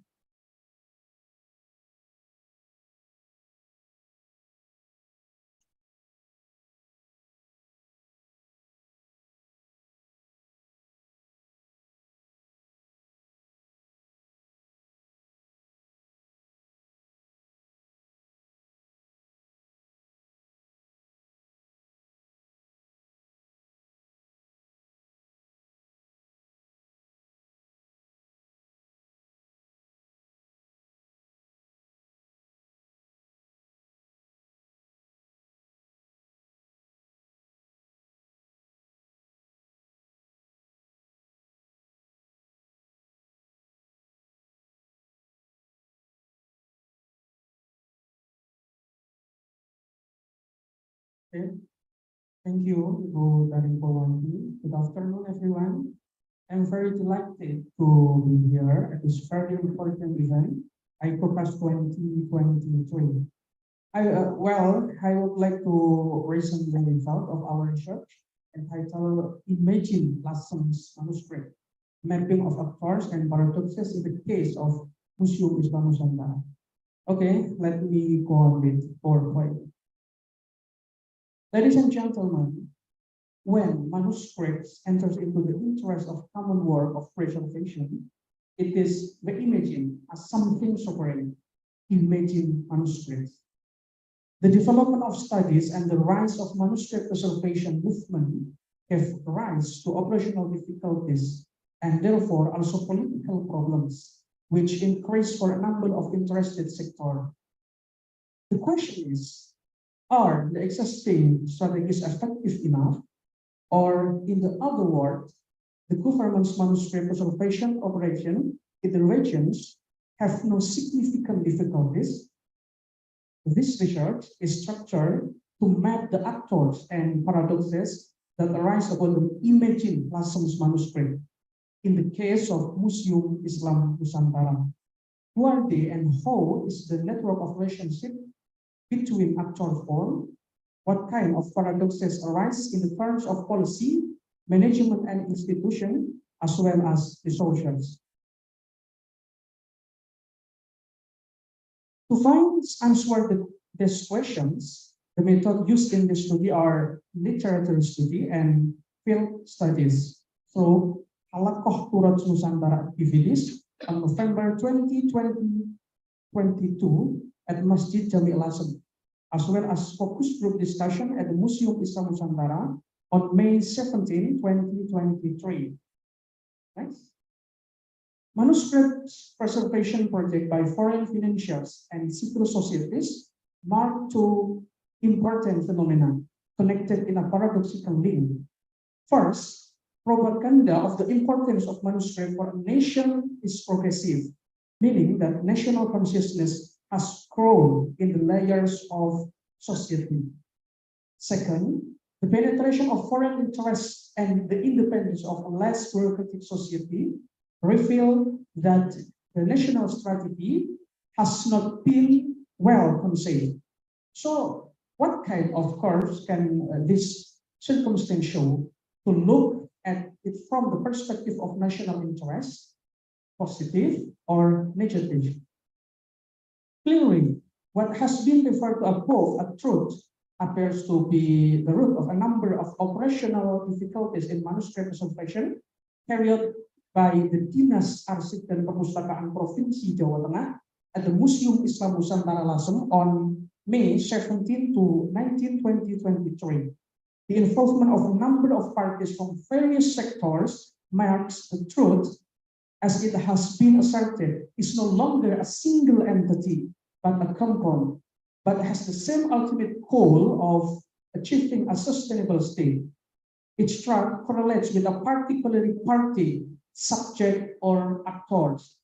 And in that correlation, it tends to decline, defame, and confirm as a unilateral rule of the game. The tendency has broken into interpretation because of how it was discovered. When the manuscript reached the hand of the parties with different tracks, it becomes varied. The varied pattern itself brings the manuscript to an abstract sense. So, when manuscripts goes into the interest of common work of preservation, it is reimagined as sovereign. Next.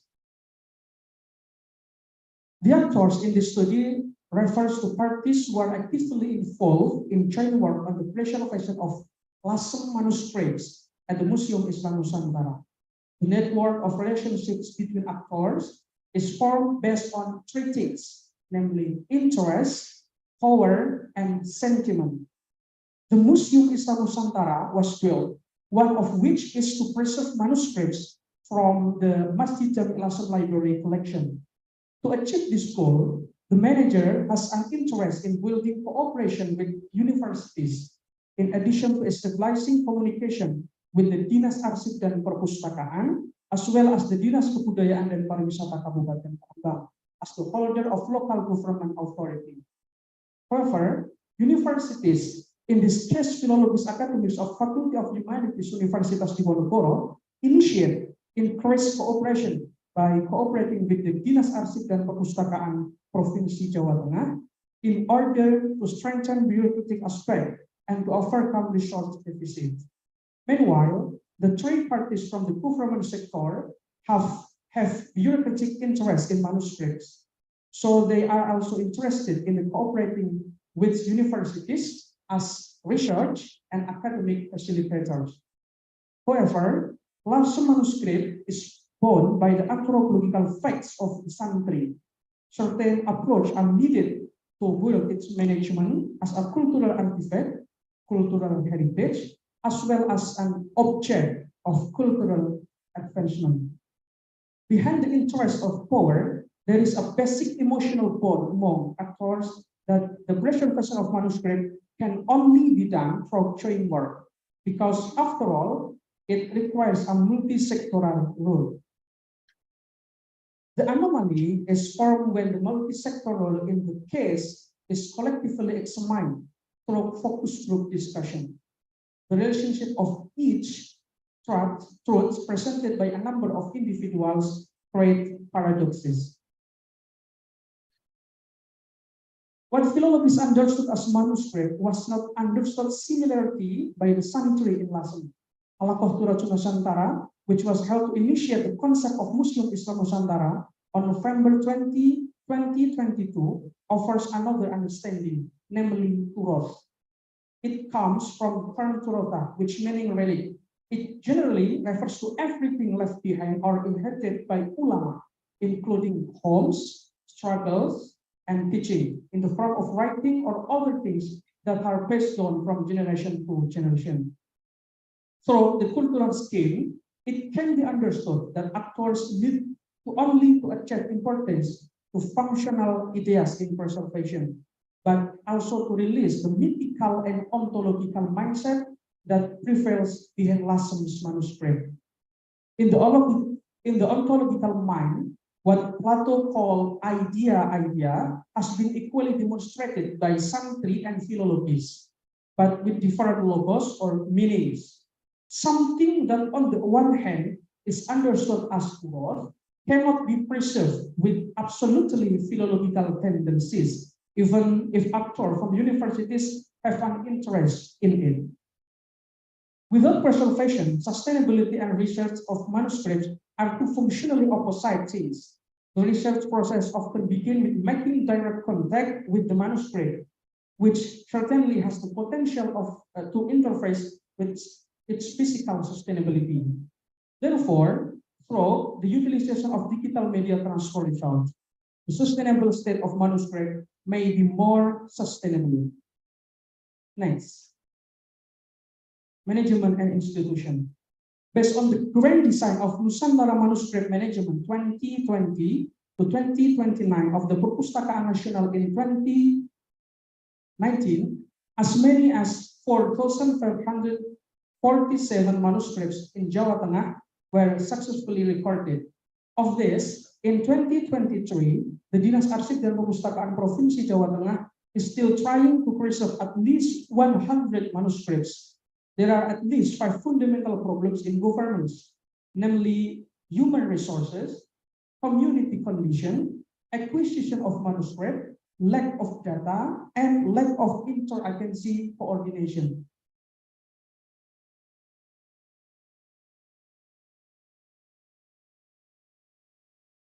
The Dinas Arsip dan Perpustakaan Kabupaten Rembang is bureaucratically the local government authority with a direct interest in the preservation of Lassem manuscript. However, the needs of man and machine aspect for law can only be met through a cooperation mechanism.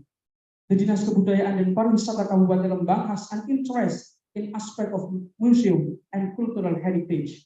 They provide archaeologists, but to further the interest of manuscript study, it is necessary to cooperate with philologists. Next to conclusion, please. The so-called truth appears to be the fruit of a number of operational difficulties in manuscript preservation period at the Museum Islam Nusantara Lasem on May 17 to 19, 2023. The involvement of a number of parties from various sectors mark the truth is no longer a single entity. On the other hand, the network of relationship between actors is formed based on 3 things, namely interest, power, and sentiment. The relationship of each track presented by a number of individual actors creates paradox in terms of policy, management and institution, and resources. Well, ladies and gentlemen, that's the result of our research entitled Imagine Lasem Manuscript, a mapping of actors and paradoxes in the case of Museum Islam Nusantara. Hopefully useful, especially as reference for the preparation of policies and strategies for manuscript preservation in the future. Thank you very much. I return it to you. Thank you, Mr. Ilham Hakim, for sharing with us. Now we'll move to the next session, that is a question and answer session, and then we'll move to Mr. Professor Ivo's speech in the room. Okay, the question will be limited into 3 questions only. So if any of you have a question, please raise your hand and introduce yourself. Okay, please, Mr.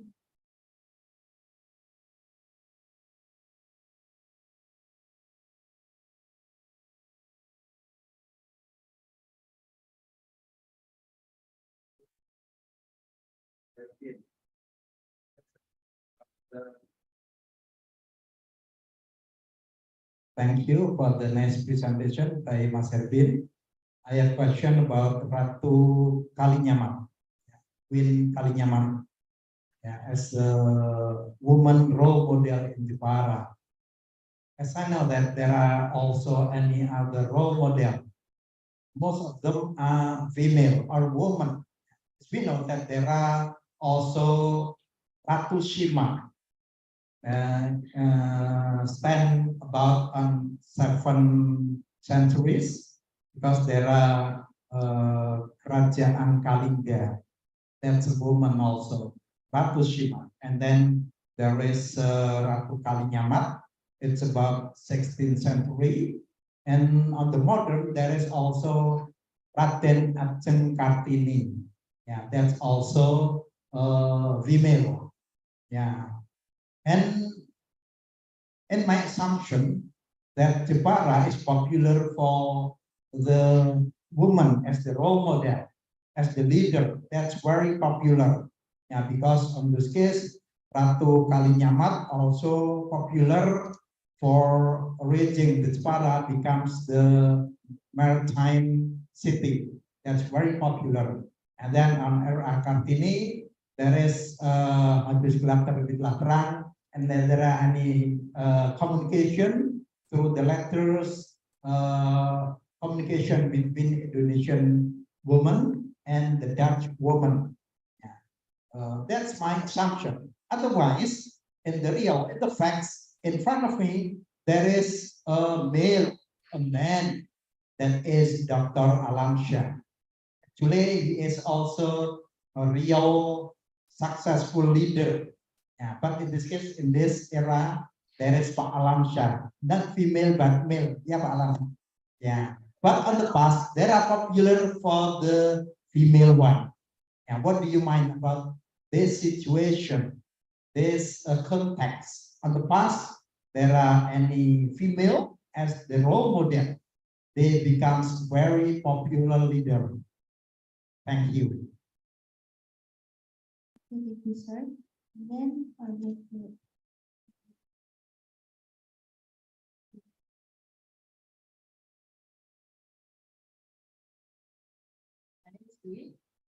just short questions for Hervin and Mas Hervin. It's very interesting, Pak Hervin, knowing that nowadays people are no longer understand who Ratu Kalinyamat is, despite the majestic history that still have. My question is actually on how it becomes like that. I mean, when we're talking about curriculums, when we're talking about whether the knowledge about Ratu Kalinyamat is given to the school, then the school kids should know about that. So is there any things that you can get from your study showing the sign that there hasn't been anything done to make the history of Ratu Kalinyamat perpetuated within the young generations? And for Mas Ilham, I was wondering whether the manuscript that you were explaining was actually similar to the manuscript that was normally studied by Santri. And because I believe in terms of Santri studying old manuscript, that's the best way to perceive the manuscript, not necessarily the books itself, not the physical evidence of the manuscript, but the knowledge and also the reproductions of the knowledge. I think that is a lot more important.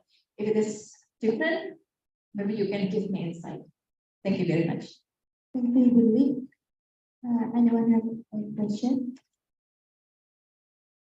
One last question. No one? Okay, to the presenters, please answer the question. First from Mr. Hervin Noviandi Khorasan, and then to Ham Ibrahim.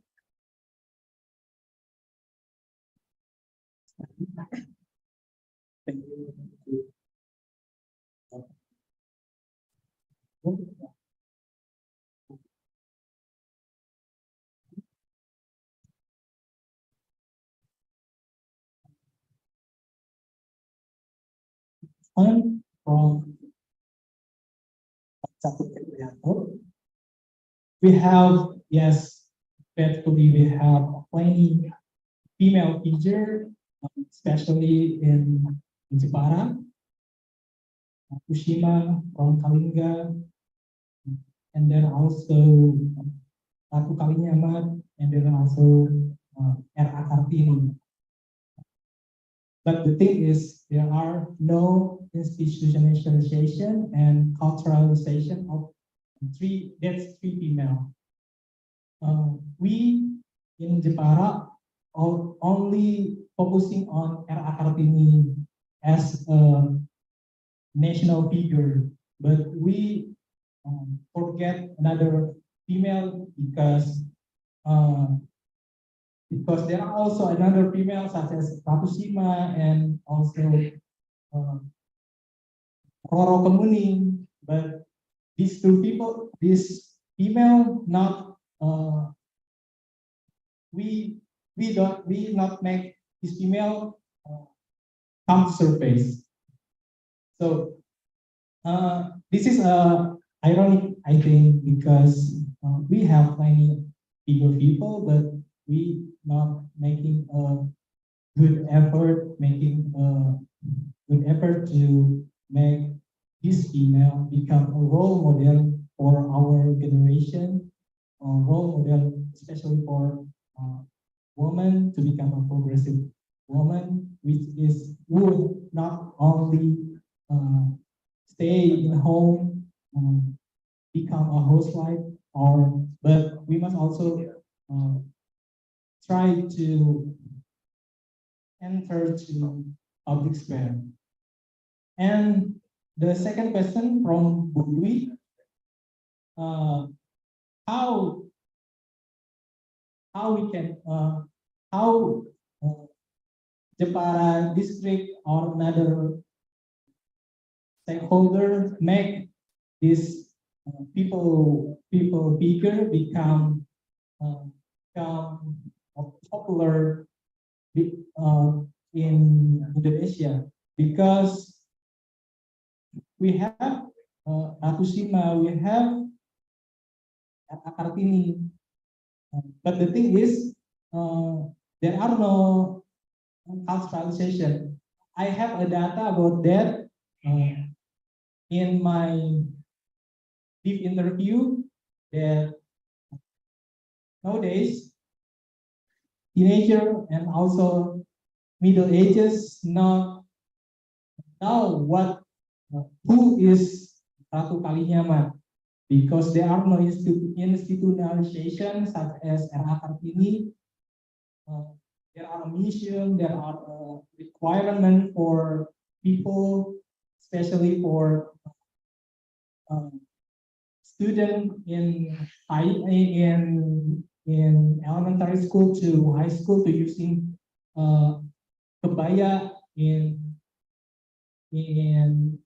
in that specific moment, but for Fukushima, which is have also great contribution to history, and also Roro Kuning, there is no effort to make these people come to surface as a role model for progressive women. I think that's for me. Thank you for your deep questions.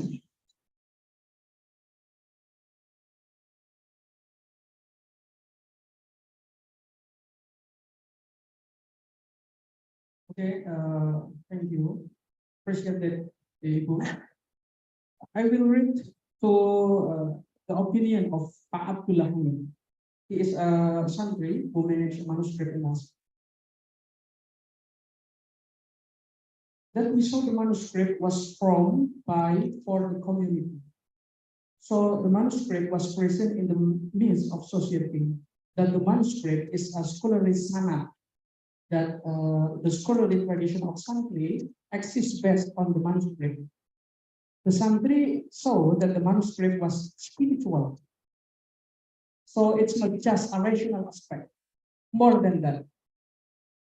we have a spiritual spirit to save and preserve manuscript. In that community, there is a local wisdom. For example, us. We understood from the beginning the price of material value is extraordinarily high, but we are not just material, structural. Can I do more than that? We are sanctuary. So care. We don't have to refuse to this. I take care. God willing, I get knowledge from the study. His blessing. I mean, the local wisdom of the community is high. So our approach to looking at the problem is not merely legal formal. It's not like that. Sorry, there are sets of local wisdom that must be considered. It's opinion from Pak Abdul Hamid.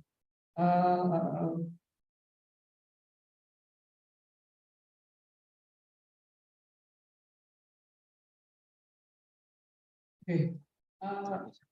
Philology is the opening door for the study of more complex manuscript content.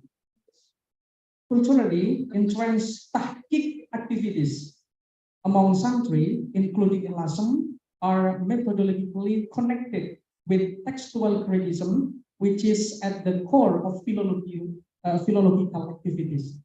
Because a work can be called finished tahqiq if it has the correct title, the correct name of the author, and can be accounted for the closeness of the text, to the version written by the author himself. It's the same in philology. I think enough. Thank you.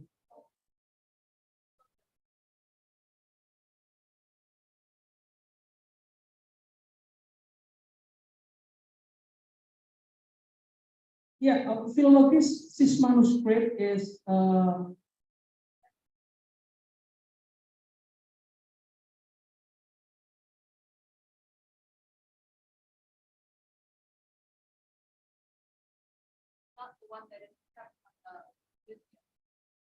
yeah, in Lasem case, it's showing in museum. It's not study activity. Yeah, in the case, yeah. Thank you. Okay, thank you for the presenters. Now we'll move to the next session. We'll have material from Professor Ivo Carnero de Souza. Wait, let me use my computer first.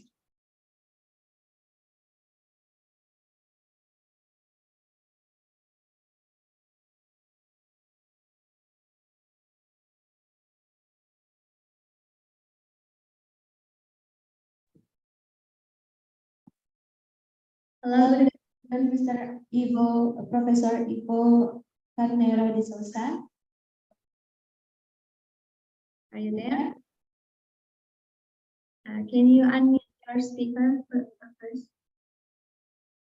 Sorry.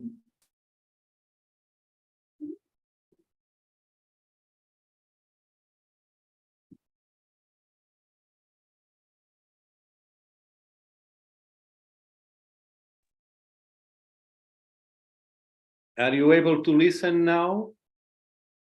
Yes, I can hear you. Yes, I'm hearing. Thank you.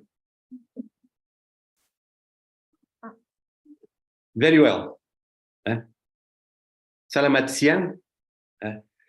I'm in the summer holidays in Portugal, in the center of Portugal, Tomar. As you know, I'm based in Macau, South China, the former Portuguese colony, and over to the People's Republic of China in 1999. I work in the Center for Portuguese Studies in the Polytechnic University of Macau. I'm going to share with you today 3 remarks, 2 images published in 1578, and finally, I will try to discuss an epistemological conclusion. I'm going to share a very simple PowerPoint that I hope that this doesn't trouble our our. Are you still listening? Yes. Very well. So my first remark is try to give a categorical epistemic understanding to the word culture, because it became a very essential word that is very abused in the practice of several sciences and research. And we need to understand what culture means and what are its main epistemic meanings.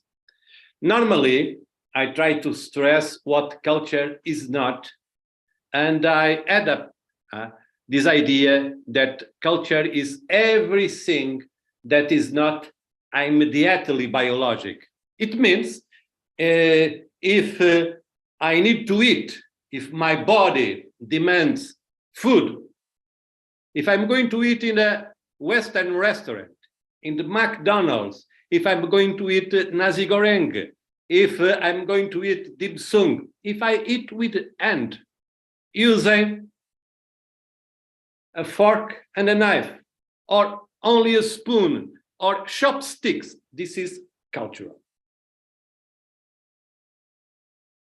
I have a disease. I have a pain. I'm sick. This is biologic. If I'm going to a Chinese doctor, or to a priest, or to a shaman, if I drink green tea or any other infusion for trying to cure the disease, this is cultural.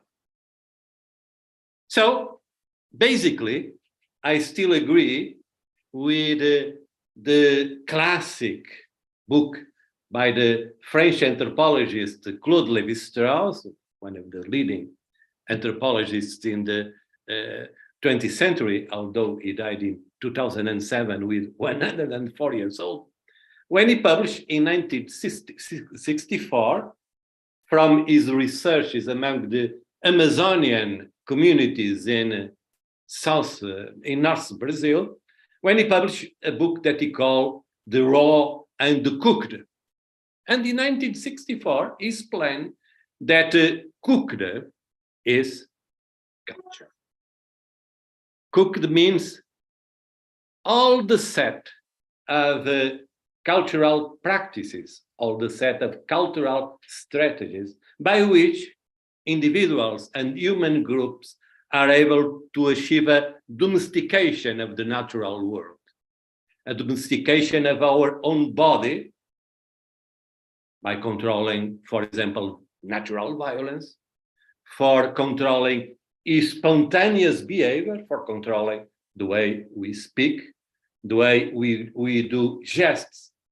And this domestication means also trying to achieve a long-term balance between human groups and landscapes.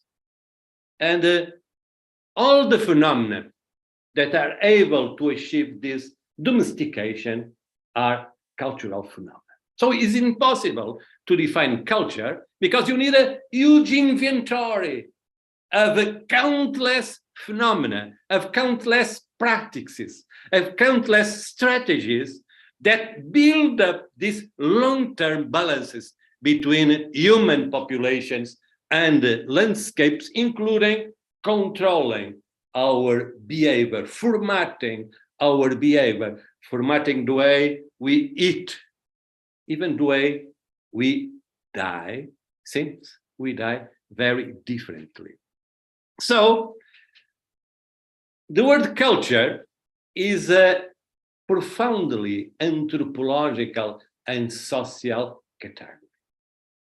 And my second remark is that in consequence, the word culture in singular is not really a good word for scientific research, for researching most of the human cultural phenomena, since what we really have is cultures in plural. And what we understand from cultures in plural is that you don't have bad or good cultures. You don't have civilized and barbarian cultures. You don't have moral or immoral cultures. What you have is different cultures. What you have is cultural diversity. So in scientific research, we can only use the word culture in plural as an adjective, cultural, that we spread in countless anthropological and social phenomena. And this has an immediate epistemological consequence, is that what we call culture is basically a transversal, a huge set of different phenomena and practice, but mainly appealing, demanding the research of social science, from anthropology, sociology, to linguistics, to history, since history nowadays is the set of social science studying the past. Culture is not able to build up scientific fields as, for example, cultural studies, a kind of a bric-a-brac puzzle of very different things. Culture is a major subject, a major object of social science. So, when we use a cultural diversity approach for studying cultures in plural, we need to have an interdisciplinary approach, since it's not enough to do cultural anthropology or cultural sociology or cultural history. You need an interdisciplinary approach, and to be able to have in our universities, in our research centers, the resources, the cooperation, able to build this interdisciplinary approach to all the cultural phenomena, practices, and strategies. The Nobel Prize in Physics, Murray Gell-Mann, was asked if social sciences are useful. Why do we study history, the past? Why do we study sociology or economics or anthropology? And he replied very wisely, saying, think how hard physics would be if particles could think. And this is a brilliant and very profound approach to what are cultures and cultural phenomena. These are phenomena that think. These are phenomena that produce knowledge, that produce practical, but also theoretical knowledge. This is not a matter of opinions, a matter of narrative descriptions, a matter of talking about. This is a very serious research field. Unfortunately, the mobilization of social sciences for studying cultures, cultural communities, cultural practices with a cultural diversity framework is not popular among research and among universities. Is not also popular among political decision makers. And if you go to the United Nations 17 goals for the 2030 goals for sustainable development. In the 17, you don't have a single one related with culture. Not a single one.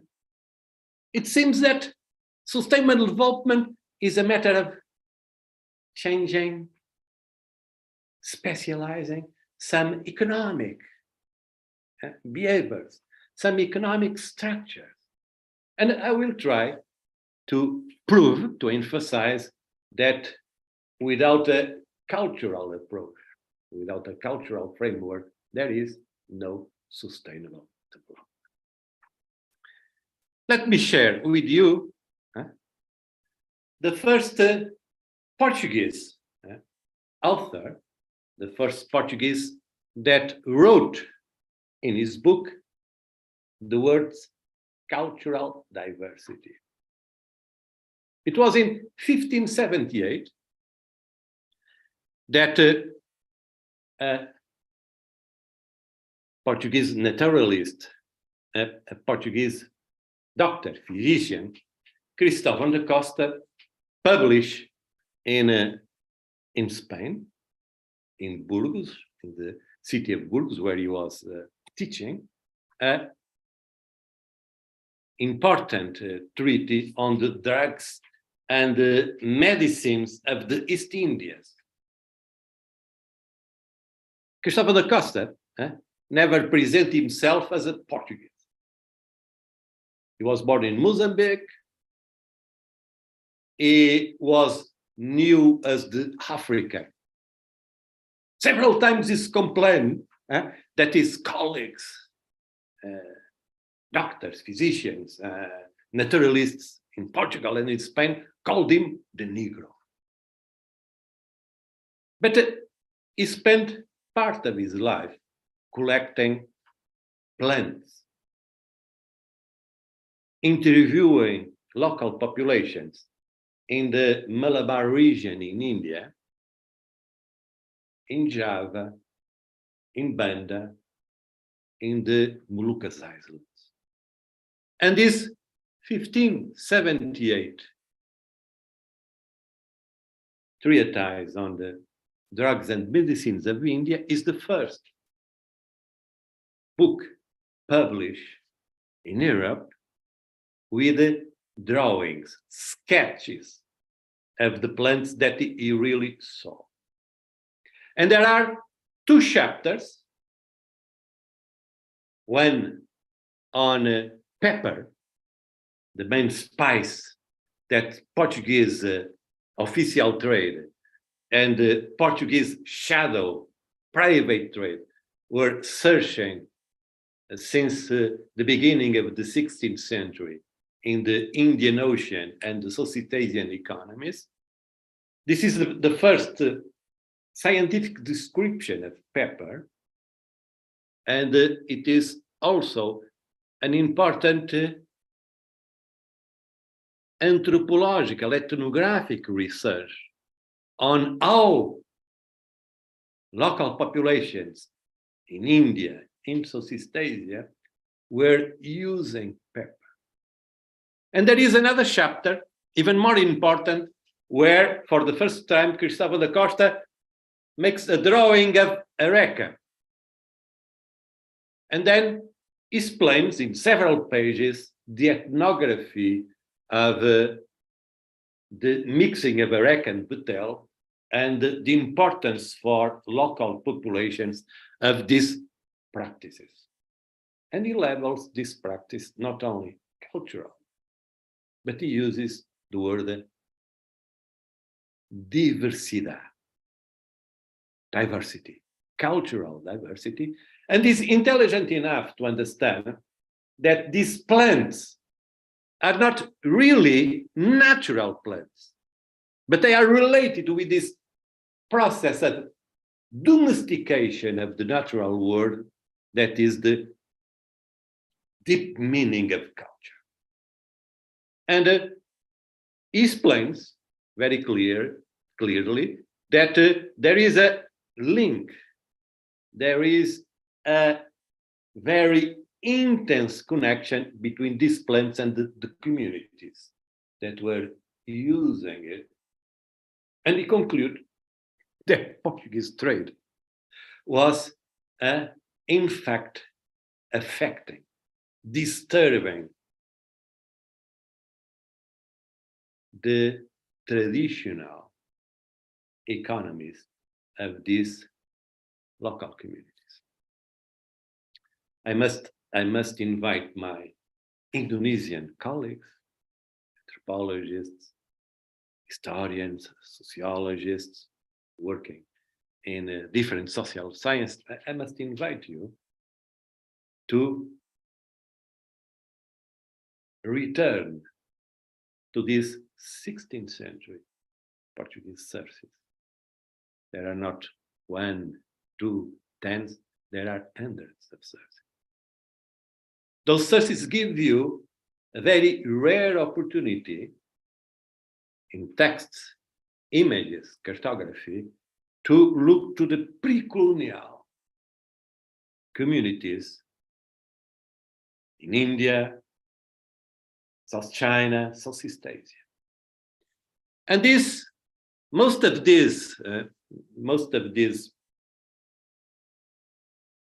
treatises, reports are still in manuscript. They were wrote by hundreds of different people. Some were not really ethnical Portuguese.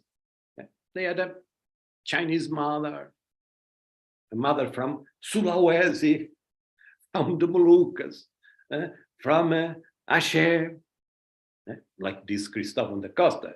Her mother was an African lady from Mozambique. And these Eurasian, Euro-Africans were very open to understand cultural diversity. They were very open to describe, to deeply describe, as in Clifford Gerst, this deep ethnographic description. They were able to describe all these pre-colonial communities, economies, traditional ways of producing, of eating, of organizing societies. And you need these texts. We should have an international program, an international project for translating, in Bahasa Indonesia all these texts, and inviting new researchers, young researchers, to use these texts for understanding and to be even prouder of the pre-colonial cultural practices that were balancing populations and landscapes without destroying the planet. Our planet is boiling nowadays, and it seems that very few care about it. My third remark comes directly from Cristóvão da Costa images, since for really researching culture, cultural diversity, cultural practices, sciences, social sciences, our universities, our research institutions need nowadays to criticize and to avoid all the post-fashions that in the last decades were installed in our universities and the research institutions, like postmodernism, post-structuralism, post-colonialism, post-processualism. Normally, I don't agree with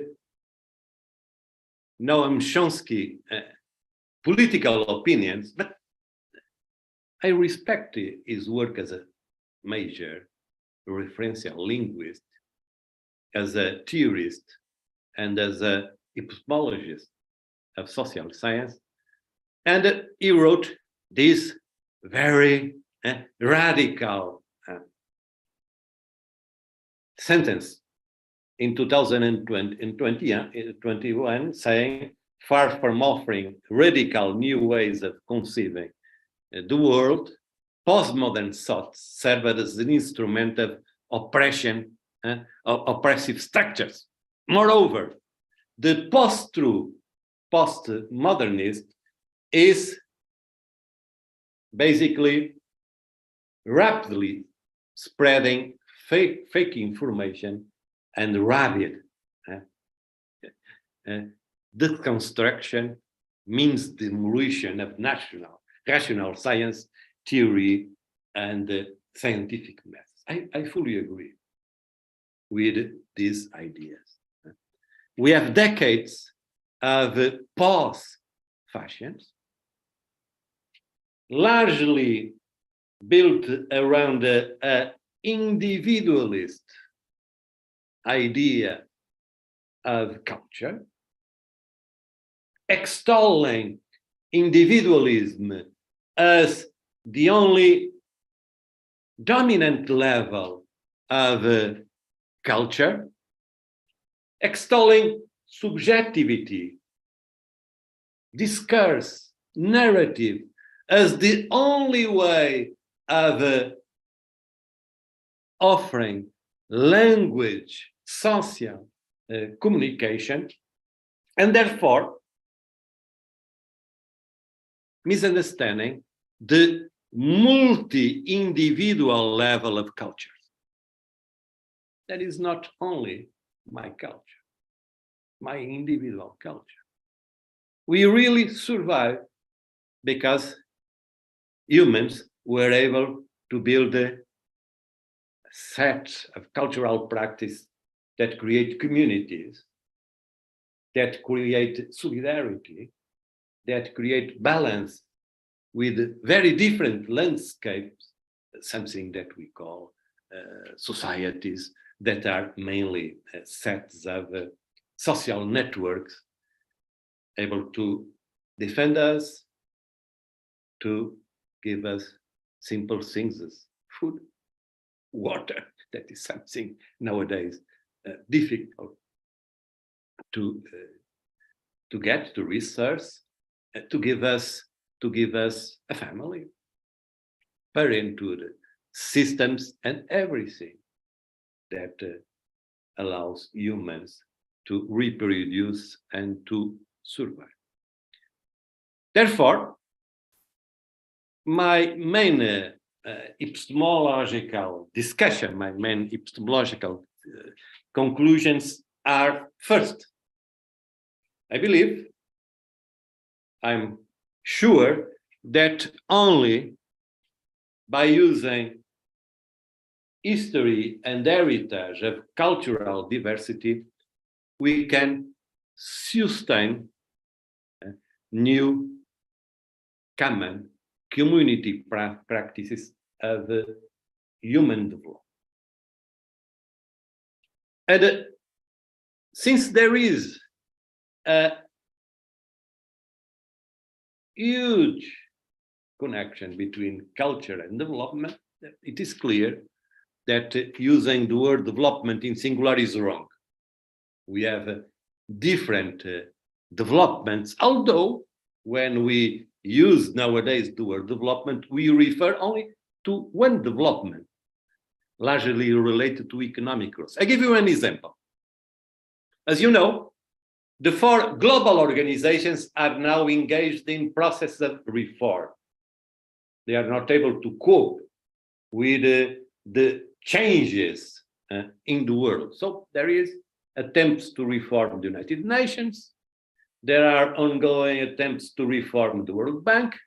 There are ongoing attempts to reform the International Monetary Fund, and there are attempts to reform the World Trade Organization that now gathers already 143 countries. It is in the World Trade Organization that the reform efforts are developing faster. There will be the 13th ministerial conference of the WTO will be the last week of February in Abu Dhabi, and there are several proposals for the reform of the WTO. And last 25 of July, there was a General Council meeting of the WTO for discussing the reform of the organization, and the African group, 44 countries among the 53 African groups are members of the WTO, and the 33 least developed countries, LDC, that are members of the WTO. There are 46 least developed countries in the world, according to the category of the United Nations. And these two groups, the African group and the LDC group, they present a proposal to the WTO suggesting a reform able to, number one, sponsor the industrialization of these countries, and second, to allow the transfer of industrial technologies for these countries, which means that least developing countries and developing countries still think development as industrial development. There is no such thing as post-industrial society. That is a lie. We live in industrial societies that are enlarging the difference between very rich and very poor. These industrial societies are still basically buying and selling industrial goods, fuel energies, commodities, and although we have webs, everything that is digital, let me highlight you that in global trade, in world trade, digital trade means only 7%. All the rest is still oil, gas, food, and so forth. So our societies are basically still industrial societies, based in the idea that with industrialization comes progress, comes a kind of benign and linear progress, but our progress is killing the planet. And so we really need to, number two, use social sciences in our universities, in our research centers as a major driving element for building up new theories where development becomes cultural development, what demands a clear critique of the commercialization of higher education and science. We live in a process in which we have a multiplication of universities, a multiplication of students in universities, a multiplication of PhDs, a multiplication of courses, based on the idea that you can sell education. Education is not a commodity. You cannot sell it. You cannot say to people, buy a course here in my university and you are going to receive this and that. It's not true. It's a lie. It's not a commodity. It's a universal right that states are obliged to support. But this commercialization of higher education is also taking sciences, namely publishing scientific knowledge. Now, most of the scientific journals belong to huge global publishing houses. It's 16 hours. You need to publish it following their criteria. When they publish a journal, the journal is already paid and giving a lot of profit.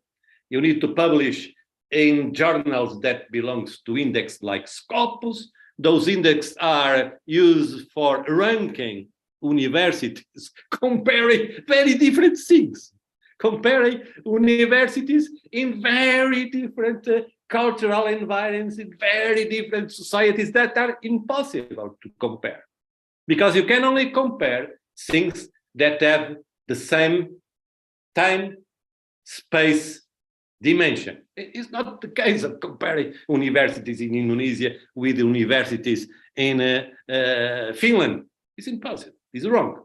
So with this commercialization of scientific publication, what we have nowadays is thousands of papers, most of them repeating each other. I don't remember in the last 10 years to read a paper that I use in my courses, my classes, not a single one. But I remember books. I still remember reading books every year that I then use to update my courses. But writing books, publishing scientific books is out of fashion. The pressure is to publish in these academic journals that are related with the powerful, commercial, global publishing industry. So we need to build up a new epistemology. We need an epistemology of social science engaged with sustainable cultural developments, able to explain to people simple things. If you are in Ghana, in Ivory Coast, where you are protesting against cotton subsidies in the United States, you need to know that in your societies, you were able to produce cotton without any subsidy, without any chemical fertilizer, because your societies had the knowledge to produce for your communities the cotton that you had in the past. Is it a crime to be an agrarian society? Is it a crime to be a traditional society? Is it a crime to use organic, natural fertilizers? It is not a crime. And there is even space in global trade for these productions, for these practices that should be extolled in our global economy that became, as you know, controlled by 1% very rich people, while the others are struggling every day to put food in their tables. So my conclusion is very simple. Sustainable development is a contradiction, a paradox that exists. The development that we call is basically industrial economic growth, not able to achieve sustainability. Only by adding culture, cultural diversity practices, including long-term traditional, long-term consuetudinary practices, we will be able to try to mitigate the threats in our planet from climate change to war. Terima kasih.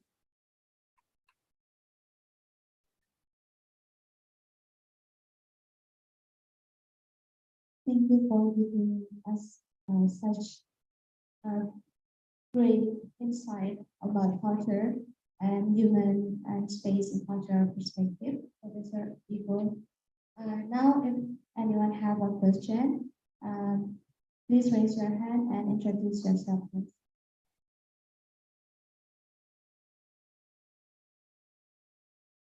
Okay, Mrs. Izzy, please.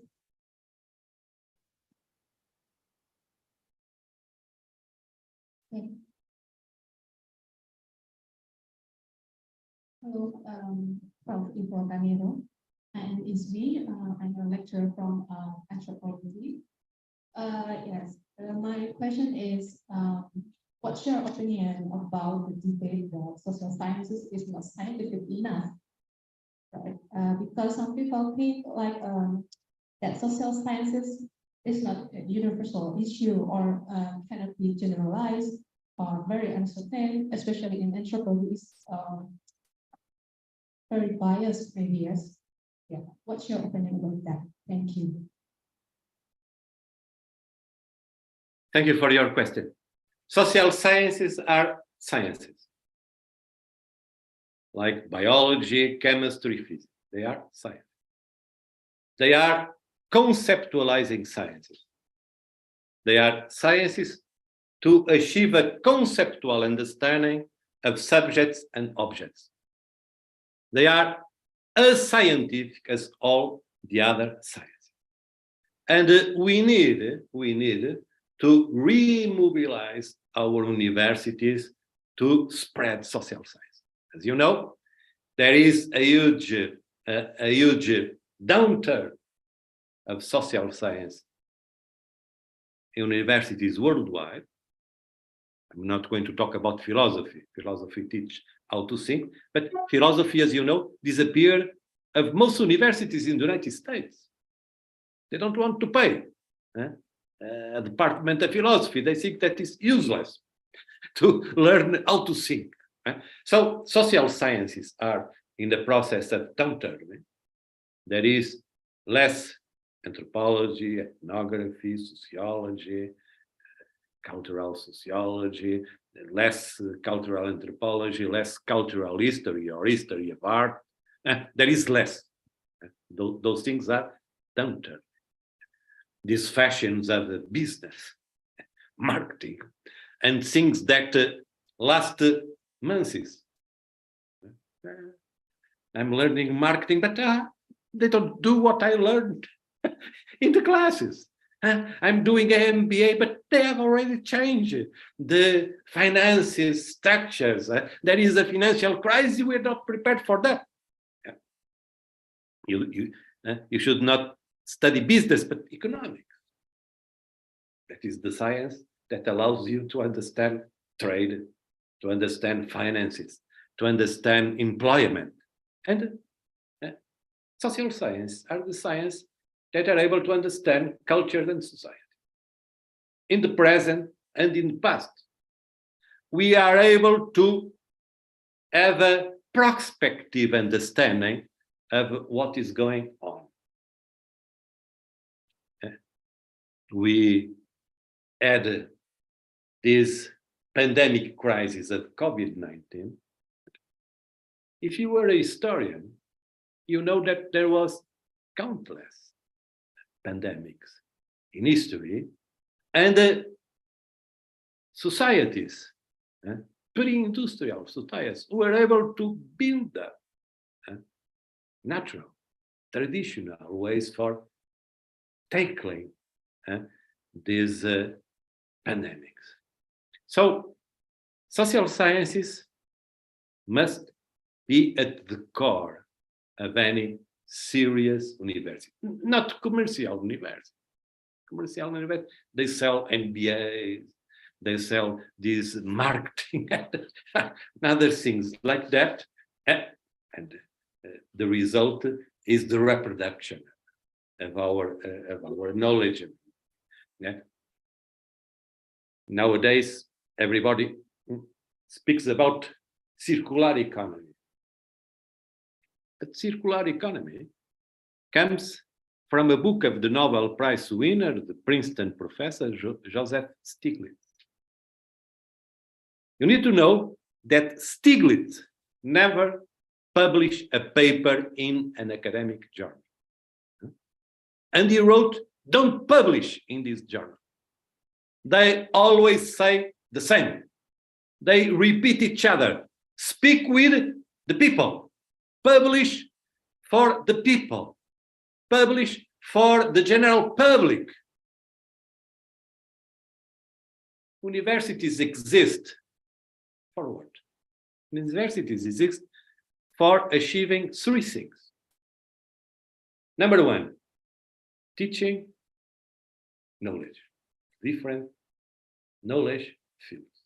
Second, to research the different fields of knowledge. Third, universities exist to serve the community.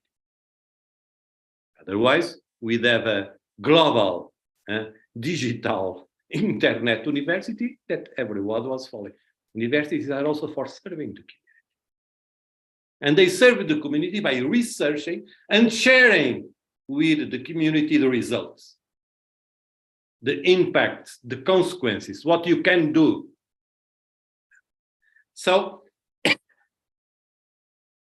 we need, I'm always struggling to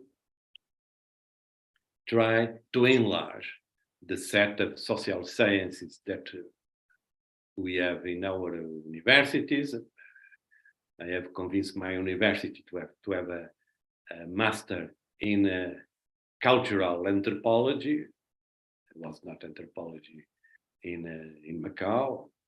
There are a lot of casinos, a lot of money, but you lack social sciences, and without social sciences, I must tell you, the world is much more dangerous. Terima kasih. I see that my dear friend Vitor Teixeira is there. Is one of the major Portuguese historians on Indonesian and Southeast Asian studies. He knows very well all these Portuguese 16th century sources that are amazing documents on the pre-colonial societies in the Indian Ocean, in South China, in Southeast Asia. Some were written by people without any link to the official Portuguese power. There was what we call a maritime Portuguese empire in Asia, basically a network of city harbors defended by the sea, by the Portuguese navy superiority. But there was another empire, a shadow empire, an empire of traders, an empire of adventurers, people marrying in Sulawesi, people marrying in Timor-Leste, people marrying in Malaysia, in Myanmar, building their own enterprise, their own trade. And these people was writing. They were writing to try to understand their communities, try to understand their wife, their children. And this is so precious that I belong to a group of people, of researchers in the world, that proposed to the UNESCO to classify the 16th century Portuguese sources for Asia as memory of the world, and to sponsor the translation, the publication of these documents for Indonesian, Malay, Thai populations, and young researchers.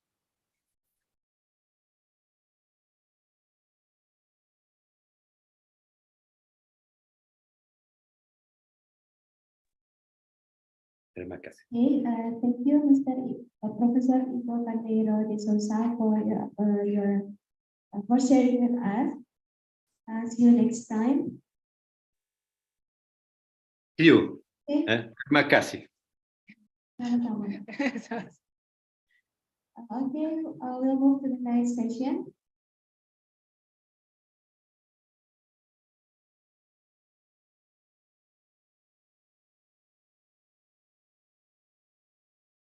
But first, let us say farewell to our presenters in the space. Okay.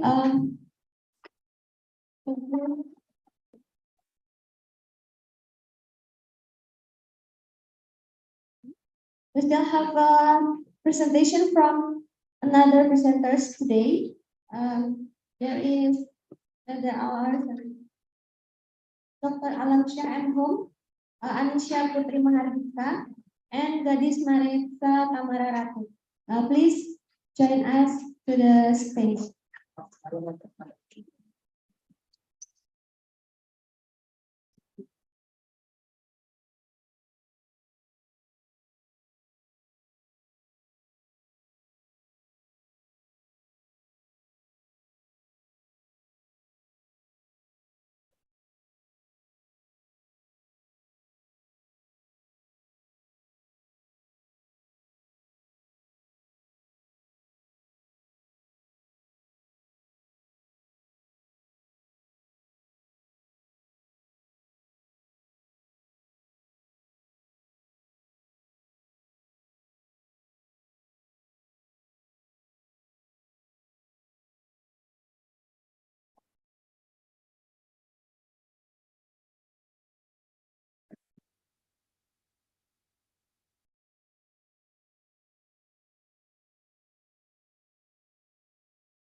Okay, without waiting any longer, please join me in welcoming Anisha Putri Mahardika with the research entitled Potential Acculturation Culture and Myth for Tourist Destination in Candi Gedong Songo. So Anisha, please. Welcome.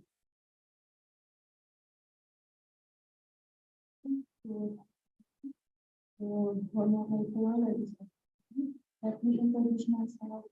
My name is Anisha. I'm from Indonesia.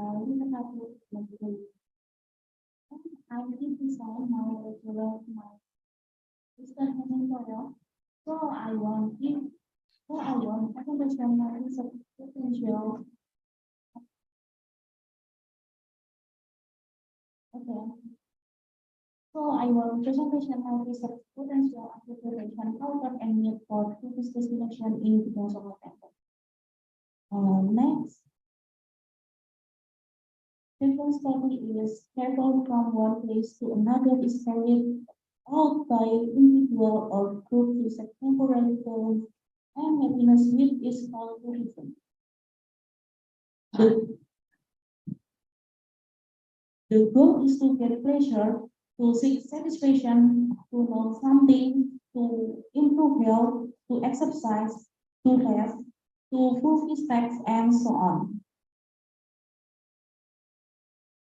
The purpose of tourism is related to the effectiveness of desired tourist object. At the end of the 1990s, the nation had travel contribute to improving the quality of human life and change. This has the effect of shifting the concept of tourism to a more comprehensive and holistic direction. Tourism is then not only seen from the economic side, but also from all aspects of life in an integrated manner. Namely is ideology, politics, economy, social culture, security, and divine. To support the Central Service Program, the Central Culture and Tourism Office continue to make effort and increase the sense of unity or coordination among tourist object manager in the form of joint promotion and also various stages of improvement. Next is methodology. Method we are using is quantitative and qualitative. Qualitative methods is the study aims to describe the potential and opportunity for literary tourists in Semarang vacancy with narrative.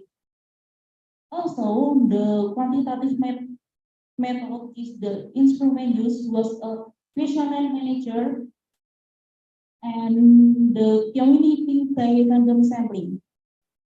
The distribute of the questionnaire we carried out via online.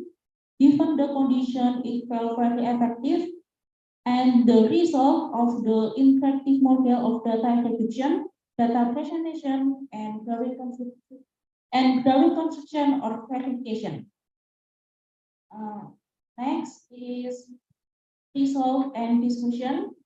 First is Gedung Songo Temple tourist location and Gedung Songo Temple tourist at Gedung Songo Temple tourist location at Gadung Helngan Candi Village, Gadungan District, Sumatera Regency, Central Java. Gedung Songo Temple is the name of a complex of Hindu heritage temple building location.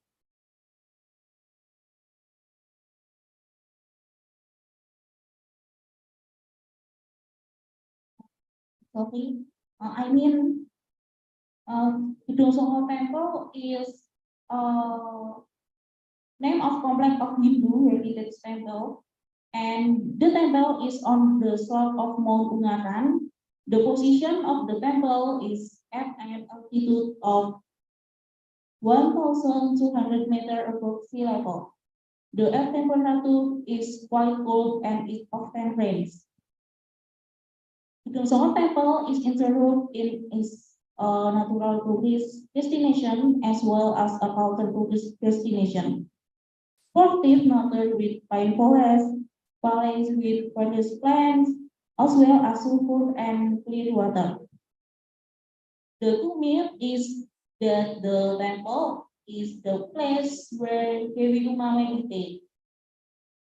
Even though the building is Hindu, but the residents around are not Hindu but Muslim. The temple building is still handled by outsiders who are Hindu on certain day to meditate or perform religious ceremony. The second is visitor.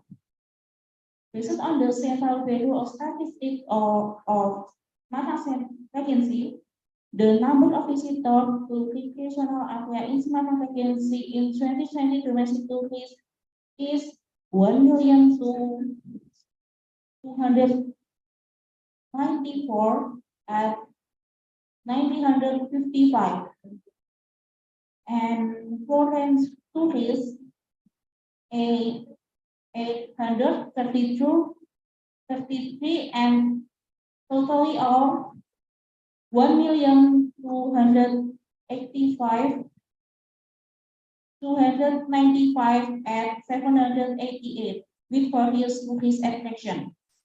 With us for visitors to Gedung Songo Temple in 2023, there were 112 at 722 domestic tourists and no foreign tourists at all.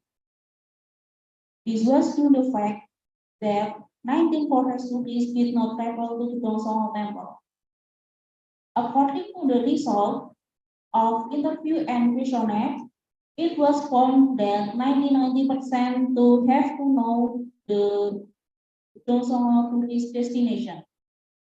Third is Stanford.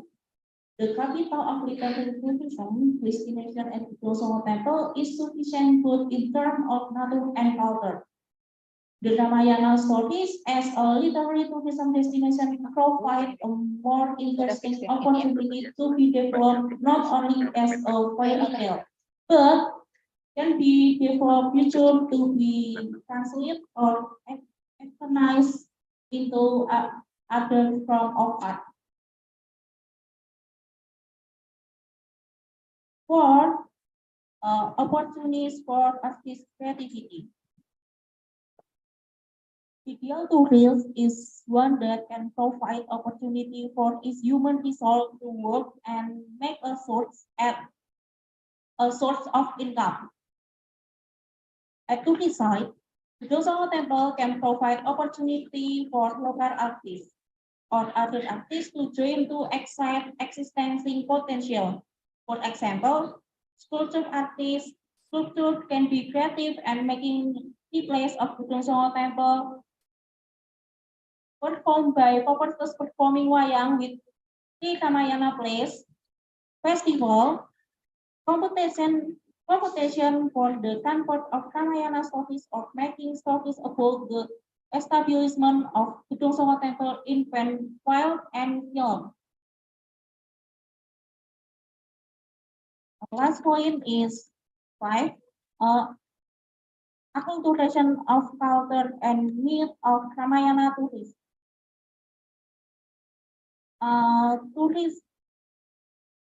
Tourism will develop and be interesting if innovation is held as a prerequisite for the sustainability of tourism destination, especially in the effort to innovate and develop cultural tourism product from creative human resources. Local cultural heritage is not merely a matter of pride, but needs to be revitalized in order to increase economy. The figure of Rahwana, Kumbhakarna, and Hanuman are still known to be younger generation to shadow power performance. But the myth that the setting of the world is believed to be around the Gedung Songo Temple door is really impossible because the story of Ramayana was made in India.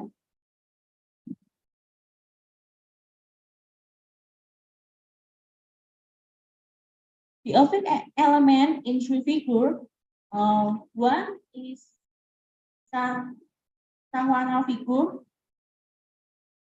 who is angry, slice Rama wave in various way. As a fatal result, there was a big war between the kingdom of Alenka and the kingdom of Kiskendar. The people become victim, although family they expect Vibhisana. He is Rahwana younger brother. The doctor figure from our context supernatural power cause Rahwana to not be able to die forever. Next is Kumbhakarna figure. The knight Patih Alenka as a victim of war. He is willing to die for his country, not to defend Rahwana himself.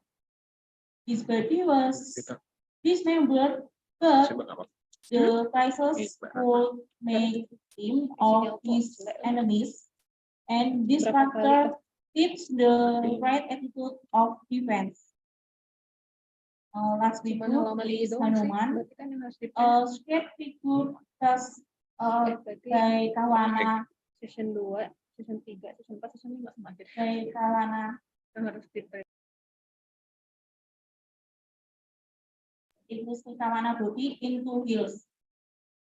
The incarnation of Rahwana twins and Hanuman, there is no negative internal force and will be terminated by a positive force. Hanuman figure maybe it's like monkey and kalau session 2, kalau session 3,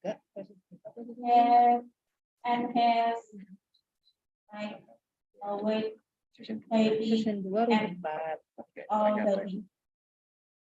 Next, ditukar. Mereka bertukar. So cultural acculturation in the Buddhist destination of Gedung Songo Temple is in the form of 9 Hindu temples and the myth of the Ramayana story that is still believed.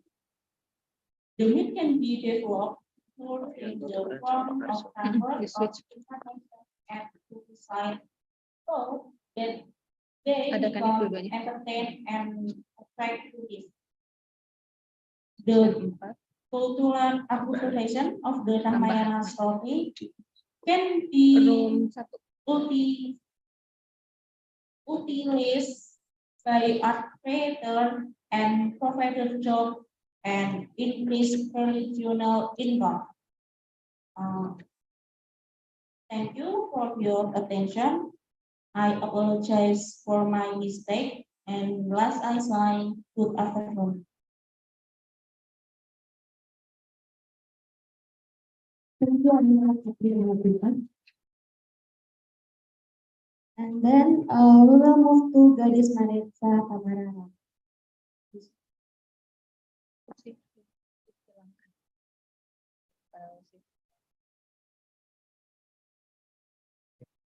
5, room 2.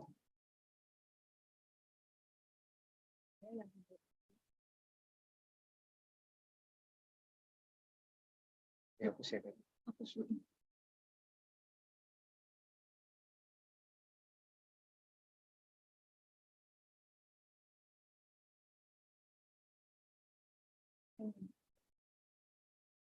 Itu udah aku kirim yang jadwal presentasi Jadi, ke di edit.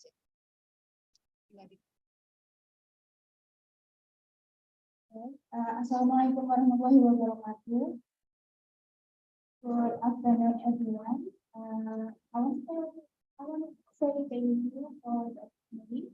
I'm here to present our research, and the title is Symbolic Meaning of Representation in Umbo-Asem Latar Petunjuk Village Boyolali. Presented by Ms. Laura Andrea Pramastri and myself, Gadis Maritza Tamarara as Indonesian Federation. First, I want to tell you a little bit about this region. Indonesia is a country with thousands of islands and ethnic groups. The large number of ethnic groups creates diversity in terms of religion, social, culture, and tradition. Tradition itself comes from Latin word "tradire," which means to transfer from one hand to another to be preserved. And tradition is a form of action that is done repeatedly in the same way. One of these diversities is the tradition in welcoming month of Ramadan.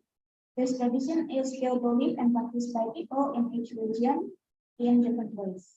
Next. The Pontianak village is located in Boyolali district, Central Java. And this village is very fertile because it has several large springs, so they can have source of drinking water, irrigation of rice fields, and water tourism. One of the famous traditions carried out by the community is welcoming the month of Ramadan. It's called partisan tradition. Partisan comes from the word adus, which means bathing, and it's done a day or two before entering Ramadan. And the meaning of partisan is to clean all dirt. So in that fasting, the physical and spiritual are clean. There are 4 focus on this research. First is to explain about partisan tradition. Second, to reveal the procedure of partisan tradition. Third, to explain the meaning and the function of partisan tradition. And the last one is to reveal the benefits of the partisan tradition. And next to the methodology. So this research on partisan tradition uses a qualitative approach. And there are the techniques that we use to collect the data. First, observation is a direct examination of an object through research. Second, interview is a technique to collect data by asking questions directly to informants or authorities. Third, literature review is a study conducted by looking up information and data from the sources regarding to the object. And the last one is documentation, is one of supporting factors during the research and writing process. So researchers can observe the object in more detail. And then this research is classified as field research. So the basis of this research is sociological in nature, which moves according to the and this is the technique steps that we use to analyze the data. First is selecting relevant data, making objective notes, making reflective notes, including data, and then triangulating. And triangulating itself is when we're checking the truth of the data by including multiple data obtained in 2 ways, extending the observation time, and the data that has been written by asking the informant, and the last one is the data that has been written with double research. And here's the result. So Umbul Kelatar is located in Dukuh Kelatar, Kebun Limau Village, Boyolali, Provinsi. And there are two large parks, Umbul Pengilan Bathing Place and Umbul Asam Bathing Place. Umbul Kelatar is not only famous for water attraction and fishing places, but also quite popular because of the Padusan tradition. When 1 or 2 days before month of Ramadan, thousands of people perform with the Padusan tradition at Umbul Asam Kelatar Bathing Place. From time to time, visitors not only comes from Boyolali but also come from Klaten, Sukoharjo, Surakarta, Karanganyar, and Salatiga. Even the meaning of the Padusan has turned into a tourist attraction and recreational swimming for the new generation. And then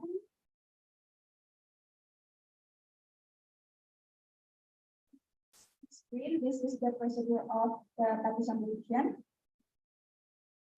First thing to do is reading the attention. This is obligatory because it is distinguishes between the normal bath and the Padusan tradition. Next, to washing for hands up to 3 times to make hands clean from the unclean. Third, cleaning parts of body that are considered dirty, that usually around the genitals, and then washing hands again with soap. And next, ablution is a normal ablution that usually performed before bathing. And then next to wetting the head with water 3 times through the base of water and sparing the hair.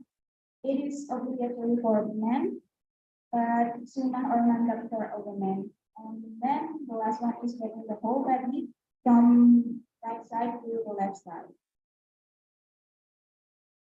And we are at the meaning and function. So Padusan tradition has meaning and function, and there are 4 literal function. Padusan is performed by some Muslims who are Japanese, and the purpose of Padusan is to remove all dirt that sticks to our bodies, so they become clean and pure when entering the month of Ramadan. For entertainment function, in its development, Padusan tradition become a kind of feast for people of Kebun Limau and Boyolali. Third, for communication function, the gathering between the community and the Kebun Limau village government is useful communication medium for the Kebun Limau community to convey various problems. And then the function of cultural preservation. So cultural preservation, it can be done by maintaining and developing cultural elements. This preservation process through the process of transmission of delivery of cultural patterns from one generation to another can occur intentionally and can also take place unconsciously. And for education function, the creativity, innovation, and culturation of cooperation that occur during Padusan indicate that humans are active beings, and the role of the Padusan tradition for the community is spiritual education, work, ethnic education, education for inspiring noble values, and education for preserving a natural environment. And last, for economic function, the implementation for the Padusan tradition involves employing a lot of people and combines various elements of production of community center in Kebun Limau village. So this Padusan tradition is so beneficial for local micro enterprise to promote their products such as traditional food or others.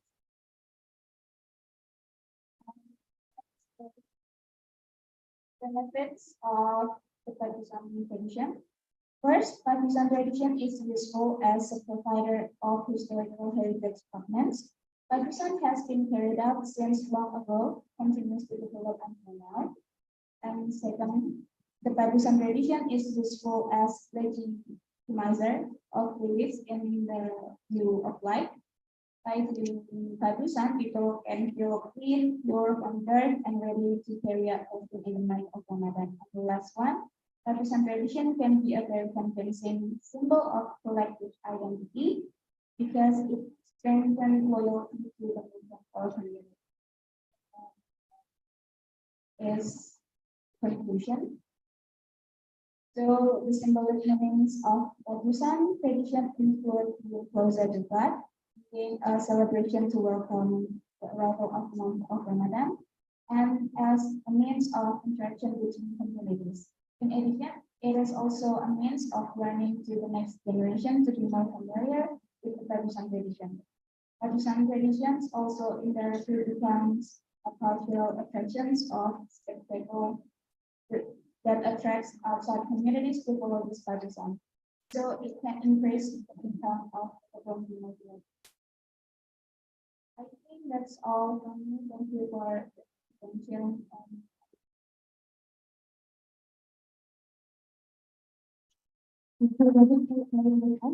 Now it's my turn to present my work.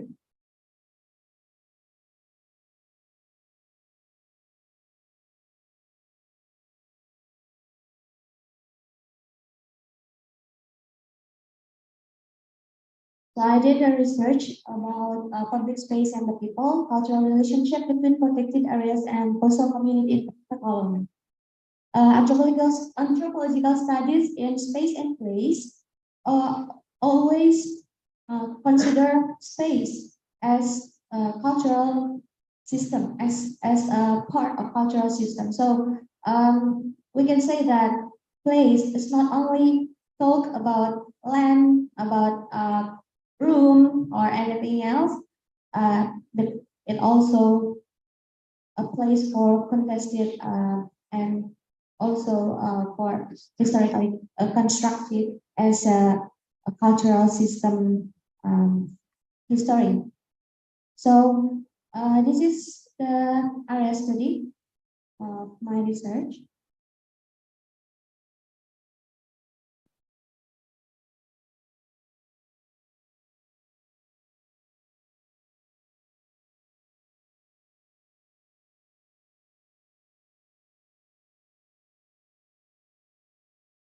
I cannot show my video. But the area studies in Kandang Panjang Pekalongan. So the area is flooded by water, not by people. When we went to the public spaces, we can see that the water is fill the places not by not people, and there is a unique thinking, a unique perception about water and the places that people there have. Sorry. So the background of the study is coastal communities with their unique geographical position at the intersection of land and sea hold immense significance in terms of their natural beauty, economic opportunities, and cultural heritage. And so many previous studies about public spaces, but none of them talking about perspective of coastal communities about their public spaces. So the objective is to know coastal communities' perspective about public space, and also to fill the gap that we can found in the previous studies. The methodology of the study is qualitative methods. We conducted a literature study and observation, and also interview to 13 members of coastal communities in Pekalongan Regency. This is the overview. The theory, the grounded theory about symbolic interpretation brought by Clifford Geertz decades ago. Clifford Geertz was remarked on the existence of place as a field or a theory in social cultural anthropology. Nothing that it had been all but invisible, taken for granted dimension, a given ubiquitous part of everyday existence for which there was little theory. So we can say that the space is not only can be seen as room or something like we can stand on it, but also carry social meanings. It has some kind of macrocosmic level. So the geosymbolic system of people in the space can be considered as as they were. So we can see that the relationship between culture and spaces is very in important ways. The result and the discussion. There are a deep connection between coastal community. When we went to the public spaces in Pekalongan, we saw that the public spaces are flooded by water and almost sink in. But the people there are not going to move. They try to resilient, that they try to stay on the space because they think they have some kind of historical relationship and cultural relationship to the space. And that's why governments cannot make some kind of rule or anything else to make people move from the space. It is unique that the place is not considered as a land to live, but also a space for creating cultural cohesion among coastal communities. Some of the cultural communities they stay at the public spaces, which are Pantai Crematorium and Mangrove Park.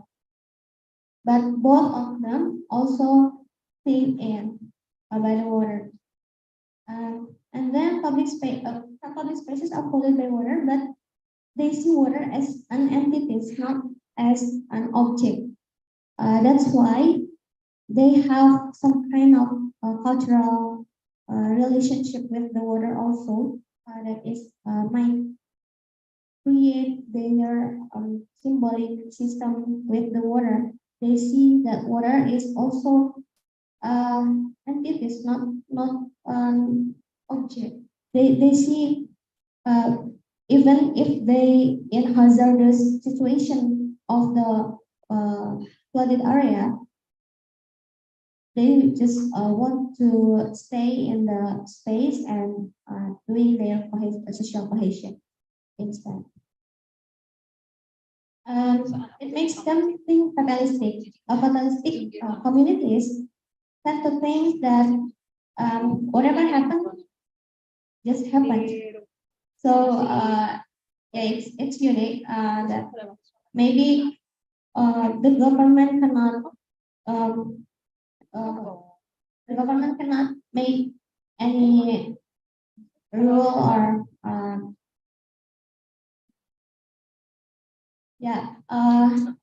government cannot move them from the space because the cultural system and the cultural meanings they have is embedded in their daily lives.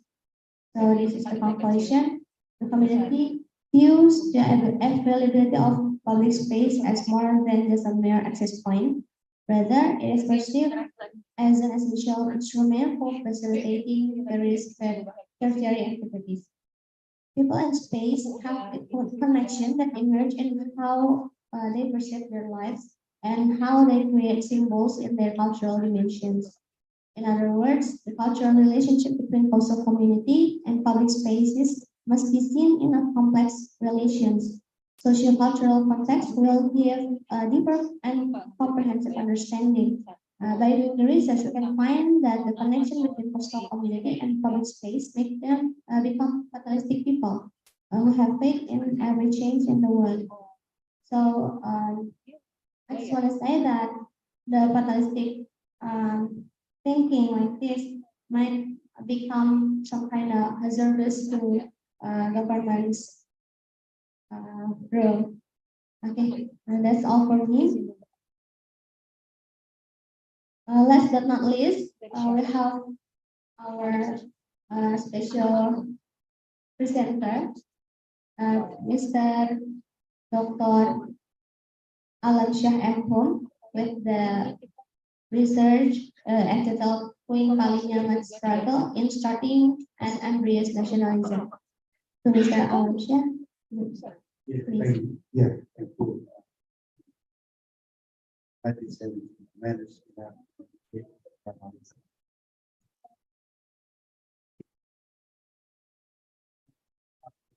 I did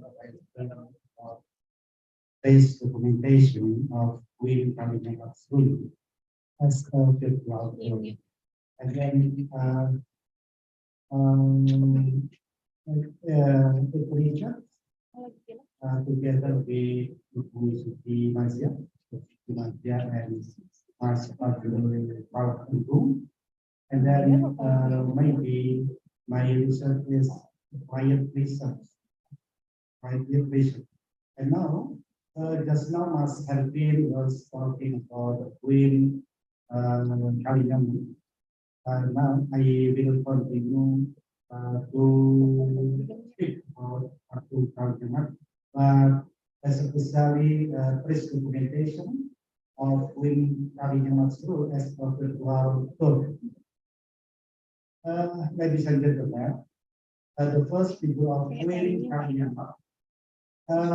We know Queen Kalinya was a familiar figure of the 16th century. He was a famous in Jepara and the Central Java, especially around Jepara, Kalimantan, Kudus, maybe Pati, and other places. He was from Jepara, but it predicts he was born in the month. Month is a regency in Central Java. She has been named Sultan Hadirin. The Scottish Sultan Hadirin was from Aceh. And now, Aceh, the distance from Aceh to Jepara be through the sea.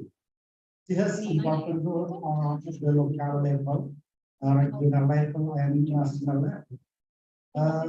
In economic aspect and politic and diplomacy aspect, because we know the Kalinya era, Jepara,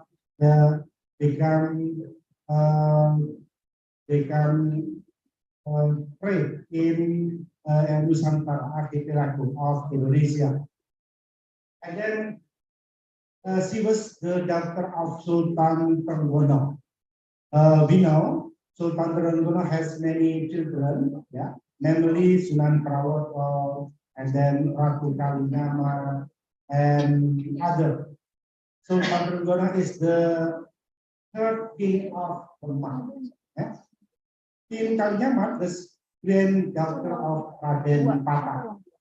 You know, Raden Patah was the founder of the kingdom of Demak at the end of the 16th century.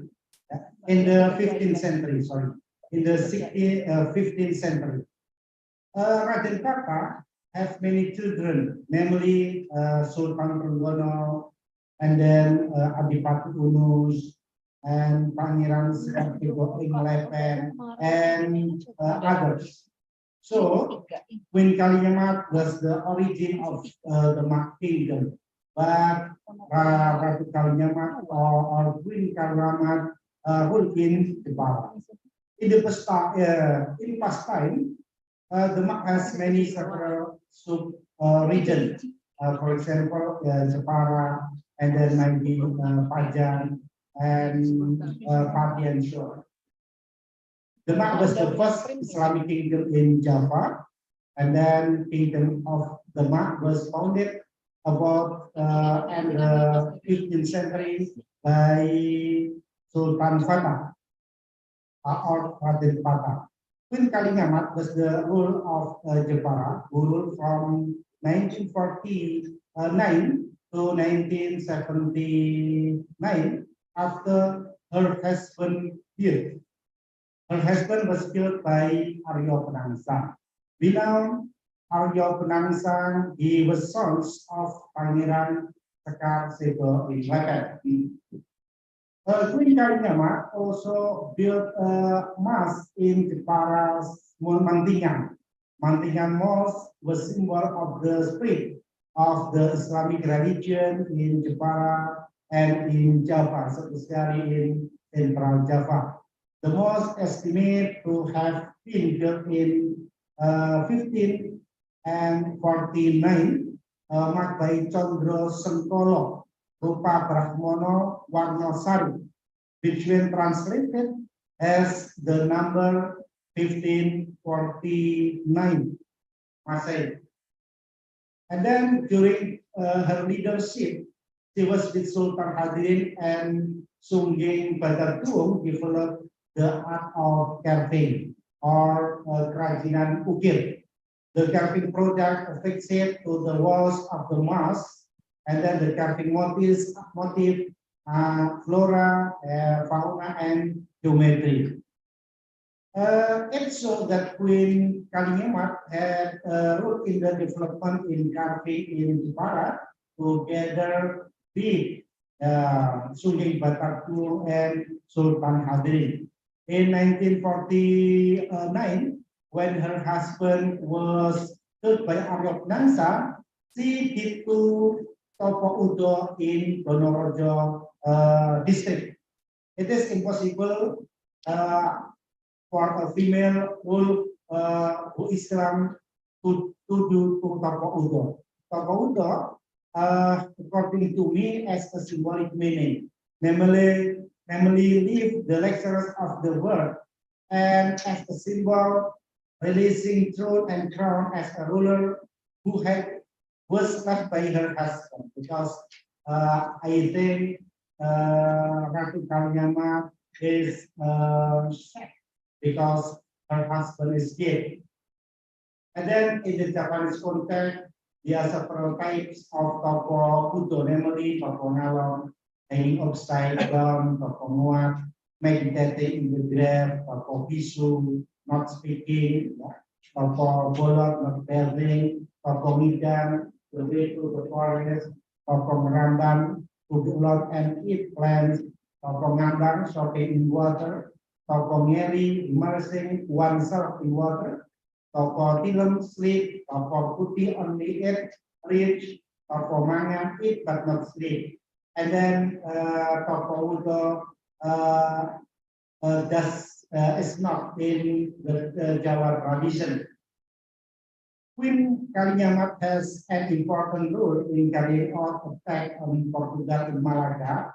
I think the expert of Kalinyamat attack on Portugal in Malacca, I think in here, then Professor Victor, I believe Professor Victor will explain detail about Kalinyamat attack on Portugal in Malacca. We know at the time Portugal was colonizer, because in Indonesia, colonizer are several countries. For example, Portugal and Dutch, France, English, Japan, yeah, and Spanish. When she did, yeah, the Queen Kalinyamat was buried behind the Mantingan Mosque. And then after we know the role of Queen Kalinyamat in Indonesia history, I want to do virtual documentation in many places. For example, in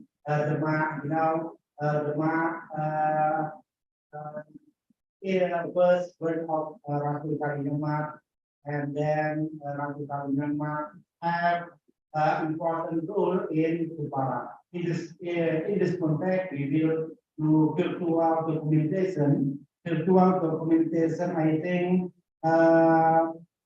research research result will put in on the website on Faculty of Humanities. In this context, we will do the documentation, the role and progress of the Kalinyamat in several places, both in Demak and Jepara, in Donorojo, in other places, which are related to the figure of Queen Kalinyamat, including also joint animation of the various works carried out by Ratu Kalinyamat in animated form. Documentation of Queen Kalinyamat's profile will become a virtual tourism collection from the Faculty of Humanities, Diponegoro University. I think finish. Thank you. Assalamualaikum warahmatullahi wabarakatuh. Terima kasih Mbak Kami. Mr. Alam for sharing with us. And now we'll begin to discussion session. If any of you have a question, please raise your hand and introduce yourself.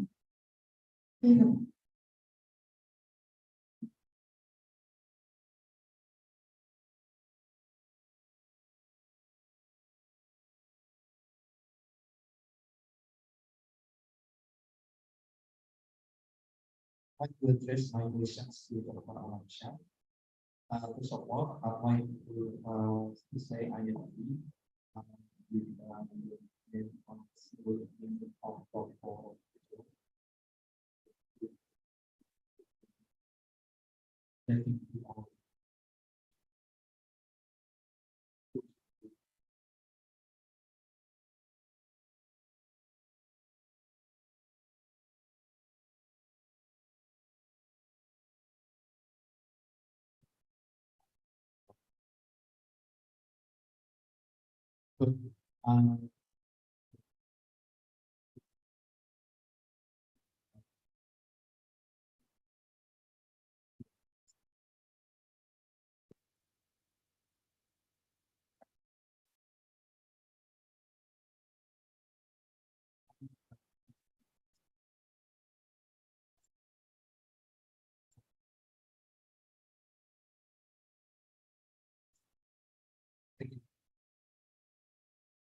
Okay, thank you, Mas Arya Jati.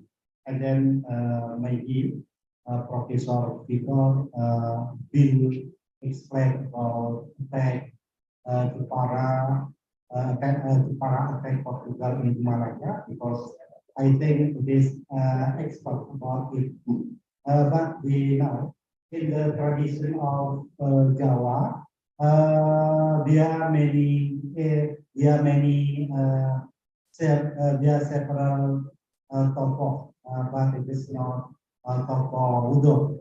And then my opinion about Jepara attack Malacca, I think it is based on primary sources, especially sources from Portugal. Many people Portugal, when he live or stay in Malacca, they collect many sources and they write many sources in Malacca when they describe, they describe about Malacca in 16th century, and then in 1991, and then 1968 and 1971, the soldier of Jepara attack Portugal in Malacca. I think when Jepara attacked Malacca, it is failed. But I think Ratu Kaliamat, my opinion is the hero woman in Indonesia. Minimize cultural heroes woman in regional and in Indonesia. But in 2022, Ratu Kaliamat filed as a woman national hero in Indonesia. I hope in the next time, Ratu Kaliamat can be a national hero in Indonesia. I think so, and I want to Professor Victor to explain about Ratu Kaliamat attack in Malacca. Please, Professor Victor.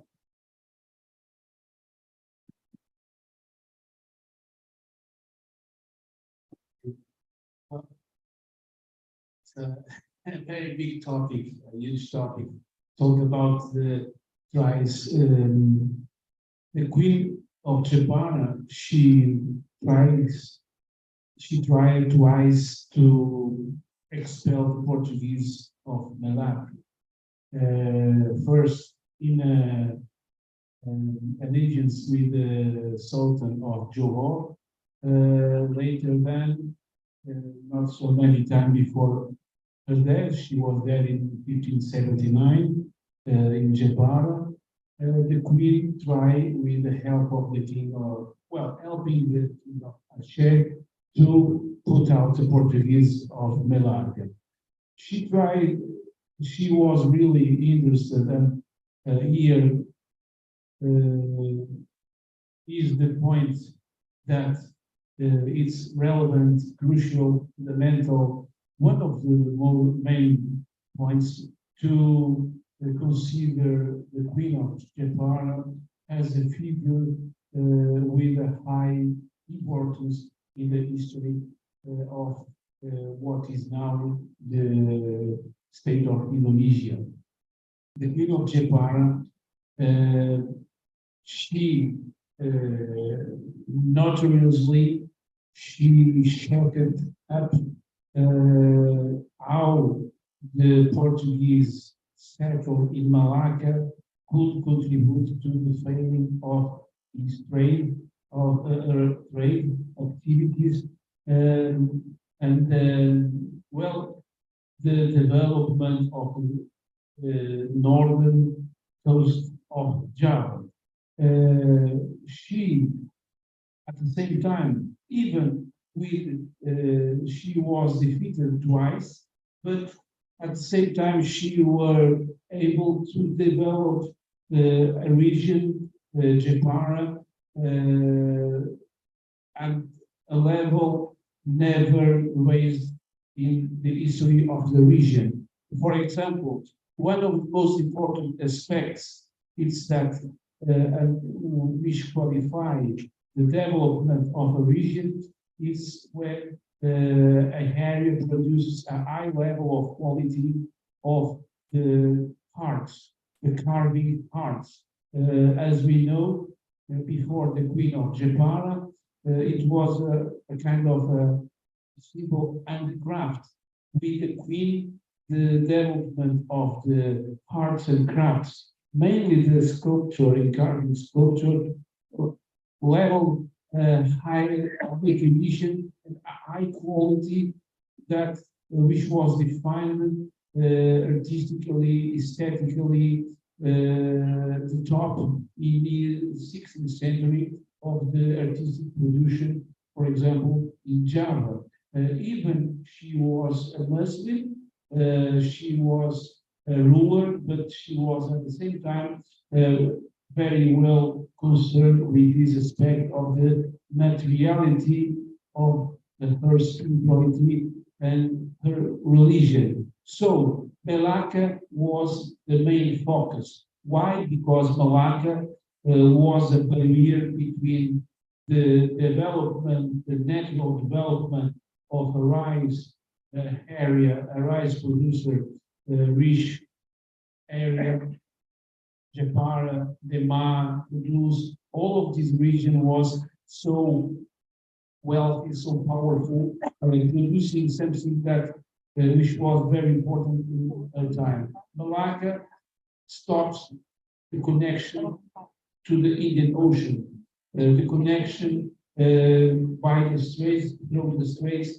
to the other Muslim powers. But it's very curious, and we have to search about this, how she is supposed to continue making alliances, even with the stop of the Portuguese in Malacca, even the Portuguese impeaching the delegation from Jepara to Banda Aceh, for example, but she still be connected through Sumatra, through perhaps another route avoided by the Portuguese, I don't know, but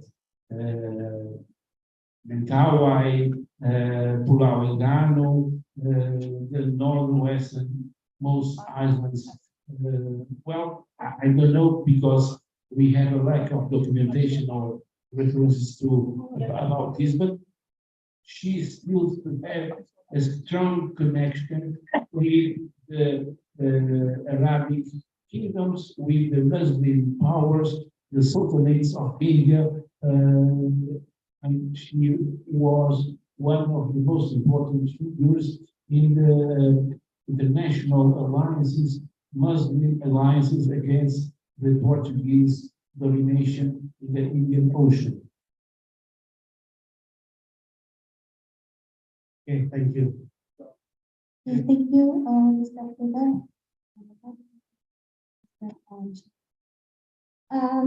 I think that's all for today. Thank you for coming into the discussion in ICOCAS 2023. See you in the next session.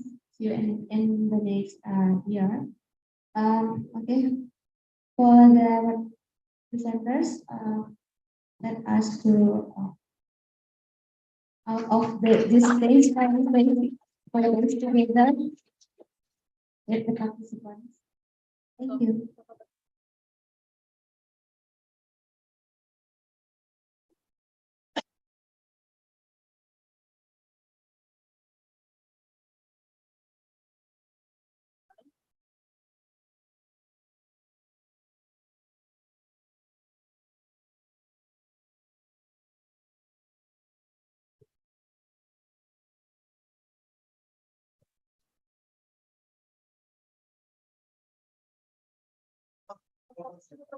Foto bersama.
Coba aku ini ya. Itu udah jadi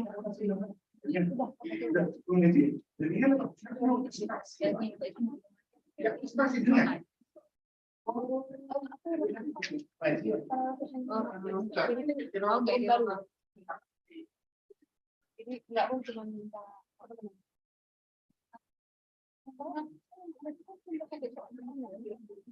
Terima kasih ya Bu Messi. Terima kasih ya. Saya